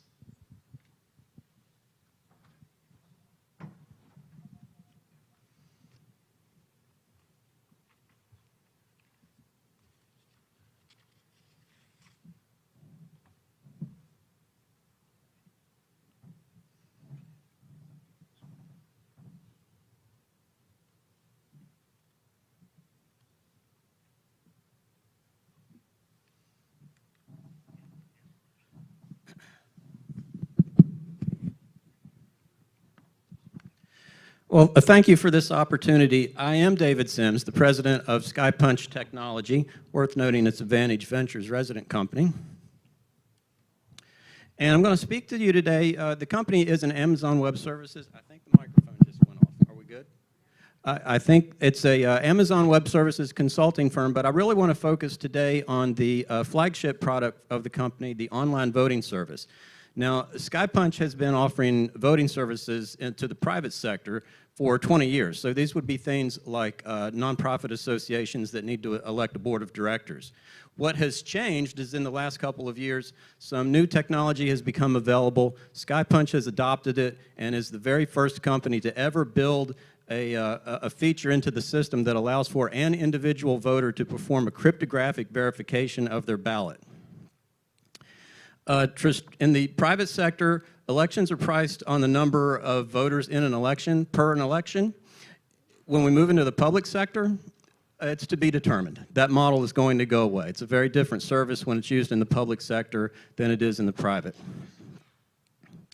So the technical advancement that I spoke of just a moment ago is the introduction of an immutable ledger database that is at the heart of this system. Once data goes in, it cannot be deleted, it cannot be modified. The solution also makes it possible for the first time ever for the voters to cryptographically verify their ballots, as we will see shortly. And of course, if an individual voter can cryptographically verify a ballot, then an election manager can perform a similar verification process across a batch of ballots and certify a full election's results in a way that's never before been possible. So what problems does this solve? Well, first, it builds voter confidence in election systems by allowing voters to act as auditors and actually peer right inside the ballot box and see that their ballot has been captured, that it has been unaltered since the moment it was captured, and that it is being included once and only once in the tabulation. Secondly, voters may vote at a place and time that is convenient to them. Finally, submitting a ballot on time is not vulnerable to delays with the United States Postal Service, ballot drop box tampering, spoiled ballots due to complicated submission requirements, or long-distance commutes to a physical polling station. So let's take a look at what this ballot verification wizard actually looks like. What you're seeing right now is a screenshot that I took on the SkyPunch website after having submitted a sample ballot. When that occurs, a voter has the option of capturing some metadata about that ballot, and that's what we're looking at right here, is the ballot ID, the digest, and the tip address. These three pieces of data can uniquely identify a ballot. So when the voter comes back, as they could, at their own choosing, a week, a month, a year later, even 10 years later, they could step into a ballot verification wizard, step one of which looks like this, where they paste in their ballot ID. Once they do that, they click Verify Version Number, and they get this. And this is what you want to see. You can see that the version is on 0, and if the version were on anything greater than 0, that would indicate that the data, the ballot, has been modified, perhaps even deleted. So version 0 is what we want. This is considered verified. We could stop right here, but we're going to do a deeper verification and move on to step 2. And step 2 is nothing more but fetching the digest, so that's done. We move on to step 3. Here we paste in those other two pieces of data about the ballot. That's the digest and the tip address. Move on to step 4, and when the recalculated digest hash matches the provided digest hash, we know that this data has not been tampered with in any way since it was committed to the system. Now, that verification is something that is done inside the system of record. The system of record is horrible for reporting. So data needs to stream from the system of record into a reporting platform, and that's what this next step does. It verifies that one and only one exact match of that ballot exists in the reporting platform. That concludes ballot verification, and the voter can always click the View Ballot and just see with their own two eyes, yeah, those are the people I voted for.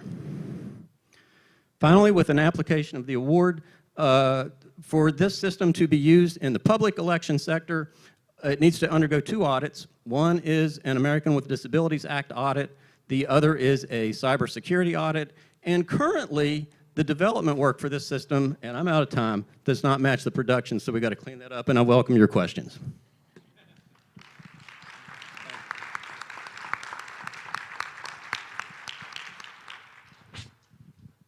Okay, I got to take a shot at this.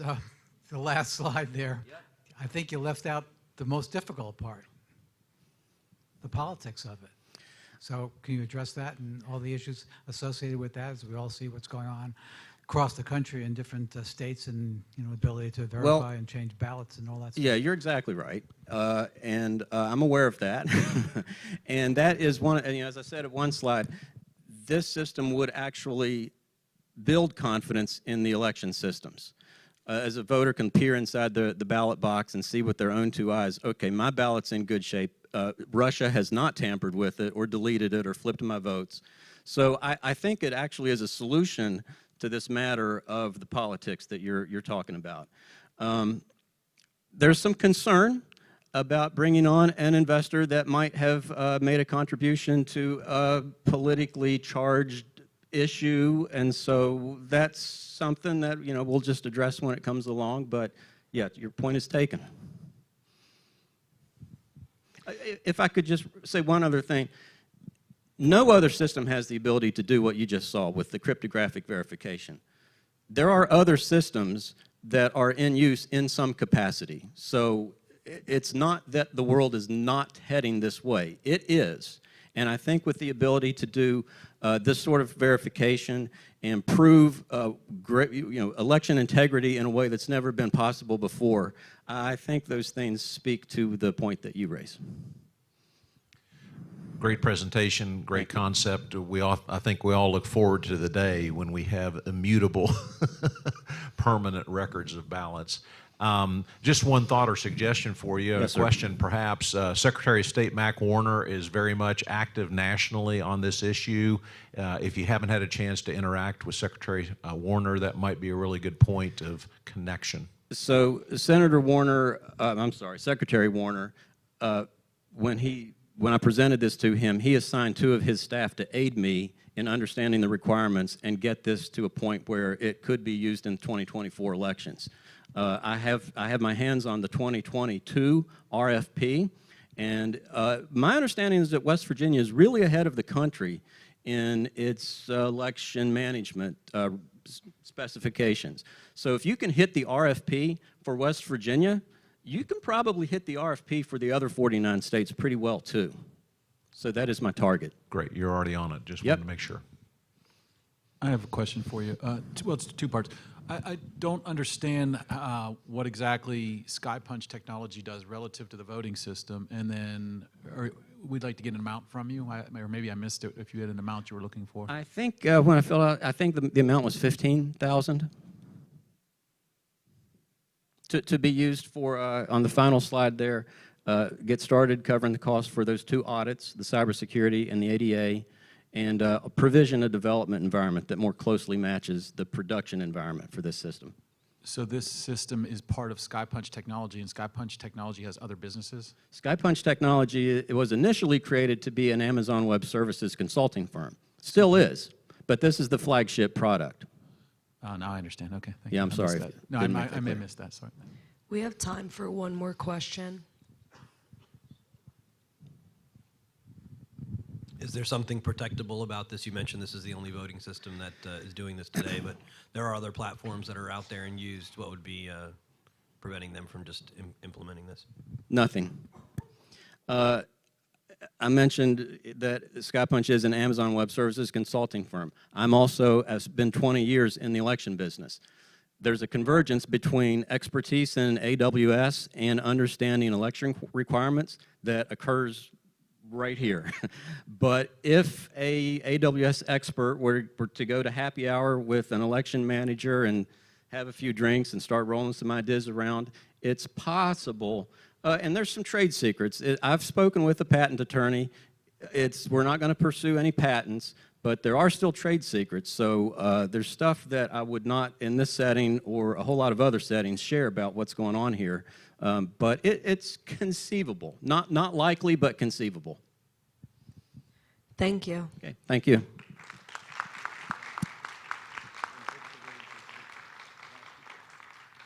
Up next, we have the Dirt Doctors Tremor line of products. And on deck, we have the Exonaut.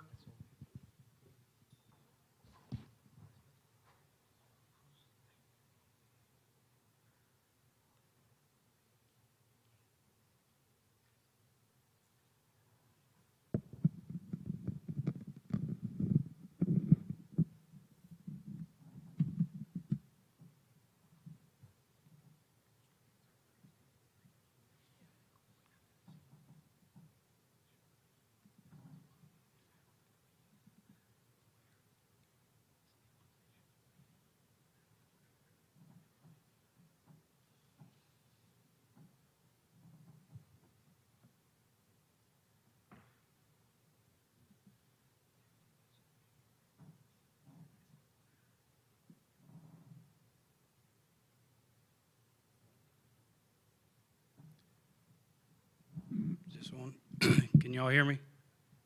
Good. My name's Joe Williams. I'm the founder of The Dirt Doctor.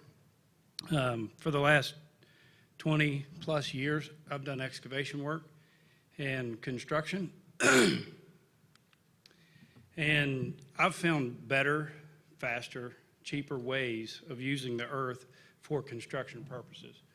And some of these products we'll demonstrate to you here in just a minute.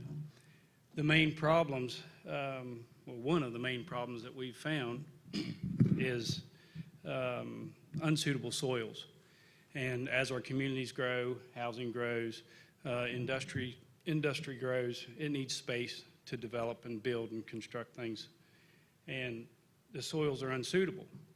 So when you get into this, some soils are just unfit for construction. Some soils, moisture can cause landslides and slips, which is predominant in Appalachia, a major problem. Ongoing road repairs, everybody's hit potholes and just destroys their vehicles, and the highways are pretty rough shape. It's all due to unsuitable soils. And to use conventional methods to fix these, it's expensive, very expensive, and it creates a lot of waste as well. So I've come up with a couple different products to help with these issues. First of which is the trimmer drain system. And it's a system that's developed to be as non-invasive as possible to stabilize hillsides or to create drainage underneath of buildings or roadways. It's basically a 2-inch perforated steel tube. They're 4 feet long, so a man can get on a hillside or beside of an active highway, and you drive these underneath the highway or into the hillside with an air hammer. So you put a series of these in to reach whatever target depth you want to go to, and then we attach a canister on the end of that where we mix gel and sand in a solution, and we force that through the drain, opening up all the crevices in the soil so that moisture can find its way to the drain and to the outslope. In essence, you're creating a French drain without any excavation whatsoever. The next product would be the trimmer drilling mast. These type of masts have been used around the world for soil treatment injections. However, none of them are capable of drilling. Ours drills. You can drill through asphalt, concrete, gravel, basically anything you'd like, and inject different types of soil stabilization chemicals and products into your project subgrade. The markets are looking great for this.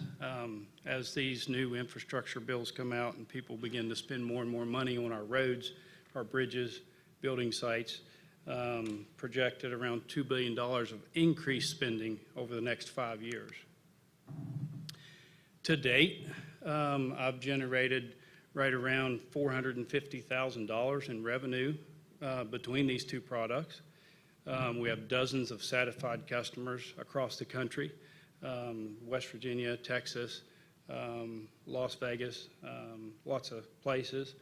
We are beginning to get good support from local engineering firms as well. So the outlook looks great. Again, my name is Joe Williams. I'm the founder. CJ Lewis is my general manager, and Ryan Wilson is our operations manager. We've patented both of these products.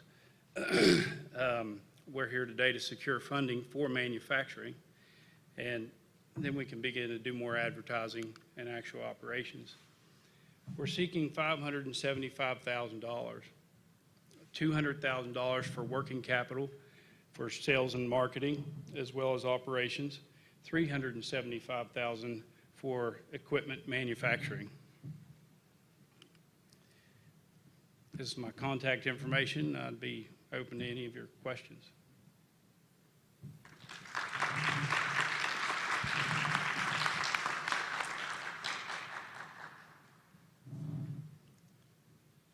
Joe, right here, can you tell me that $450 million in or $450,000 in sales over what time I like period? the first number better. Yeah, I liked it better. you I may wouldn't be you may here. get there. That'd be a good thing, right? Just saying. Over what time period? That's since 2020, and that's dealing with COVID as well. So you have to envision this equipment is brand new to the construction industry, which is an old school way of doing things. So you have to really get out there and convince people that it works, and we've done tons of that. So, and it's all given us good positive feedback, Great, thank good you. positive results. Excellent. Joe, who are your competitors? No one. Okay, if there's no competitors, are there ways to keep them out? Will your patents keep others from replicating what you do? Hopefully, and that's what I plan to spend if I win today. That's what I plan to put this money towards, is patent protection. And we do have provisional patents have been in place. We have utility patents that are filed, and protecting that intellectual property is paramount to the success of this. The drilling mast, there are some similar masts out there, but they do not drill. There's nothing in the world that drills like that. There's no set of gang set is what that's called when you have 4 drills in one unit. There's nothing out there like that. There's sort of a similar system in Switzerland with the drainage, the trimmer drain, but it's totally expensive and doesn't work nearly as well. We used our trimmer drain system in Las Vegas to stop a 2,000-foot long landslide last summer. It took it about 3 days, but it worked, and it's still working to this day. The engineering firms are writing a white paper study on that as we speak. So Joe, there's a lot of land here in West Virginia that's good for building stuff on top of it, but underneath it, I think you're keenly aware of the fact that we have things called coal mines and stuff like that. So you say there's no competition. Aren't there companies out there similar to yours that do drill and then pour concrete and other things there to stabilize the property for buildings and so on? And if that's the case, you said there was no competition. Would yours be a better solution for that, or a quicker or cheaper way of stabilizing land for construction on top of coal mines? Yes, sir. What they do with the coal mines is much, much deeper. You're usually at 800 feet to 900 feet in depth where they drill into those. And what you're thinking of as competition, there are units out there that inject soil stabilization products into the ground, but they use one drill. They use one drill stem. So our unit has 4. So obviously we quadruple the speed at which things can get done, and it does a better job in some of the facets of competition. In Texas right now, they have a 4-stem mast with solid rods that go into the ground. But our rotating rods actually cut that production time in half. We have time for one more question.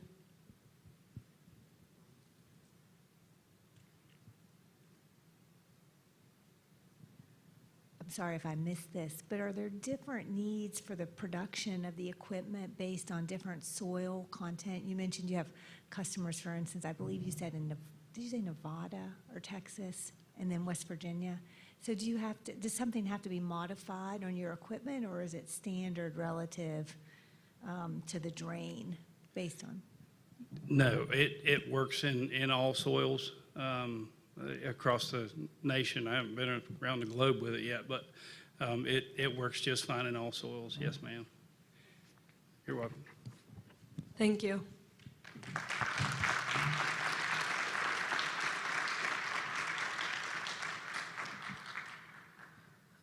Up next, we have the Exonaut, and on deck, we have the Thermaroller.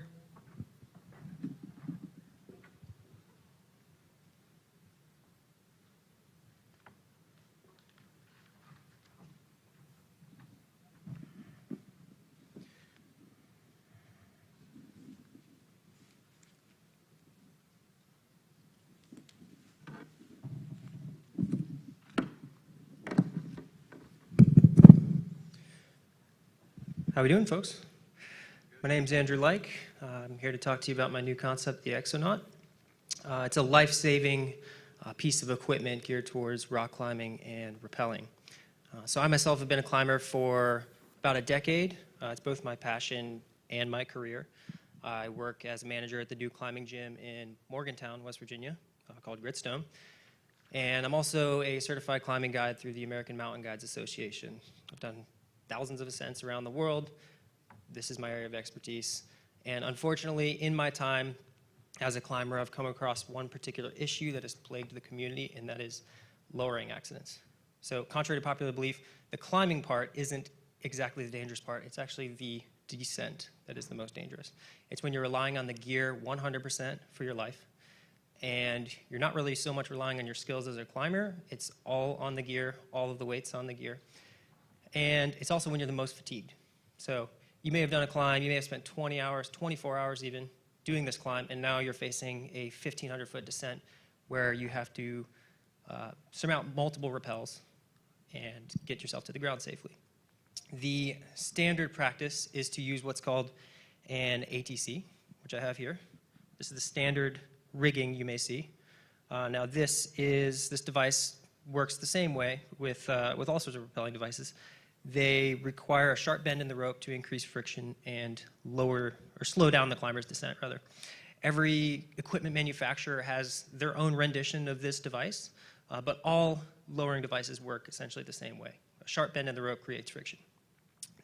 Now, the climber's standard protocol for preventing an accident of falling off the end of their rope is just to tie a knot in the end, which sounds very simple, but if you've been moving for 24 hours consistently, it's very easy to forget one of 40+ knots, or to forget to untie the knot and have it get stuck in your anchors. So the Exonaut attacks this problem and creates a solution where the rope still acts the same way it normally would. It does all of its normal functions. You can tie knots, you can lower off of it. It's light, it's simple, but it prevents you from coming off the end of the rope. And I'll demonstrate what this looks like for you here in a sec.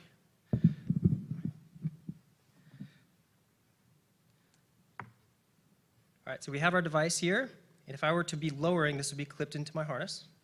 And if I'm going to pull the rope, you can see the rope gets stuck in the end.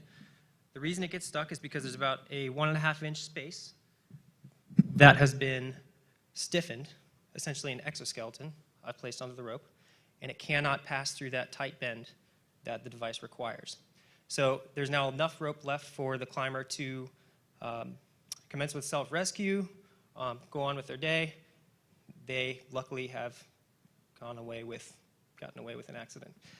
So I can rattle off half a dozen people that I know personally who have either been killed, unfortunately, or severely maimed or had close calls, myself included, from this particular accident. It's very easy to come close to the end of your rope and not realize it. Or worse, what I had happen, tie a knot in the end of the rope to prevent an accident, and got into the end and realized in horror that the knot came untied when it snagged on a rock. So luckily, I wasn't having a conversation with my partner, or I was paying attention for whatever reason that time, I narrowly escaped it. But a lot of others are not so lucky, like my friend Brad, who passed away a couple years ago.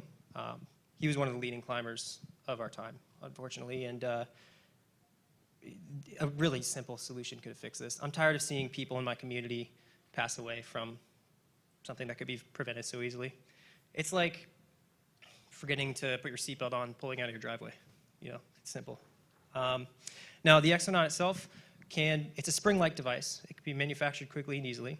And what I need is help with the manufacturing process. So I've spoken with RCBI, and I've talked with them, and they tell me that about $5,000 would get me through the first 2 phases of their prototyping process, and $10,000 would get me through the final phase of the prototyping process that would give me a client-ready device.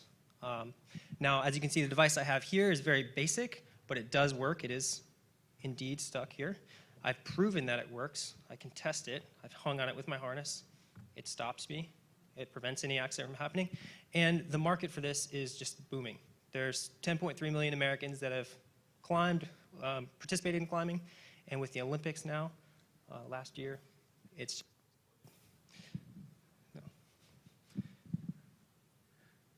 would love to take any questions about it. I know this stuff's kind of complicated, climbing gear. If you aren't familiar with it, then it can be a little bit confusing. So rattle them off.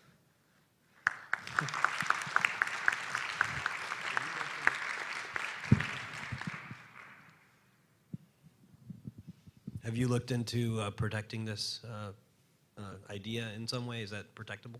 Yeah, I absolutely have looked into patenting this. I've done plenty of research. There's absolutely nothing on the market that is at all like it. There's no similar piece of gear geared towards preventing this accident. Unfortunately, I don't really have the funding to make that happen, hire a patent attorney or anything, and that's really why I'm here, is to help get that, hopefully. Are you looking some kind of support? And you're looking for either 5 or 10,000? Is that what I understand? I mean, 10,000 would be preferable, right? But that would give me the final finished product. I could know exactly how much it would cost to manufacture, and the business would be getting started at that point. $5,000 would be kind of, if you guys aren't able, that would at least get me a functioning prototype at, the most basic level that can get me started. Great presentation. Thank you, sir. Has anyone talked to you about the liability of the actual exonaut? Is there anything that you would think about where you would de-risk yourself or your entity? I think about your own personal experience in making mistakes, and I don't know too much about rock climbing, but I wonder if there's some outsized liability here that you need to protect yourself against.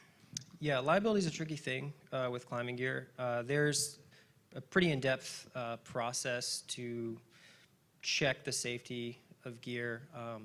The most notable is the UIAA, which is an international certifying agency that tests gear from different companies and puts a label on it and says, like, this is rated to this much weight, and if you use it past this weight, it's no longer going to work, so on and so forth. So that really helps with protecting yourself, and that would be something I would be seeking.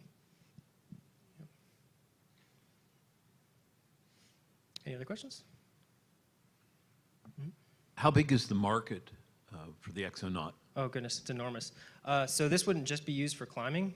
It's anything with a rope. Anywhere a rope is involved for safety, this is applicable. So military use, search and rescue, caving, rappelling, climbing. There's about 800 climbing gyms around the country. Think of how many ropes are in there in all of those climbing gyms. All of them would need some sort of safety device that right now there isn't one. Let's see where else. Rope access. Rope access is another one. People work on skyscrapers. I know ropes are used in mines at different points. It can be used for cables. So the market is huge and getting bigger. Just climbing rope sales last year grew 8%. After we saw the climbing in the Olympics in 2021, I can personally attest, as one working in the climbing gym, that people are just coming. All sorts of new climbers are coming in droves. Is it your plan to market it yourself, or do you plan to sell it to someone else and market for you? I would like to market it myself, honestly, but I do also have contacts and a separate prototype that would be sold to a company where they could incorporate it into their ropes as well. So as one working in the climbing industry, I just have a lot of contacts with different companies, and I'm able to sell the idea to them where they could have a rope that has this implanted in it already. But the ideal scenario, which is what I need help with, is manufacturing one that is removable. And I know how to do it, but I can't physically do it without proper equipment and an engineer's help. And so that's why I'm here. Do you know the Fossils? Do you know Chris? Chris who? Chris Fussell. No, I don't. In Fayetteville. They just bought the outdoor store there in Fayetteville, him and his wife. Oh, Waterstone? Waterstone. Okay. They yeah. own it now. Chris Okay. was a Navy SEAL. Okay. I think I don't know. I think it'd be a really great contact for you. He's a member of Country Roads Angel Network as well. But Chris is a 25-year plus climber in the New River Gorge area. Yeah. So you should definitely link up with him. Yeah, I mean Waterstone would be a great. I sent him a great place to text, so partner I with. think he'll reach out. Yeah, it'd be great. I mean, I noticed right here just the logo here, Bridging Innovation. It's the New River Gorge Bridge. I mean, that's like one of our most famous things we have in West Virginia, and one of the biggest resources we have at the New River Gorge is rock climbing. It's drawing all sorts of tourists from all over. So, yeah. Any other questions? That's all the time we have for today. Thank you. Okay. Yeah, thank you guys.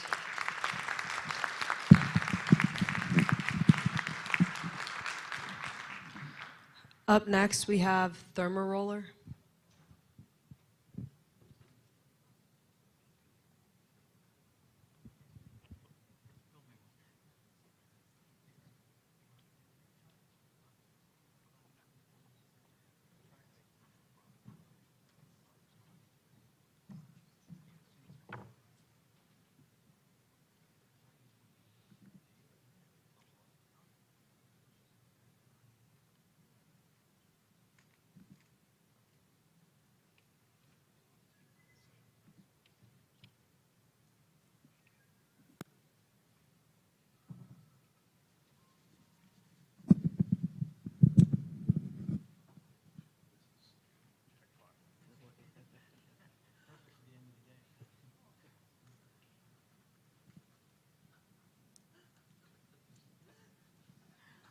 Give us about an hour, will you?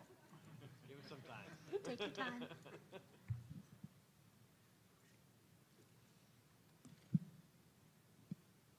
So, hi, my name is Cameron Keefe, and I am the founder of Thermaroller.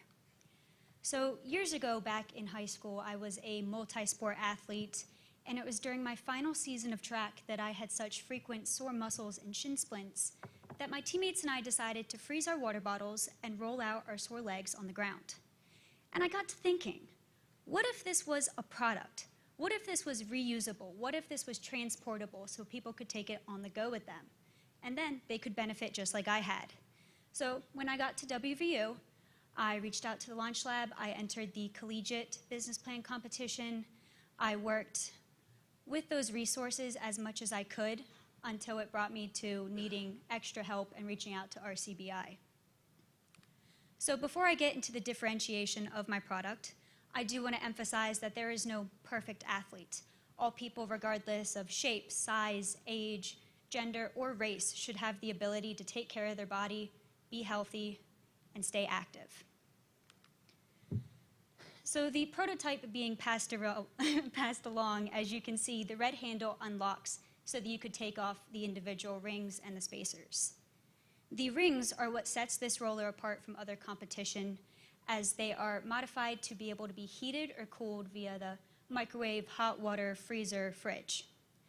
This also makes it time efficient, as you can just slide them on and off, rearrange them, customize them, change where the pressure is being applied, and then also customizable and easily transported. You can take those individual rings, if they're hot, if they're cold, you can put them into a cooler, you can put them into a Yeti, take them with you, whether it's to the gym, it's to physical therapy, to a marathon, or just having it in the freezer when you get home from a long day.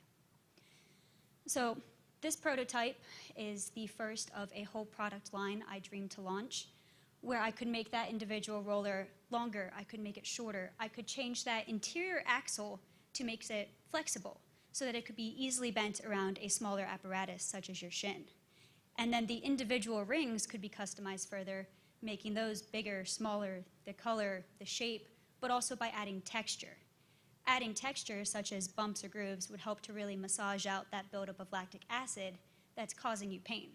And this combination of physical massage and of temperature is what increases the blood flow and the oxygen to your muscles that will promote the healing process. So Thermaroller is looking into marketing with social media, with Facebook, Instagram, blogs, and we want to reach out to influencers for sponsorship through YouTube or TikTok, and then chase after online advertisements, magazines, or podcasts. We plan to be an eco-friendly company with recycled packaging, our e-commerce sales platform, and create community engagement with post-sharing for reviews and discounts. And as any small business knows, we do need to expand our marketing in phases to keep up with growing demand. So our revenue model, including our web and direct sales, will range products and accessories, such as additional sets of rings that you can keep in the freezer. And then we do want to create that community engagement. We can post tutorials on how to use it, different exercises targeting different muscles, to really also educate the community.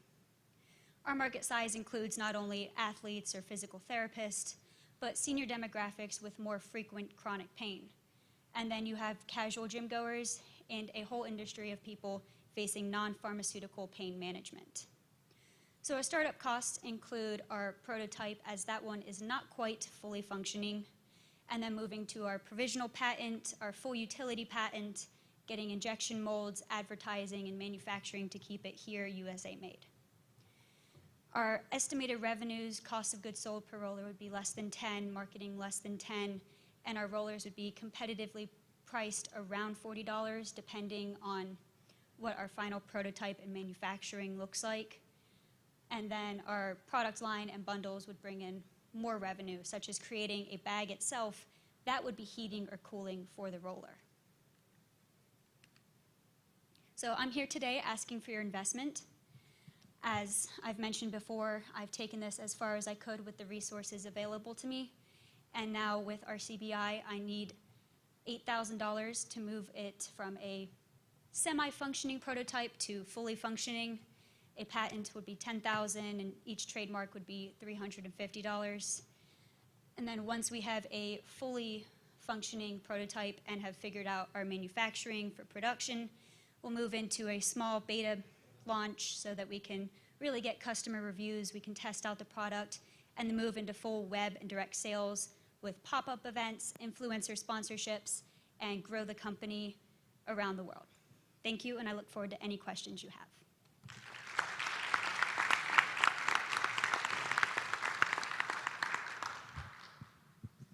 Nice job, Cameron. That was great. I love this product. You know Thank that, you. don't you? I've seen you present before. So let's go back to the real key thing here, and that's the IP and the patent protection. That's something you really have to have.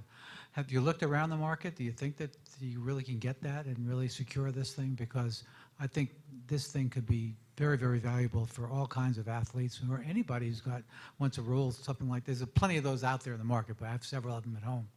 But how are we going to get you there? Talk about that. Yeah, so I actually have a slide on the competition.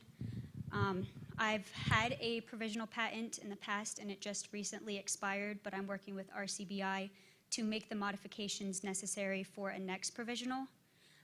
The competition on the market includes a plastic roller, it includes a stainless steel ball that the entire device can be put into the freezer, a regular foam roller, and then another stainless steel rod that's put into the freezer. In addition to this, there's also just freezing a block of ice and rubbing that over your muscles. So nothing is really as customizable as thermo-roller, and it also would be able to heat and to cool.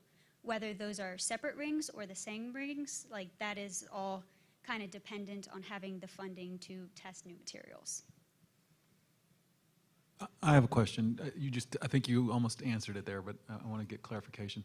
So the materials on the smaller rings here, is there something unique about those that make them different than just plastic? Because, I mean, obviously this is a prototype, so is there something there? So that prototype is using a thermoplastic for 3D printing and then being injected with a phase change material, or a PCM. The really patentable part of the PCM is that you can set it up so that it will heat or cool to a set temperature and it will not physically harm you. It's used a lot in insulation or in the transportation of pharmaceuticals so that they stay a specific temperature and stay safe. So we're looking into injection molding using different thermoplastics to keep that safe and to still convey proper temperature. Do we have the ability to manufacture the thermo roller in the United States, or do you have to go abroad for your manufacturing? That is definitely a question I have looked a lot into. I've reached out to RCBI, and they believe that we will be able to make it here. I've also been in contact with suppliers abroad who make your traditional ice packs in different shapes or sizes with different materials, just to get a bit more of a cost breakdown for that. Thank you.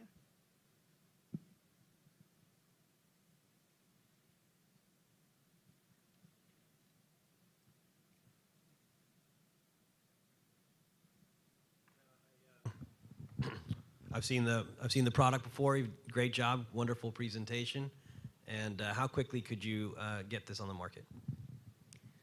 Working with RCBI would be a lot of testing just for the materials to get a fully functional prototype. They estimate that we may take up to about 4 months or so. I do plan at staying at WVU for my MBA, so that keeps me here in the community working on my project. And then I do hope to finalize it, move into manufacturing, and get to truly launch it here in the state.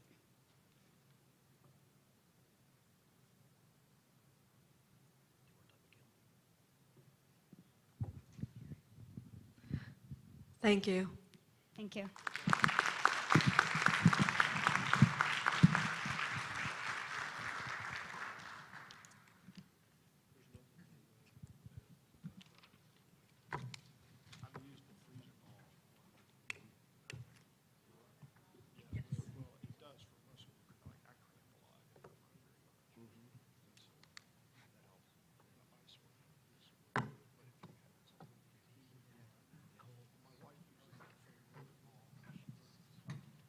So we're going to skip over the break and go right into the Vantage Ventures demo. And I'm Mitchell Williams. I'm a graduate consultant at Vantage Ventures. And Vantage is an initiative of the John Chambers College of Business and Economics. And we specialize in accelerating startups in the area of IoT, infrastructure, healthcare, and security. We currently have 26 residents and are quickly growing. And 2 that we have with us today are Data Robot and You Muse Us. From Data Robot, we have Chandler McCann. He's the general manager of data science in the public sector for Data Robot. So Chandler wants to come up and you can start.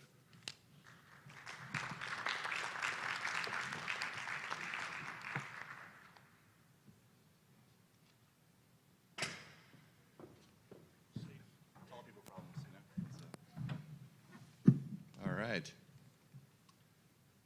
Go ahead and get started here.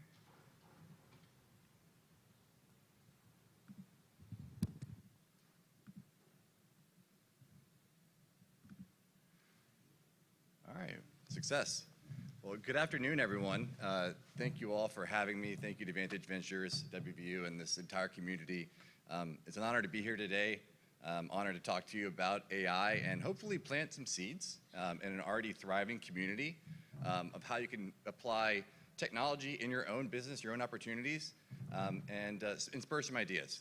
Because it's, one thing I've taken away from my time here this week is the energy is real. I've felt that since I've been in West Virginia in the state. I feel it here again today. And I want to tell you a little bit about why I'm very excited about the partnership going forward. And the word why probably resonates a lot with entrepreneurs. They talk about, what's your why?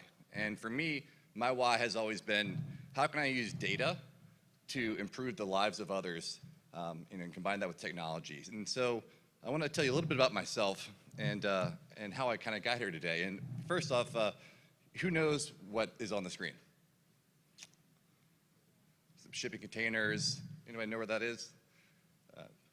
That's in Afghanistan. So that was one of my second job after college had the opportunity to go to Kuwait and then quickly to Afghanistan and as a statistical consultant and to help with a really big problem. So during President Obama's tenure, there was a large uplift in troops, and with that came a lot of equipment.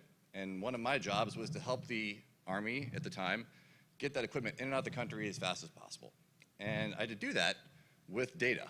And that was one of the first times that I had realized the connection between data and life and the impact it can have. And so what you're seeing here is some of the trucks that had to move a lot of containers like that through a lot of roads like you're seeing on the screen. And that was a real challenge. And one of the important parts was I was working with people that knew their domain really well. They knew logistics very well. They had a passion for what they were doing, and they had an undying will to solve their problem. But they had a really hard time when it came to tools. And one thing that I was very lucky to do and very fortunate to do was to help apply my own personal experience with statistics to help them combine data from different sources. And one of my takeaways from all this was, first off, it all comes down to people and the tools that they're using, right? So how can I put the right tools in the right people's hands And secondly, the impact disparate data can have is big. You know, and this was back in 2010. This was a while ago, but that is a really important point that I'm going to touch on here in a second. So if we fast forward to 2017, or sorry, 2018, who knows what this is? This is a hand pump for a water point. This was taken in Liberia, and every day about a quarter of the world's population uses a tool like this to drink water from. And one of the challenges is that these break over time. And one of my first projects at DataRobot was to help predict when these are going to break in the future across the continent in Africa. And that took me to, again, some very cool places. And, well, cool from a personal experience, may not be the right word, but I got to go to Liberia and Sierra Leone and work with people that are actually out in on the ground collecting data around these water points. And I wanted to help them understand the impact that they were having on their overall nation as a whole. So there's a lot of challenges that are real when it comes to how do I appropriately place disparate resources, right? So where do I put a new water point? It's a very expensive endeavor. It impacts people's lives in the community. And we're able to help them do that. And that, you know, it's driven home for me the importance of having the right tools in the right hands with the right people. And, you know, I'm really proud to say that, you know, to this day, they're still using that technology in Sierra Leone to help decide where to put some of these water points, informing decisions around in the nation. But going back to my own why, and Dan mentioned this yesterday when he was talking with President Gee, you know, we want to help all companies get value from their data. And data can exist in a lot of places.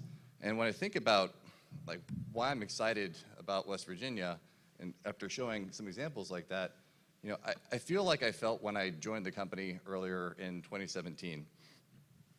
So when I came into DataRobot, I thought that, you know, these large banks I was going into would have AI just figured out. I thought everyone would have a ton of models in production. Everyone was getting value from AI. I thought it would just be the solved problem. I would go into the Walmarts of the world. It would be ubiquitous. It wasn't, you know. I was shocked. And it's still early. And as we start to get into states, the data I've seen around the state, both at a government level and a business level, is so much richer than all the examples I've seen in the past before. And I think West Virginia is really leaning forward when it comes to storing, capturing their data, and there's a huge opportunity to apply that in really impactful ways to improve the lives of others around the state.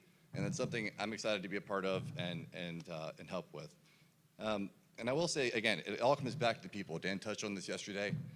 The people in the state that we've worked with obviously have been very dedicated to the mission. We're excited to keep growing that. And the partnerships here are something that we value and are very real. And so all I have to say is, you know, for my own personal journey, having an opportunity to make an impact, it's present here today, and I'm excited to tell you a little bit more about that. So that's me, but who is this DataRobot? And I won't spend a ton of time here, but I do want to give a little context. So DataRobot was founded in 2012, and we've got, you know, over 1,000 employees now globally, and most of them are data scientists, and we've got a big presence in the private sector as well as growing one in the public sector. And part of our job is to help people extract that value from their data on a day-to-day basis. So how do we go about doing that? Well, one, you know, first, you don't have to code. You know, and I think back to when I was over in Afghanistan, we had to use tools like Excel and Minitab, and there was this huge barrier to entry for people to leverage their data. And our whole goal has been to just collapse that, right? And there's a lot of tools that can make that happen. And it's just, I want everyone to think about how you can use your data in more efficient ways, because the barriers to using that are a lot lower than they were years ago, and it's changing daily. Using diverse data, data from images, geospatial. We were talking about one of the gentleman's projects around reducing landslides in the hills. That's a real problem, and AI can help with that when it comes to predicting where those are going to happen. So I think the opportunity to apply diverse data is super exciting as we look ahead. And finally, it's end-to-end platform. So we make it very simple for people to come in and go from I have an idea to I have a deployed model. And I usually lose people when I say model and AI, and I want to take a step back and just it's really simple and and talk a little bit of basics around like what is data science and AI and how does this matter and how could you think about these concepts in your own business. So it's really, if you think about business intelligence, everyone's heard this, that is really looking backwards in time. Right? How do I analyze decisions from the past in the back? Where data science and AI comes in is a little bit different. How do I learn from the past and then apply those to new events in the future? Right? So we're going to walk through an example of what that is. And to start off, it's a really common process. So the first part of that process is I have data, I train a model, so I learn from those events in the past, and then I can make predictions based on those new data, and then provide guidance either to people downstream to make decisions, and I'm always going to be improving that cycle. I think everyone in this room can probably resonate with the idea of home prices, right? So if I wanted to use AI to predict home prices, what would I look at? Well, I'd probably think about the square footage of a home. That makes sense. So one of the things I could do is plot the sales price against the square footage, and every point here on this slide is an example of a home. And what AI does is first it learns from those historical examples. So you could consider this line through these as a model. So this line is if I draw a line, I can know I can make an estimate of what the price would be given the square footage of a home. I think, a question might come up, well, what if I've never seen a certain square footage before? Well, that's what you could do. You could look at where that line hits, and there you are. There's your answer. Unfortunately, the world isn't that easy. It's more complex than that. And there's a lot of things that could impact the price of a home. There's lots of variables, school district, the amenities, nearby sales, things like that. So it's complicated. And that's something that computers could do a really good job at right now of looking at and understanding and finding the patterns that help illuminate what that actual true price is. And here's a simple example of a mock-up of a demo where we've built out a home prediction price estimate. And you can, using the knobs on the left, such as like the finished square feet, the number of bedrooms, you can look at the predicted output of the predicted price of a home. And it's not going to be just based on that one variable. It could be based on those 50. So that's a kind of a toy example that's pretty common, right? But when I think about what the opportunity for us here is, and what I get personally excited about, it's solving big problems. And how do we work together to solve those big problems? I want to share a few examples of how we're already helping. And those two come from, one is with the State Auditor's Office, and two is going to be a notional example from the Health and Human Services Department in West Virginia. And for all of you in the room, if you're trying to maybe take away 3 bullet points from this, where are good spots to apply AI in my business, or where could I apply, even leverage my data in new and innovative ways? Manual processes, when you have multiple data sources, and when you're trying to uncover unique insights. Those are always great ways and great opportunities to apply AI in your business. So, fraud. Let's talk about fraud for a second. So I think what West Virginia is doing right now when it comes to fraud detection is arguably some of the most innovative work across the country when it comes to purchase cards. So there is a huge opportunity to apply AI to help with purchase card fraud because, and I'll talk through this in a second, every human can't look through everything. Let's let computers do the computer work and let humans do the human work. And what happens when you do that? Well, you can increase the rate of recovery. You can also save human time and allow people to spend their time on other activities that might be potentially more high value or that the computer can't do on their own. So what am I talking about? So if you think about the simple process of going from a car transaction to just a transaction being reviewed and resolved, the last half of that process is completely manual. Someone has to manually triage it, read it, look through it, and that's where we can apply AI. So instead of looking at every single transaction line by line, we can use AI to learn from the past and understand where the opportunities to identify those potentially fraudulent, risky transactions are, and then investigate them and just bubble up the ones that are potentially the highest risk. And so saves people time, saves people money, and is a something that we're very excited of going forward with the state. The second one, and this could be with any illness here. This is all notional data here, so I just want to be super clear about that. But if you have, switching to public health is obviously a really serious issue, and when you look at one of the first steps of any problem is looking what happened in the past, and you can use descriptive statistics to highlight a lot of things that are opportunities, right? Maybe there's different network sizes, perhaps there's varying costs around the state, or perhaps there's a variance in access to care. But one of the most common things that we see, and this is nationwide, is that the top 10% of patients are going to account for over 50% of the costs, and that's a big opportunity. And it's not about the dollar values there, because that cost of care is someone that's actually suffering, right? I mean, high cost translates into something that's actually high impact for that patient, unfortunately. And so you want to ask some practical questions. Who's in that top 10%? Like, why are they there? And you can do that through retrospective analysis. But you can also ask, who's going to be at risk? Who isn't quite at high risk yet? And how can we get in front of that? And how can we provide specialized care for them? I mean, these are a lot of practical questions that are very available to solve. And when you do that, it opens up a lot of possibilities when it comes to modernizing healthcare and driving down both costs for the state and improving the lives of people in the community. Some of those things could be, where do I put my programs? How do I make data-driven investments across the community? And importantly, how do I improve access to care across the board? So these are just some examples of ways to take the data that we have and derive value from it to improve the lives of others. So we want to do more, though. I think that we're just beginning, and it's something that we're excited about partnering with others in the state. And if you've gone through these examples, you might have thought, well, that is all well and good. Seemed hard. Maybe I can't do that. But you don't have to be a data scientist. This is kind of the point, right? We're at the point where this is accessible for all to come in, and you don't need to have a large IT team. You can be a small startup shop of 3, 5 people. You just have to have a problem you want to solve, and you have to have data.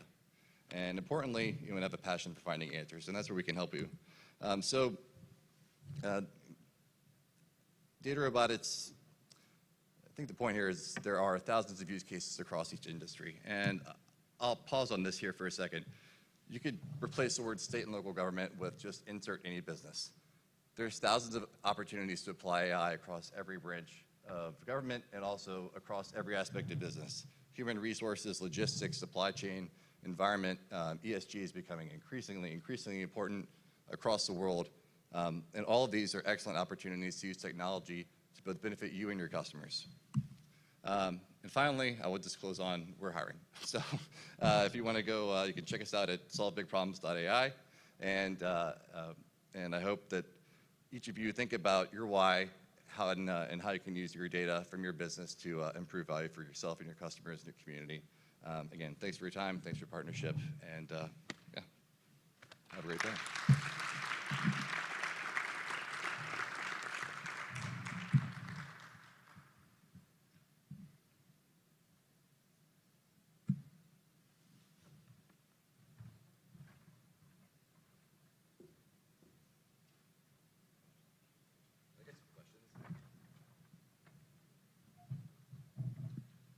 Thanks, Chandler. Next, we will have Justin Whitman with You Muse Us, a social media platform for music.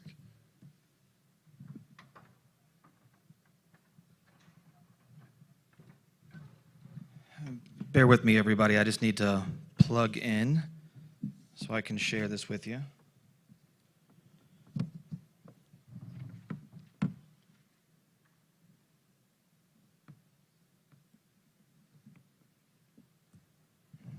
Are you seeing that? No?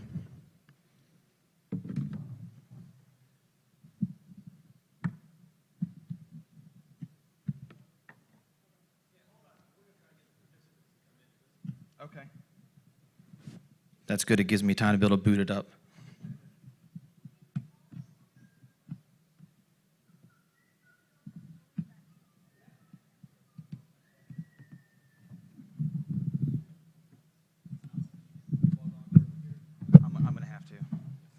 where's the internet Are you for that? seeing that, Jay?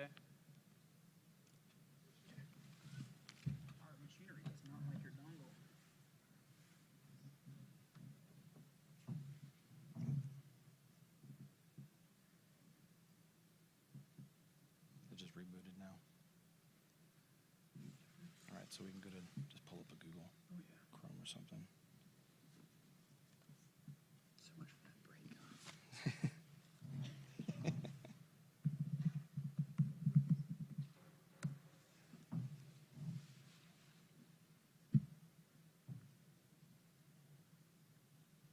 Let me just make it the full size.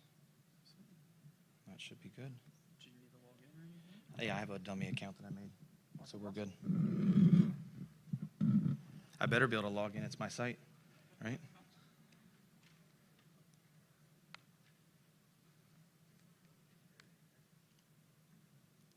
Yep.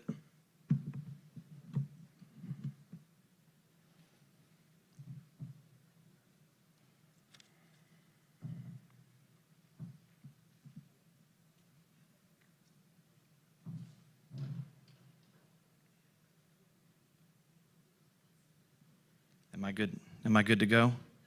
Okay. I know everybody's like ready to, you guys have been sitting for a long time, so I'm going to make this as short and sweet and entertaining as I possibly can so you guys can get up and get a break and get some drinks that are out there waiting on all of us. My name is Justin. I'm the founder and CEO of YouMuseUs.com. We're a social media platform for musicians and music lovers. Very robust yet niche platform. And I apologize, I'm going to have to actually use a mouse, something I haven't done in a very long time as a Mac person. So, as you can tell, I'm actually going to show you the actual website. We are a fully fledged out social media platform. When you actually get to the main page, this is what you actually see as we're here. We share, discover, interact, create. The idea here is musicians can register just like you would on any other social site. But our differentiator is you're registering as your instrument of choice, your primary instrument you play. Are you a music teacher? Are you an education facility? Are you a fan? Are you a drummer? Are you a bass player? There's not really a site that's out there that's dedicated that is a free platform, truly free platform for musicians to interact without all of the other stuff that comes with social sites. With that being said, I'm going to log in and show you guys what the inside of this site actually looks like. Normally it's not this bad, and I apologize in advance. But I guess you'll see real time what it's like in here. I am trying to touch the screen, so that's entertaining, right?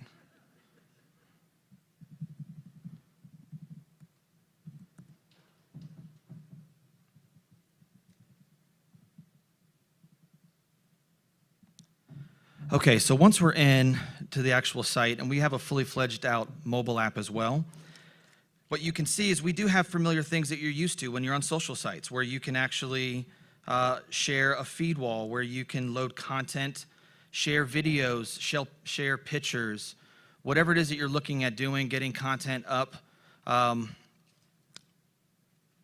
Sorry, it throws me off a little bit having to do this to be able to keep my speech going. But we actually have a built-in advertising platform. So we are self-monetized within the entire site. We're our own ecosystem, which is actually really nice. We're not reliant on Google or other sites. When you look at groups like Facebook and others that are doing billions of dollars and hundreds of billions of dollars in revenue across all platforms combined, having an advertising platform built in that collects key data points, but not all data points. So we're collecting less personal information, which makes us more user-friendly in the long run. One of our key differentiators than other sites, we have the ability to hold competitions and contests within the platform. I was a musician for a very long time. I toured. I was sponsored by Jim Beam and different companies and different record labels, and I knew what it was like to really try to get your voice out there and get heard and get seen. With our competition element, you register as your primary instrument, and then let's say Sarah likes this drummer, this guitar player, this singer, likes, for anybody that's as old as me, the Dave Matthews Band, they want to add a fiddler in there and something else. You're going to hit OK, and it's going to compress all the audio from all those different artists that have never met and spit out a song. And you're then going to share that across all the different platforms that are out there as a massive popularity competition. The top 20 bands that still have never met each other will be flown out to West Virginia, and we will do an American Idol style battle of the bands, televised or streamed. So for everybody that's in the panel here, that's another revenue source. You know, the nice thing is that these individuals will have to figure out their style, their look, their sound, everything else when they get off the plane. We're videotaping all of it. And then the winners, we put them on the road, another revenue stream. We put them on the road, and then they tour under our label. But the difference is we want to create a label that's 80% to the artist and 20% to us. And that's unheard of right now. There's 360 deals, there's 50-50 deals. The reason we can do that is our platform.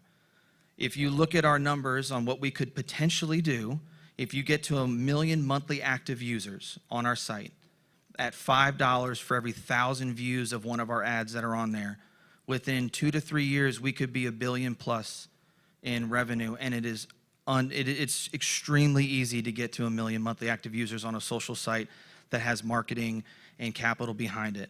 Which brings me to the last part of what I'll let you guys know is I am a fully bootstrapped project.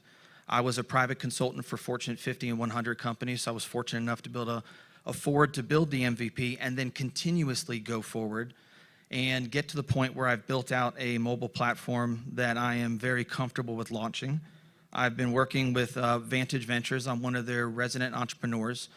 Sarah and the entire team has been, there's a lack of words, and everything that went on yesterday for what we talked about on Tuesday, I'm one of the entrepreneurs, and I would like to say, if it wasn't for all of you that are in this room right now, championing every aspect of what we need, the ones that are shoveling the snow in front of us so we have a clearer path, and the ones that are cleaning up the dirt as we kick, and just the stuff you guys do is invaluable to us, and what the state of West Virginia is doing, no one else is doing. So from the bottom of my heart, I want to say thank you, and I know every other entrepreneur that I've talked to feels the same way. We don't get a chance to be able to tell you guys that much. But I am in the process of moving forward with raising. I'll have an official pitch day at Vantage towards the end of April, and I don't remember the exact date, Sarah, so do you? The 26th of April, so if you'd like to come out and show your support and talk to me afterwards, I would love to meet you. But if you guys have any other questions, I'll let you guys get going. There's so much more I could show you. People that know me personally know I love to talk, and smiling, I can see it right now. So I'm gonna cut myself short because I know everybody here has been given a beer ticket for beer or wine. Probably needs a restroom break so we can all network and chat out there. I'd love to be able to talk to you each individually. But if you guys have any questions, I'll let us all get rolling. Yeah, once you actually ship it out, they're gonna compress a song based on the songs that we give them that we have the rights to be able to work. But we're ASCAP, BMI, and CSAC. You know, coming from my background of what I had, I've covered every base you can possibly think of. So we're ready to rock and roll.